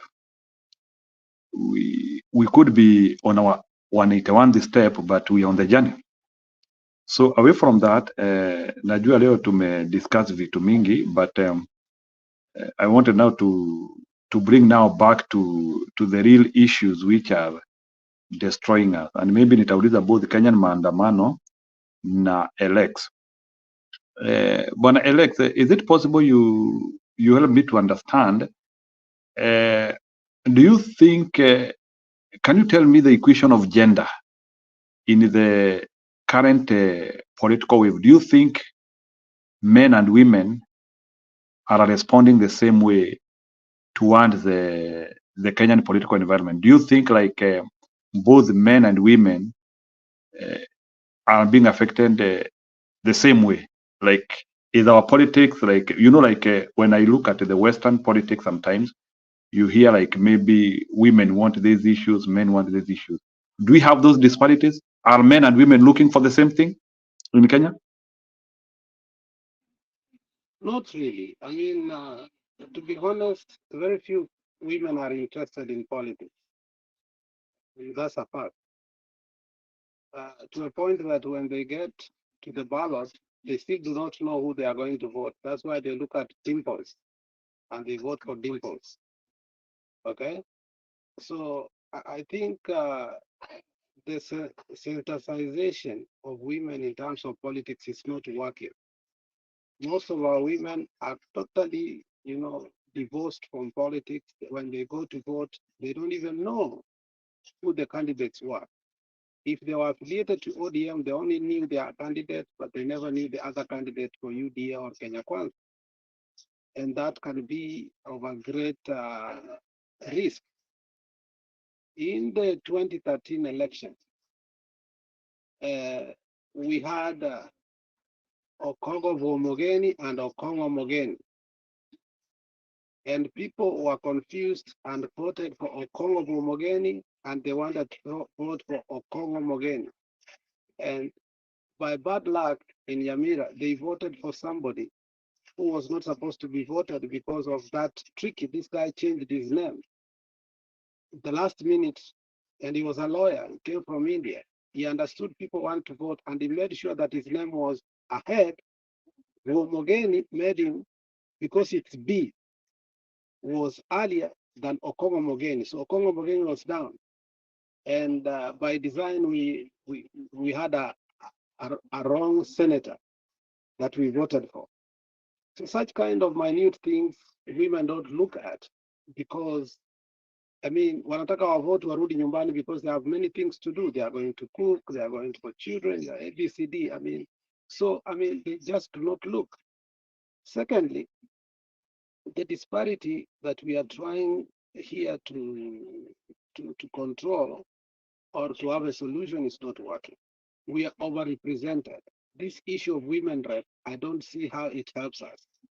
I think if we forced parties to have the affirmative action, and we forced the parliament to have affirmative action, then we can be able to achieve that, but not forcing us to have a special seat for women, which actually men can also ask, okay? Because right now, women are more than men. Right now, women are more learned than men. So we are on the minority. In fact, if affirmative action was to be done today, I think men are minority. Men are less learned. So we might take precedence and control. Thirdly, the women we vote in have exhibited incompetence. This woman who comes to parliament and starts showing blood running out of white cloth. I mean, there's some comedies you don't know, but yet still we have better women who are strong like Muchomba. You know, real women who stand by the truth. You can't shake them. Who stick their feet to the cement until it dries. The only way you can take them out of their ideology and the people on the ground is amputating the leg. So we still have strong women who are not elected as women rep, elected as members of parliament because they went there, they fought, and they were done what? They were elected. So the issue of women representation and them being fantasized to politics is a complex one. Because in a typical world, a woman in the village does more than a woman in the urban center. Huyu mwanamke ataamka asubuhi, aenda alime, aenda alete maji, aoshe nguo, ikifika saa 6 apike chakula, saa 8 apeleke kupeleka mboga market ama mahindi ama kila kitu yenye ako nayo, ikuwe ni sweet potatoes, ikuwe ni potatoes, and you will see them now in the market selling something just to buy what? Kibiriti ama kitu ingine wakuje kwa nyumba. So there are many factors that make women not be sensible. The last one is women, I think, do not like politics, especially the politics of engagement and the politics of arrogance. So when they see that, they shun off, because naturally women are soft. Okay, they are not glued to tough things like men. So when they see people fighting either in politics or constant agitation, every time wakiwasha radio ama wakiwasha TV, they see like, oh, Governor Simba and Osoro, Governor Simba and Osoro, Governor Simba and Osoro. They get agitated because they think their children are going to become like that. So wanazima TV. So they never watch news anymore because they just do not want their children to see that kind of violence. So there are many factors that make women not be able to make topical judgment in regard to who they are going to vote and how they are going to develop even their own. But given an opportunity, a woman can do better in terms of administration than a man. Given an opportunity, I've seen women work so hard. People think Gladys Wanga just became a governor from nowhere. Gladys Wanga has worked for so many organizations and she has left a legacy in those organizations. Just go and read the organization Gladys Wanga has left. He left a stellar record, meticulous record, untainted record. So he didn't just drop here and become a governor. He has worked for it. Look at Milia Diambo. Who can say Media Diambo is not qualified to become a governor? Media Diambo has worked so hard in terms of hata saa ingine unamweka ana shout. He's able to shut down ni Kimani Ichung'wah ama ni nani? He's the only one who is able to shut Kimani Ichung'wah in parliament because Kimani Ichung'wah akiongea vitu zingine zinaumiza bwana. Sikudanganyi. Huyu jamaa akifungua watu mdomo yake hivi, mimi nafunga TV ama nafunga hata kama ni internet because huyu jamaa anaongeanga ni kama this world belongs to him. It just irritates me. Nasikia saa ingine hata kutapika. I don't want to see him. But when you look at the whole issue, Media Diambo is able to humble the man. So when you see Media Diambo become a governor, it's not by design. See ati alipewa bure. The woman has worked hard. Now, she's not even a women representative. She has worked, she campaigns for herself. Nobody gives her money because she's an iron lady. Martha Karua the same. So I can tell you there are women who are fit to be in seats, but also there are women who do not fit to be in those seats because they get pampered. Mtu kama Waiguru, I don't think she has ever really won any seat. I believe the first time nani alishinda kura. Martha Karua. The second time, I believe nani alishinda kura. Huyu mwanamke alikuwa anaitwa nani? There was this woman mwenye walikuwa wanapigana na she comes from a very rich family. Naweza nikumbusha ya Waiguru walikuwa wanakibishana na ule mwanamke bwana yake very Ngirishi. nani? Ngirishi, Purity Ngirishi. Yeah, Ngirishi. I don't think Waiguru won over Ngirishi. So do you think women have a take in making people understand the misfortunes of Zakayo? What can women do? The reason why I'm talking of women are the majority in any society, ndio wengi by default. Like in Kenya, they are close to 52-53%. So what can women do to help on this war against Zakayo? I think that's a question for women because we are balanced here. There are two women, they will be able to help us because if I answer that question, I'll be lying. I'm not a woman, I don't know what to do. I can only preempt. Even now I was preempting. So they better tell us your two questions compounded together. Ukiona Maunga amekuja ni kitu imemwasha sana. She doesn't come easily. So I think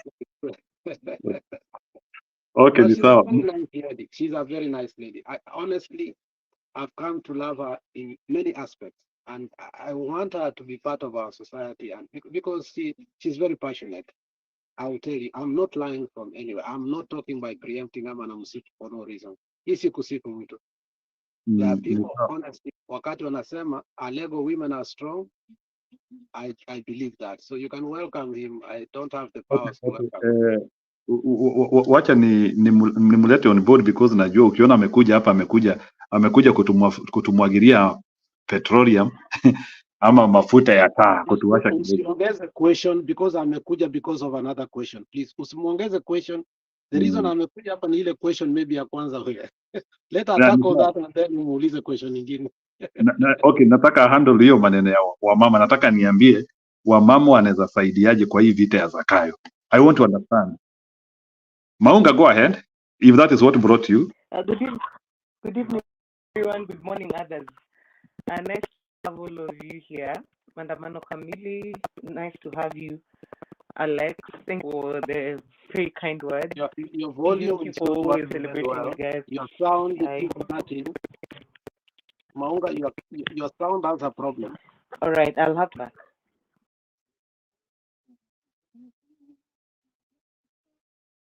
Umemute. Okay, Maandamano Kamili, umesikia vile tulikuwa tunasema? Hebu tuambie wamama wanaweza tusaidiaje kwa hii vita ya Zakayo. I want to hear. Umesikia vile tulikuwa tunasema? Sorry. Ndio, nimesikia mlikuwa mnasema habari ya how women would contribute on this situation that we are in. Is that the question? Yeah, surely that is a question. You see, what has happened? Kuko na kisanga ambayo imeendelea Kenya ambapo mtu hata yule alikuwa amefanya kazi na nguvu na wananchi akapotelea hapo katikati kwa sababu upendo wake ama hisia zake za kuwa ako kwa hiyo cheo ama kwa hiyo politics ni ubinafsi. Na hiyo ndio shida tuko nayo. Look at Ngirishi. Ngirishi had won. Ikafanywa msako fulani hivi. Anne Waiguru akawa ati ni yeye amewin. Na already Anne Waiguru, I think if I'm not wrong, she had accepted defeat. Lakini baadaye, I don't know what happened, kwa sababu Ruto huyo jambazi anapenda kuwa na wale ambao wanajua vile wanajuana. You know the story of huyo Anne Waiguru, what she did. A big corruption that happened. Uangalie uone Ngirichi alipoambiwa, I think if I'm not wrong, she was given an ambassador. I don't know which country in Africa. Is it true? Njiro? Yeah, she has been given a position by Mr. Ruto, correct? Go ahead. Yes. After she was promised that, I believe those three of them, Anne Waiguru and Ngirichi and the Jambazi, they came into a consent that wewe kubali umeshindwa, wacha Waiguru wakae hapa, wewe nitakupea kazi hii.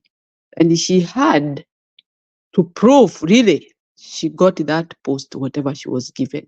She went mum. Akadisappear kwa wananchi wale walikuwa wanampigia madebe, walikuwa wanamsaidia, walikuwa anaenda nao, akadisappear. Anne Waiguru naye akafurahia, amepata kiti, hii mambo ikaisha, watu wakaachwa kwa baridi. What I have seen the trend of women in our country, I am a woman, but in fact what they have done is very shameful. Wanawake wale ambao wako juu, yani kwa hizi viti ambazo watu wanaangalia wanaona hiki kiti ni huyu, hiki kiti ni huyu, hivyo. What I have seen is a shame. Na ninasema ni shame kwa sababu if you go back those years, uone wale wamama walikuwa kwa cabinet, wale mama walikuwa politicians. Surely there is no comparison with what we have right now. There is no comparison. You can name them. Wale wamama walikuwa hapo mbeleni. Wamama walikuwa na heshima na walikuwa wanaheshimiwa. And in fact, I never had any negative thing about those women. Hakuna pahali walipatikana na magendo. And they were still famous and rich. They had enough. Na walikuwa na bendera kwa hiyo gari. It doesn't matter. Those ladies, I really respect them up to today. Hao ni wale wamama ambao wako very few ambao wamejipea heshima. And in fact, they respected themselves even the time when they were in parliament talking. They were really decent women with a lot of integrity. What we have right now ni mukorogo. Watu ambao hawajali hata kuitwa jina. And in fact, imagine people would not have tried to call those ladies any name. Kwa sababu hakuna pahali wamejihusisha na mambo ingewaletea majina mbaya. What we have now is crooks. Angalia Martha Koome, the hot air lady. Huyu naye Waiguru, NYS, mpaka wa leo haijawahi kujiinua, pesa zilienda. Yeye alikuwa ni mteremko. Angalia huyo Ngirichi. Ngirichi anakubali kiti yake iende kwa sababu ameambiliwa atapewa hiyo kiti. Anawacha wananchi kwa hewa, kwa uchungu mwingi na kwa baridi. Which woman can we say? Right now we can only talk about Wamushomba and Governor Wanga ambaye anafanya kazi yake akiwa amejinyamazia. Look at Kihika, Governor Kihika. She's another notorious person. Mtu ambaye saa hii hata simuelewi amefanya maafa kwa hiyo Nakuru. Kwa mambo ile yote ilikuwa inaendelea. Who else can we mention apart from Wamushomba? Who else? Which is the other lady? Ni Aisha Jumwa, ambaye sasa amekuwa numb, hata hawezi kuongea kwa sababu she is afraid of going even to the camera, or she is under pressure kwa sababu hajijui, aliwekwa tu hapo kama gate master. So which one can we talk about? And then we had this Ngilu. Ngilu sijui amenyamaza kwa nini, sijui mambo ilimuendea namna gani. I had some respect for that lady, honestly. Who is the other lady in that country? And those who have the mouth to talk and, you know, on behalf of Kenyans who are suffering right now, because I believe zile viti wawa wanawake wako nazo, it's enough to take care of wananchi. They have the right of taking care of the wananchi, but they are not interested. Wamekuwa kama wanaume wengine. And you know, men, we know they are rough. But women, wherever they are, they have to create peace.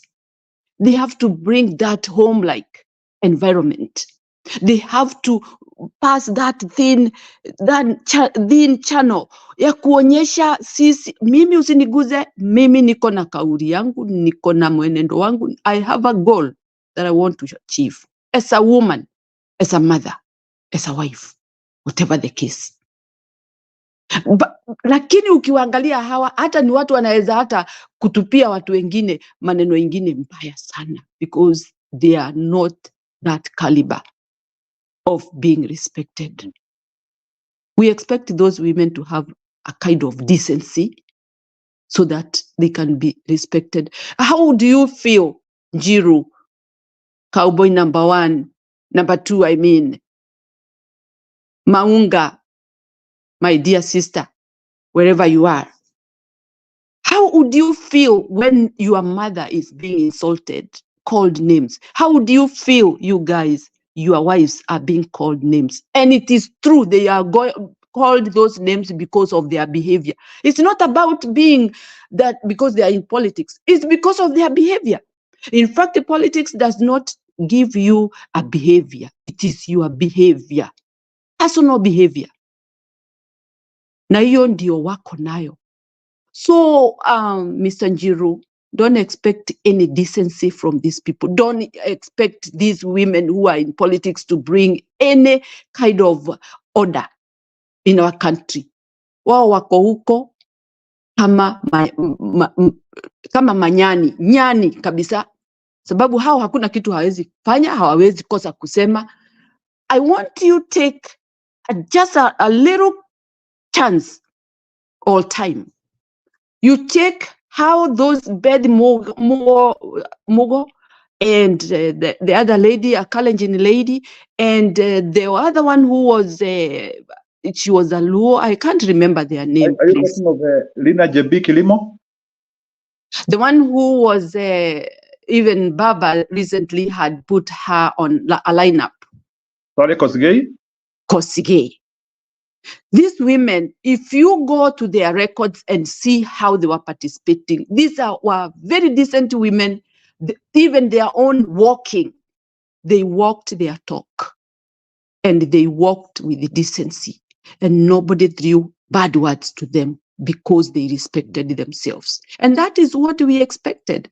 When we balance the equation of men and women, we are expecting to have one side, a cool side that really matters. And then it will make these other people feel like we are hooligans, we are making noise, and this other side, people are making sense. That is how we should balance. But look at the women we have.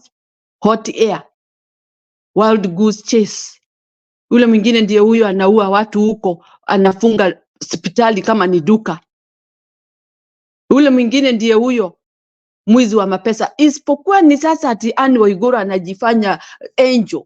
She is pretending to be an angel because I know her her welfare. I know where she has all this wealth and whatever. She's defending her wealth. It's not about the Kenyans. And that is why I feel very bad. Because you have wealth which does not belong to you. You stole for the poor children who ought to be enjoying their life where they went, and they have suffered under your carelessness, your foolishness. Those are the things that I feel so bad. We would not be calling Akina Waiguru foolish or stupid or carelessness or whatever if they behaved with decency and respect the property of our country. Any financial gains because of people go without food because you want to do your own things, that is evil. And I'll stop there, Njiro. That is my answer I can give you. Asante. Okay, now we will come back to you for more response. Maunga, go ahead. Yeah, I hope I'm audible now. All right, Kriya, go ahead. Yeah, earlier on I was stating that I'm really humbled by the accolades that Alex has given me. I'm really thankful. Thank you for thank you for the appreciation of what God has bestowed. Mandamano Kwamili, Mr. Njiro, asanteni sana kwa kuja. Naturally, you're keeping the channel vibrant. So, yes, I heard that I came because of a hot topic. Yes, whenever women are spoken about, I sometimes feel representative. So, Alex, you gave us an apple with one hand and took it with the other. You indicated rightly that women are quite many, that the population against men, obviously women are more. And when it comes to representation, is that reflective?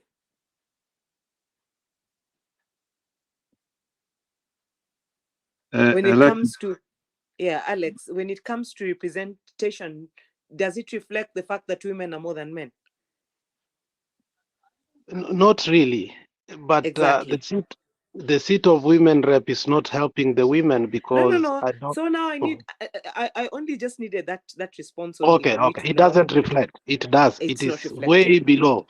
Exactly. It's 30% only. It's 30% only. Then yeah. You went on to actually list down the factors of why women shy away from political offices and political contests. Yes, I did. And it is for that exact reason that the woman rep position was considered necessary. It was supposed to address all those fears that you listed as those that women shy away from, and that's the reason why they do not lead.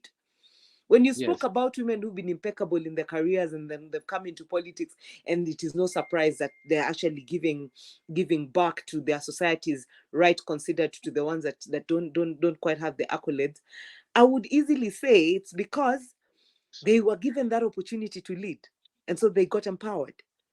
So the woman rep position was ideally supposed to empower women, that they should come and battle amongst each other without necessarily the slander and mudslinging that men usually bring for them.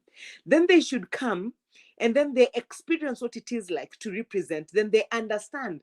Because usually whenever you're within the practice, then you get better at it.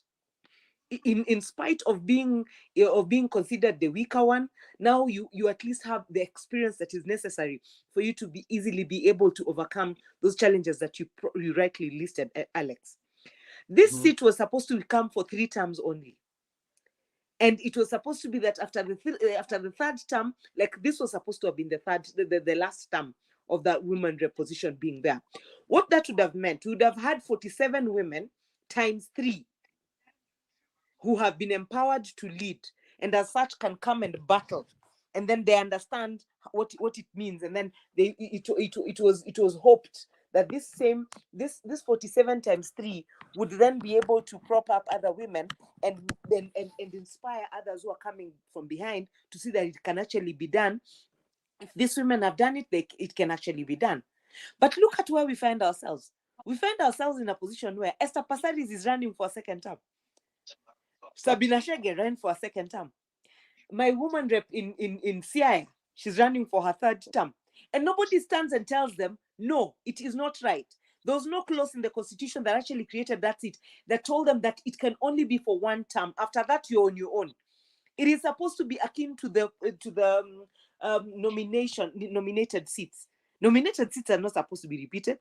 But in ODM, my party, there's a lady called Catherine. She has been nominated all her life. And life goes on. So the truth is, when you see some of us stepping back from active politics, it's because we just don't understand why some things are happening when they ought not to be happening. So this is a seat already that is prone to, is already being abused. It is an affirmative action seat that had a very good spirit in it, but it's already being abused just because it can. Why is it that it's being abused? Why is it that it can be abused? It's because of the kind of people that we have operating this system. Let me take the example of Atwoli, for instance. When Atwoli's wife decided that she's going to run for political office, what did Atwoli opt to do? He opted to divorce her. So I've always said, and I said I was going to look for Atwoli, and one day I will ask him, and this I always make sure I keep my word whenever I find the opportunity to. I will ask him, what have you done within the political balance that you have ensured that whenever women come into politics, they're degraded enough that they cannot be women, they cannot be certified wives and still hold political offices and serve their community, serve their country right within the state that Mandamano Kamili alluded. What is it that Akinatoli have done that they cannot stand their own wives occupying those positions? What did they do to the scene? What is so degrading about a woman in political office? And what is it that he did as a man that he knows men do, that he wouldn't allow his own wife to hold a position? So when Mandamano Kamili is talking about the women who were there, the women of valor, they were women of valor because the community allowed that. The kind of men we had out there, the kind of husbands we had out there were those that understood that I have picked a proper wife, and for that reason, I can allow her to go out in the world. She will be representative of the values she has in her, and she will not go peddling the things between her legs, but rather the things between her ears are going to be used for the purpose of ensuring that the generations that are coming are benefiting from the fact that I have a woman of valor that I have released to the world to come and certify her prowess. But what have we done? We have suddenly made twerking and dressing half naked and doing the most unpalatable things, the things that we project. In fact, we were only recently saved by those parents of Luak girls who decided that Akode will not come and be a keynote speaker to speak to their daughters. That one move was really important to call people to order. It has become stupid that I will come and be naked, but because it is always touted that publicity is publicity anyway, I will come, flaunt my wares, and the next thing I have gone viral, and suddenly when I stand for political office, I am familiar. What is familiar about me? My breasts, my bums? Then you expect that I should go there and represent what exactly? So what we as a society have degenerated to, and what we have assigned our quality to, what we have decided is famous and can be rich as a result of just because they've been thrown on our faces enough, is where the problem is. Do we call them out? Do we decide that you are not representative of me, the kind of a woman I am is not reflective of you, for instance? That what you represent is not who I am, and for that particular reason, I am calling you out, and I will stand against what it is that you represent, and you will not occupy that office by virtue of the things that you have done. But what did we see? We saw Waigoro in NYS, and then she went to Kirinyaga, and Kirinyaga people told her, ati wacha tukutane kwa ground, wacha koti iseme, wacha Wakenya waseme, lakini kuja hapa tuonyeshe kwamba tunapenda mwizi wetu. So much as we want to say it is a women problem, it is not a women problem, it is a society problem. I've always said that the pedestal, the back ideally stops with women when we have the wrong society.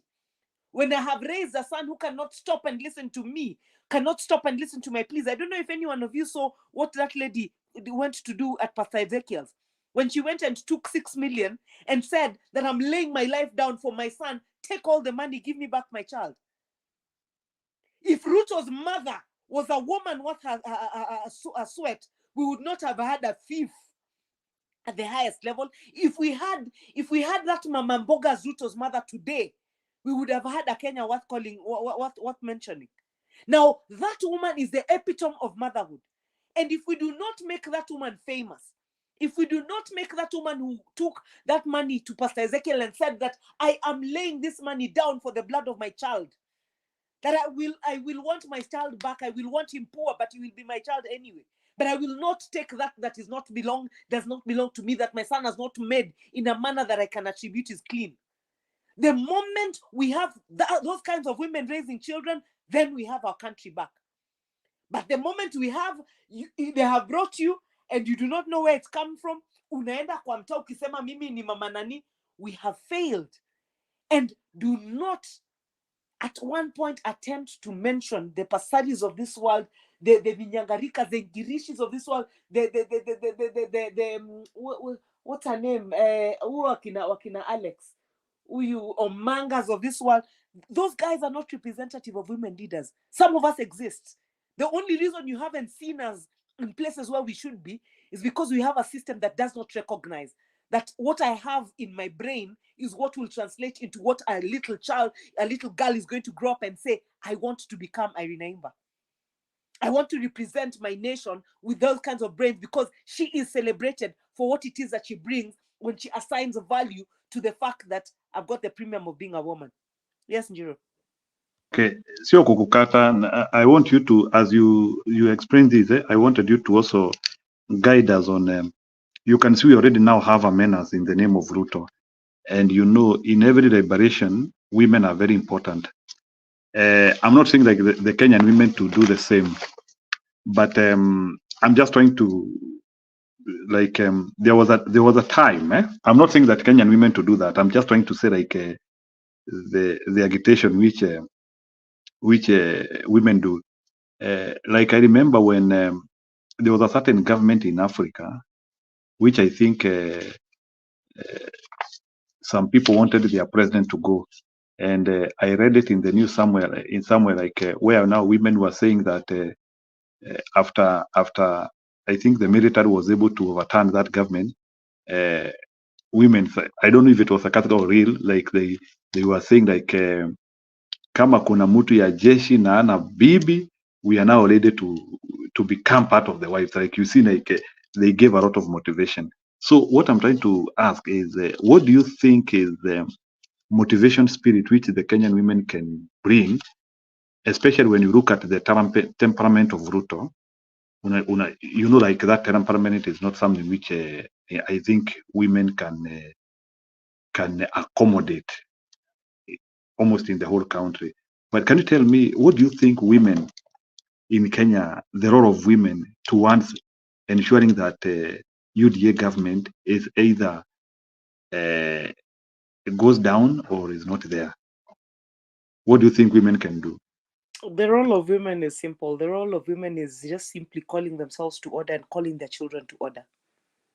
Are you trying to tell me that everyone in Ruto's government does not have a mother, does not have a sister, does not have an auntie, who then just simply calls them and tells them, here, you are going wrong, my son. Here, you're going wrong, my brother. Here, you're going wrong, you know, including Ruto's mother is also alive. She lives with him in the same house. Okay, so Njiro, by the fact that we have demons, by the fact that Jezebel exists and that her spirit lives in other women, does not necessarily depict the fact that women are not of value. Njiro, there are things about you. Did you guys used to hear someone ask Lucy Kibaki ask, who is your mother? She was rightly asking that because she's a teacher. She knows the mention of the name a mother and what like a mother is a complete sentence in this world. The reason why a woman should turn up somewhere and automatically you need to respect the fact that she exists is because without a woman, none of us would have been here. Some of them, in fact, most of them are nowadays dying, giving birth. I can give you at least 10 that I know have died in this month only, trying to bring forth a life which will come to be a misfit, a menace to society like Ruto and ilk, because she was trying to bring it forth so that life can be continued. So when a woman can risk her life to bring forth one that she doesn't know how it will turn out, she is worth respecting for that reason, without necessarily me mentioning all the other factors that come with her. As for claiming leadership, you guys, by all means, we are not demanding anything. There's a majority of men who are leading right now. Ask them what they can do in as far as concerns Ruto. I have seen what the headline is. The headline is about Jalang'o, God, Felix Odiwuor. One of the, like for me, that is one of the most dense human beings. You see, the problem is, kuna wakati na prefer ni kuchukia lakini nisikudharau. So when it comes to Felix, ninamdharau, simchuki. When I see someone like that standing representing anyone and claiming to speak anywhere and speak for the value of who my son is and what he should be, believe me, I'm embarrassed that there's a woman who risked her life to bring forth such misfits. So the truth is, you men have disappointed us. We are in the hole that we are in because you guys dug so deep with your muscles. So when anyone is calling to attention a woman, I will call to attention the women who are mothers, who are sisters, and have people in those people in leadership, and are not calling them to order. That's the only role they can actively play right now. You saw what ending femicide. You saw what that protest brought about. It was a very small thing, rallied call, but when the women intend for something, it comes forth. But when some of them are sitting pretty to even be wives of Ruto, for crying out, to be daughters of Ruto. Did you guys hear Charlene tell our young people that they should stop being lazy and bring forth ideas? Hey! Stop being lazy, and yet you have been appointed to be a blood ambassador. Mimi nilisha mtoto wangu na pesa yenye baba yako amenitax ameniletea chakula ya GMO. Nimelisha mtoto wangu kifua yake iko kubwa hapo. Aende akatoe blood, ndio nyinyi mkuje na hizo shetani zenu na mkuje muuze hiyo blood ati unajiita blood nyofopie koridha. Then you think you can come and lecture my child and call my child lazy because your father is a thief. Nonda ukiangaliwa forehead landing ya JKI jatosha, mumeiba hiyo pia ikawekwa kwa kichwa yako as Charlene. Then you come here and dare lecture our children who've been raised right and raised by parents of integrity. Then you come and tell us that. So Njiru, when we speak about women factors, I'm speaking about a daughter of a thief, a wife of a thief, a mother of a thief, all sitting pretty alive and doing absolutely nothing for ensuring that one thief, that one man in their lives is brought to check. If anything, they come and mock us here daily. So what our role is as women, our role starts and ends at home first. Then whatever I release, Njiru, if we met my son today, you will see elements of good upbringing. You will see a fiber of Irina Imba. You will see the fieriness, and you will see discipline and respect. You will see sense of initiative in a child who has been brought up intentionally. I'm not saying he's perfect, but I'm saying my deliberate effort will show up in my child. What are the three that I mentioned doing? Of course, he has a lot more, Kina Mama Abi and everyone else who he was raping and everything else, and as such brought forth similarly women who cannot be called out to be women of valor. So it starts and ends with a woman who gave birth to a demon, and that demon has only brought forth more demons and brought in his life more women who he has turned into demons because they allowed themselves to become such. Yes, Njiru. Okay, I know women are people of emotions, and you always listen to what people are saying, especially politicians. So from a women point of view, you know very well even the child behavior is influenced by the people outside there. So when you listen to Ruto talking, can you try to describe to me as a woman, what do you feel? What is your feeling when you listen to him? Saa zingine uongo, sometimes he is reprimanding people, sometimes anapiga hiyo kiburi. Can you try to, as a woman, how do you feel the president character? Let me help you, Njiru, there. Let me help you. Maunga, as a mother, if you find a child like Ruto, let's say Ruto is a child, and it's your child, and I'll strangle it. That character. I'll strangle it. If I cannot strangle him, I'll poison him. Alex, I've always said that my son knows that I love him to death, that I can crush Kenya to save him. But he knows that I would crush him to save Kenya from him. So as a mother, if your womb bore something that is of no use to the world, by all means, you have a responsibility to kill it.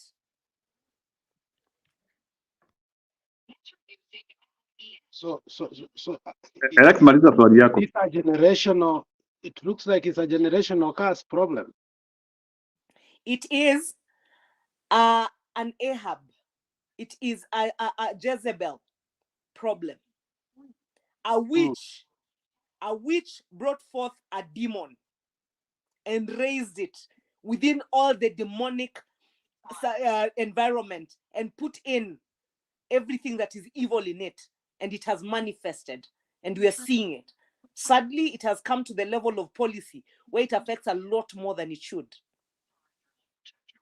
So when you look at Ruto's wife and Ruto is himself, is it the birds of same feathers flock together and it gave a compounded demon that is exotic? So a demon was brought forth, and you embrace a demon. You see, someone who marries you is a choice.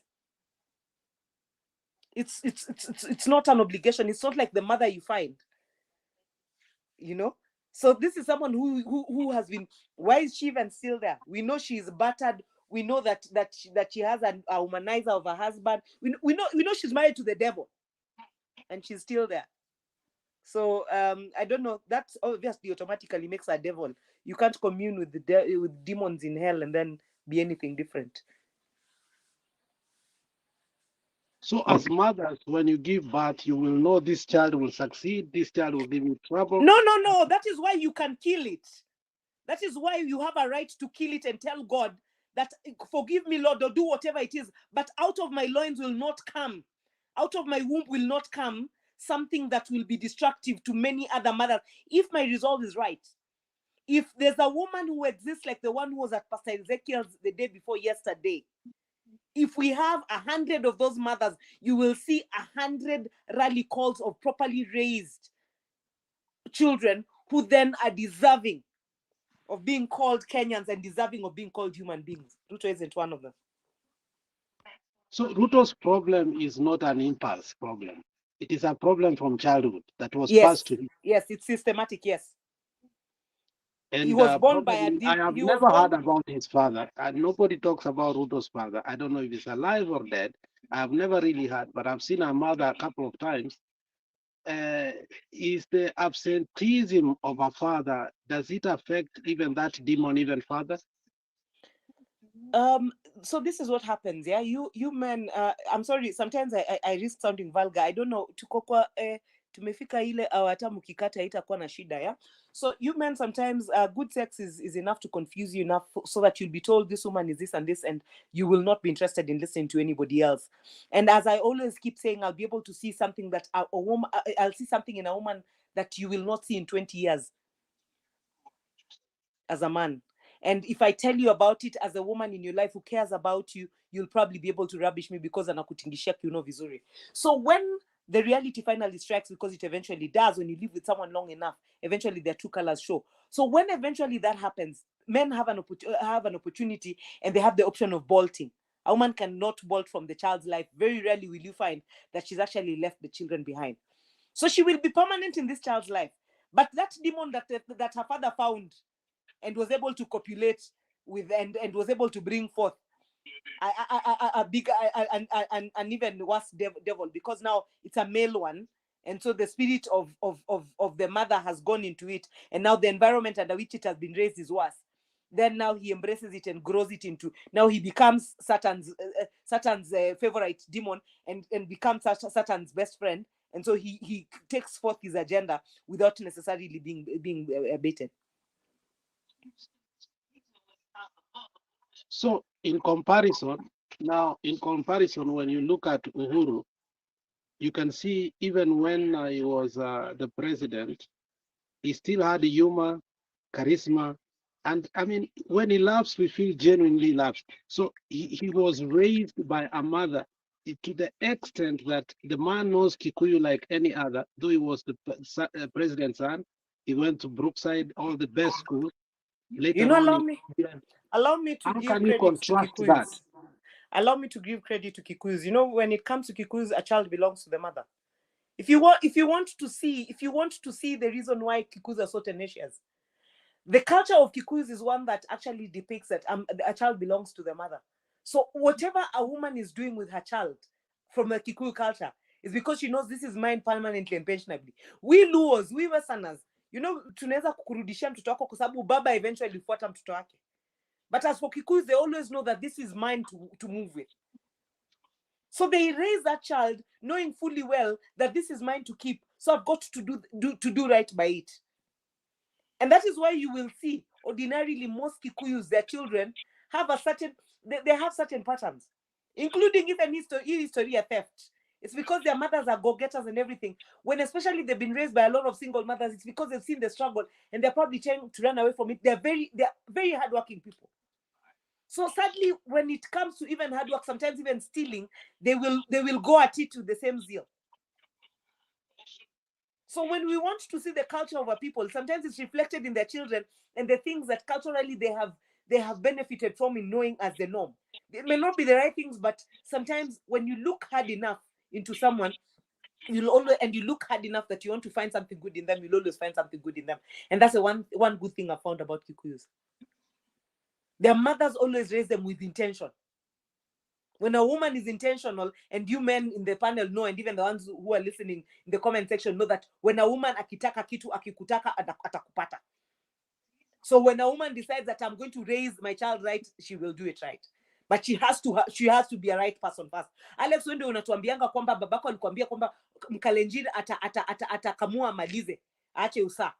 Sasa mama ya Ruto ni Mkalenjin. So nakamua na aache usaa na akaraise mtoto peke yake bila baba. Mwenye anamwambia alternatively, like as a man, there are these concessions to make. Amlireiziwa na ule mama na believe that unakamua mpaka unatoa usaa. Do you know when you get a woman who's a demon, afadhali upate shetani mwanaume, by the way. Shetani mwanamke ni mtu mubaya. Sasa imagine hiyo shetani mwanamke ikazaa ikalea peke yake. Shida tupo. So example, I want us to look at Mama Ngina now, because I think you brought up quite important here.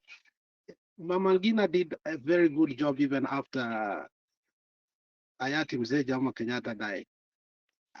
I want us to look at a case study of raising Uhuru Muigai Kenyatta to a point Uhuru looks at the country, it is more important than himself, and he sees this demon is taking the country in a wrong direction. Then he makes a U-turn by himself and looks for Raila without even looking at his advisors or anything. He calls Uhuru at the steps, the Arambe steps. He was raised under a lot of love.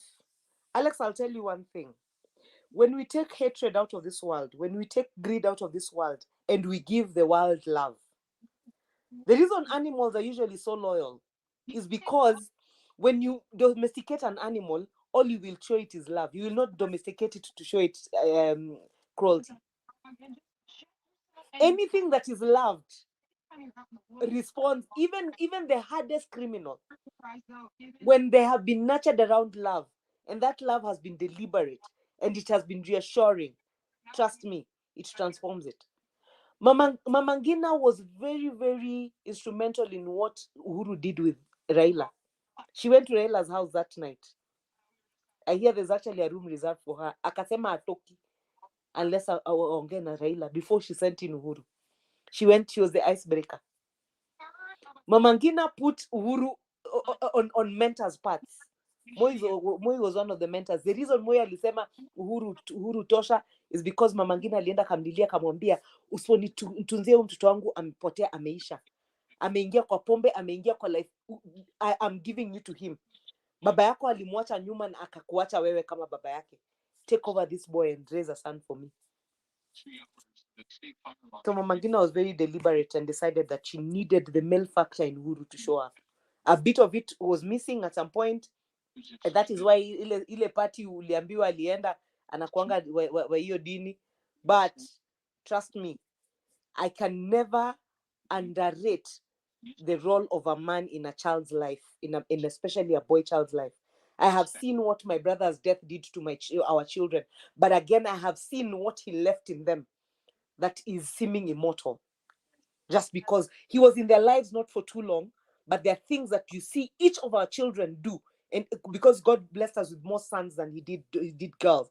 But even the girls that God put in our family's life, the interaction they had with my brother, those girls, if they do not find the right men, they had a loving man in Benjamin. And the things Benjamin imparted in our children were deliberately. So trust me, you men, I always tell you that it is true that you're told that you are made in God's own image. There are things you will tell my son that he will listen to because he knows that you wake up in the morning with your erection that I will not understand. He knows that you wake up, your sense of having multiple women, because you've got to love your mother very intensely and have to love your wife very intensely. And eventually your daughter comes in and you have to do that. So that ability to love more women is something that was put in you. It may be a blessing, that it may be a curse than it is a blessing, but it is eventually something that he believes a fellow man will be able to understand more than the mom who's telling him you can only have one woman. You know, but there are things that you guys do not understand. The reason why we are in the problems that we are in is because men walijivuta nyuma wakajivictimize. You can never be victims. There's a reason why missionary style remains one of the most adored styles, and it's the one that can easily go for anyone, including animals. And that's because the man is on top. God was deliberate. Men, take your place of being at the top of everything, understanding that the woman is your partner who has been put there to help your life, but never will you be better than her. But at the end of the day, you have to acknowledge the fact that she needs to be there for your life to be, but do not depart from that role of being a head. Be the head. Be the authority that walks in through that door. Be the security that walks in through that door. Never should you lose that because you're thinking your shillings are a lot less than what she's earning. The moment my husband is confident enough, it doesn't matter what I make. In fact, before his eyes, I make nothing. Just because he's taken his place and knows his place. That's very powerful. I hope the men who are here are listening. You know, these are simple facts that we elude in life, and we end up getting into problems. And sometimes I like Sound Candy Talk because sometimes we deviate from politics and start talking. How can you be a better politician? When you see our politician being bought like ng'ombe, kama Jalang'o, it shows the kind of life that they led. If it was in a bad environment, they were role models, but intentionally, they did not decide to be good men. So these are childhood problems, these are family problems, these are generational problems, this is a societal problem, society problem. And when you listen to Maunga speak about that, it's a naked truth that you cannot find a book to read about it. So take these things not as generality, take them in-depthly, but also heartfeltly. Why? Because in the end, they will make us stronger men. If you are to go for an elective seat, you are there confidently to your people, to your wives, to your children, to your electorate, and above all, to your God. Why? Because those are the characteristics that make a man enough. So when Jalang'o is saying, "I am man enough," I think he's lying to himself. Does he have what Maunga said? When I listened to Maunga, I was looking at our topic today when a man say, "I'm man enough." Saying "I'm man enough" is not enough. You must depict, you must show in action. 1.5 years later, people should say Jalang'o is man enough. So when you hear Jalang'o speak, and Babu Wina is man enough, but he has never spoken about it. So thank you, Maunga, for that. And don't leave. I want to hear the Kenya Manamano, that issue of Kenyatta and how he raised Mama Ngina, how he raised his son to be a person on that stature who knows Kikuyu, and what did she do better than what Mama ya Waititu alifanya, Mama ya Kaboga alifanya, and all these masqueraders from the mountain, who actually during the UDA manifesto or convention, you saw there, you know, Kabogo jumping like a goat, you know, when he was, you remember that? What did Mama Ngina do that was different, that he raised sons and daughters, including Muhoho, who have respect than other mothers in the mountains, that like Mama ya Kaboga na Waititu? What help us here, because Mama Maunga has told us a few, but I want you to tell us better because you are from the mountain.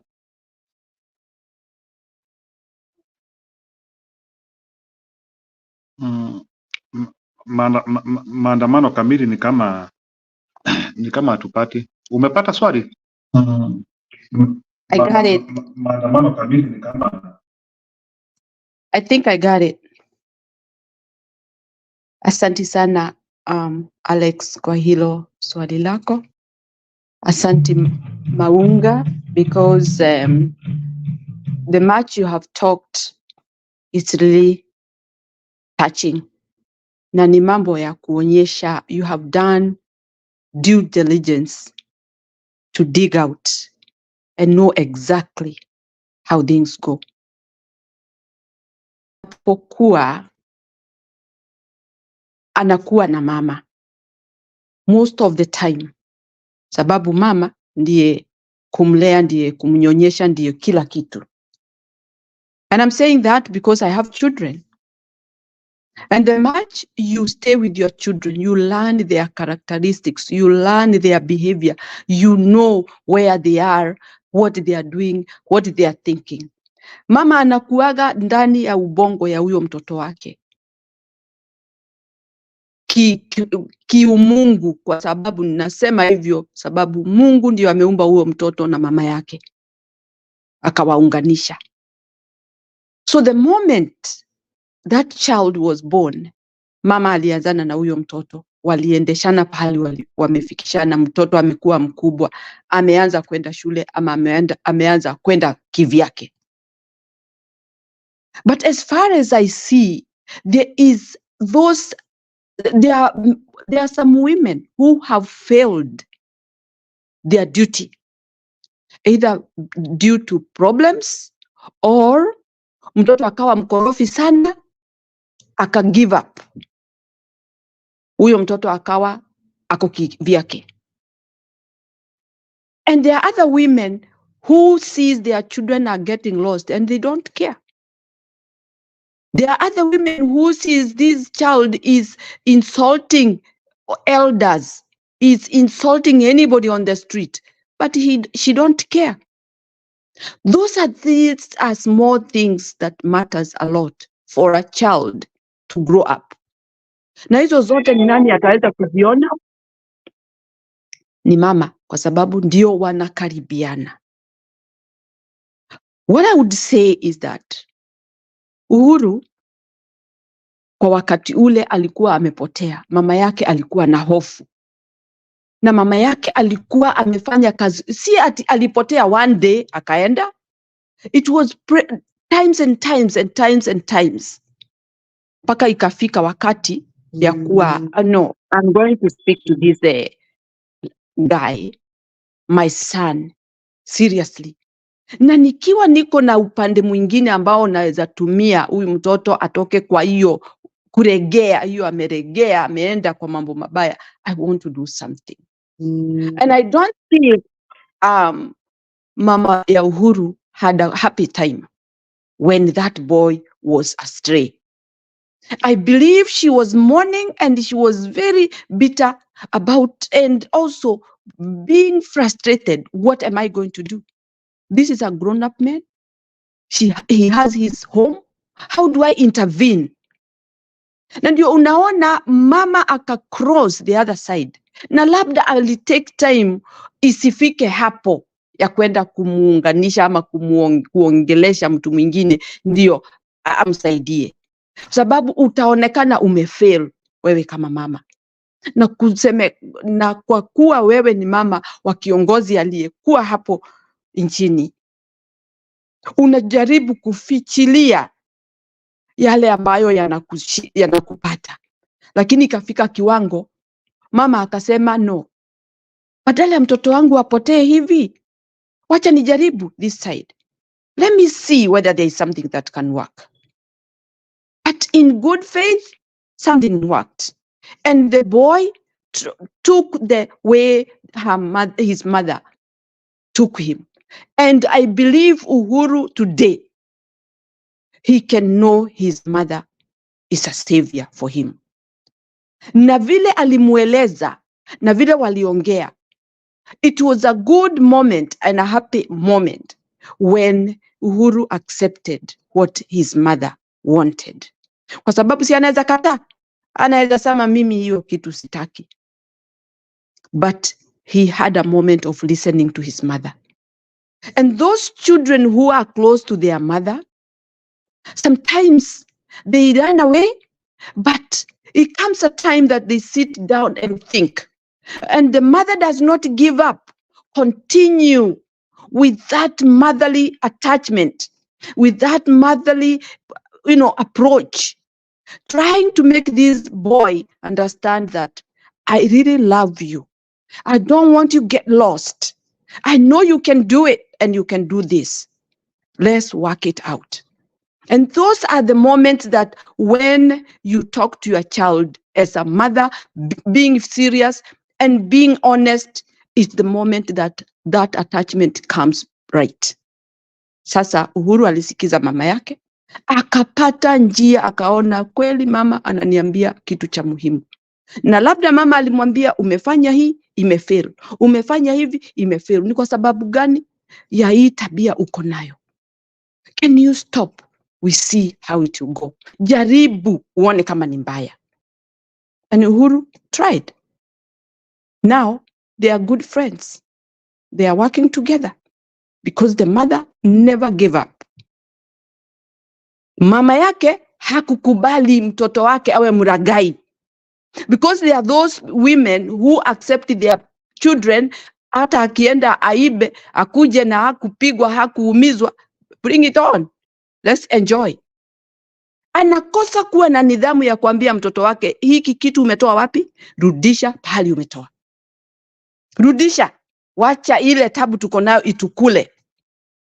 But sometimes they don't. And those are the failures of a mother.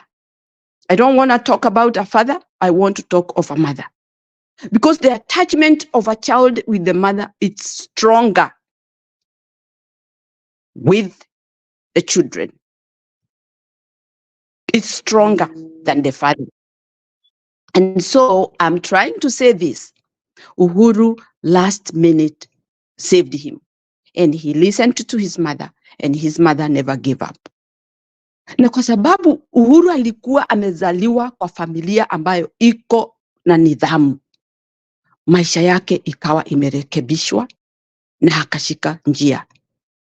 But there are some boys who are lost, and their mother, when they see that, oh, you did it? Oh, that is good. You congratulate your child when doing wrong things. One day, one time, you're gonna suffer. Utakuja kupata that blow in a bigger way. You need to let the child know from the beginning that this is wrong, this is right, because you are elder. Wewe ndiyo mchungaji. Wewe ndiye mwenye huyo mtoto. Kama ni wewe na mtoto huyo. Wewe ndiyo mchungaji na wewe ndiyo utamuelekeza the right thing. But if you don't do that, you are failing even yourself. Na aibu itakapokupata, hutalaumu mtu yeyote. So as Maunga says, mama anapata demon. Anakosa kuichunga. Ajue nimepata demon. Hii nitadeal nayo in this way or that way. Until awe mtu ambaye atakuwa na nidhamu ya utu. Lakini wengine, they give up. Hata si give up, they don't even try. They just accept, mtoto wangu amefanya hii, ameiba, ameniletea, tukule. Mtoto wangu amefaulu, amejenga nyumba, but you are not asking that child, hizi pesa zote unafanya, hii kazi yote unafanya, where are you getting it? Na kama huyo mtoto hakusikizi, in fact you ought not to be together. Do you remember that woman who said, huyu mtoto wangu nimemkataza, nimemkanya, nimemwambia, sasa ona ameuawa. Remember that woman? That people looked at her. Some wanted to feel like she's not sympathetic to her son, but many people accepted the outcome because that child, the history that the mother gave, it was torturing. to his mother. So, what am I saying? Ukilea mtoto wako bila kumuonyesha ati hii ni mbaya, hii haitakikani, hata akigrow up still ni mtoto wako, hata akiwa miaka ngapi, akiwa na miaka 40, wewe uko na miaka 60 ama 70 ama 80. You are still the elder. And you still have the right of telling that child, you are my child. You are not going to do this. You are not going to defame me. You are not going to do all these things to me while I'm still alive and people are watching. Mimi sitaungana na wewe. Hutafanya hivi ndio utuharibie maisha yetu.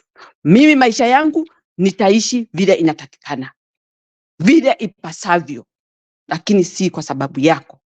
So what we have in Kenya right now is a family that is a dysfunctional family that is leading Kenya without the elder being concerned. Yeye amejificha huko, wacha akule usiku na mchana, alale vizuri, awe na mali mingi, mtoto wake bado anakuwa mtajiri, without asking herself, what is going to happen to me siku ile huyu mtoto hatakuwa kwa hiyo kiti? Siku ile mtoto atapata majali ambayo hataiweza kutatua. Those are my words, Njiro, as a mother, as a Kenyan, as a sister, as a friend. I would say those few words for tonight. Mimi nimefika mwisho, niko pamoja na wewe. Asante Njiro kwa kunisikiza. Okay, ni sawa. Thank you for that. I think Kenyan maandamano kamili mumechangia vizuri, and we have a duty as parents, especially tulikuwa tunalea watoto, tujue ya kwamba those kids finally they will influence the environment we live in. So depending with how our kids are behaving, we have a good society or not. I think maandamano kamili nimefurahia for your participation today, and I want to call it a day unless kama kuna mtu mwingine atakuja anafikiria leo haja participate ya kutosha. But for me, I think we have done our due duty. We have exhausted. And thank you for those people who have come to participate, especially in the evening. Maunga, especially giving us that view. Tunashukuru. So, Kenyans, Aruta continua. Bado mapambano.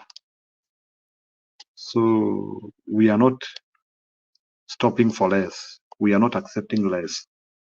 Things have to work. Things have to work. Shalom. So, thank you, Maandamano Kamili. Thank you, Njiro. Kesho ni siku. So, tushukuru waliokuwa Lai, Calvin Ochieng. Naona you are the people who are najaza. George Mugambia, Irina Nyimba again. I saw Alex tumekuwa naye hapa. Alex Mindia.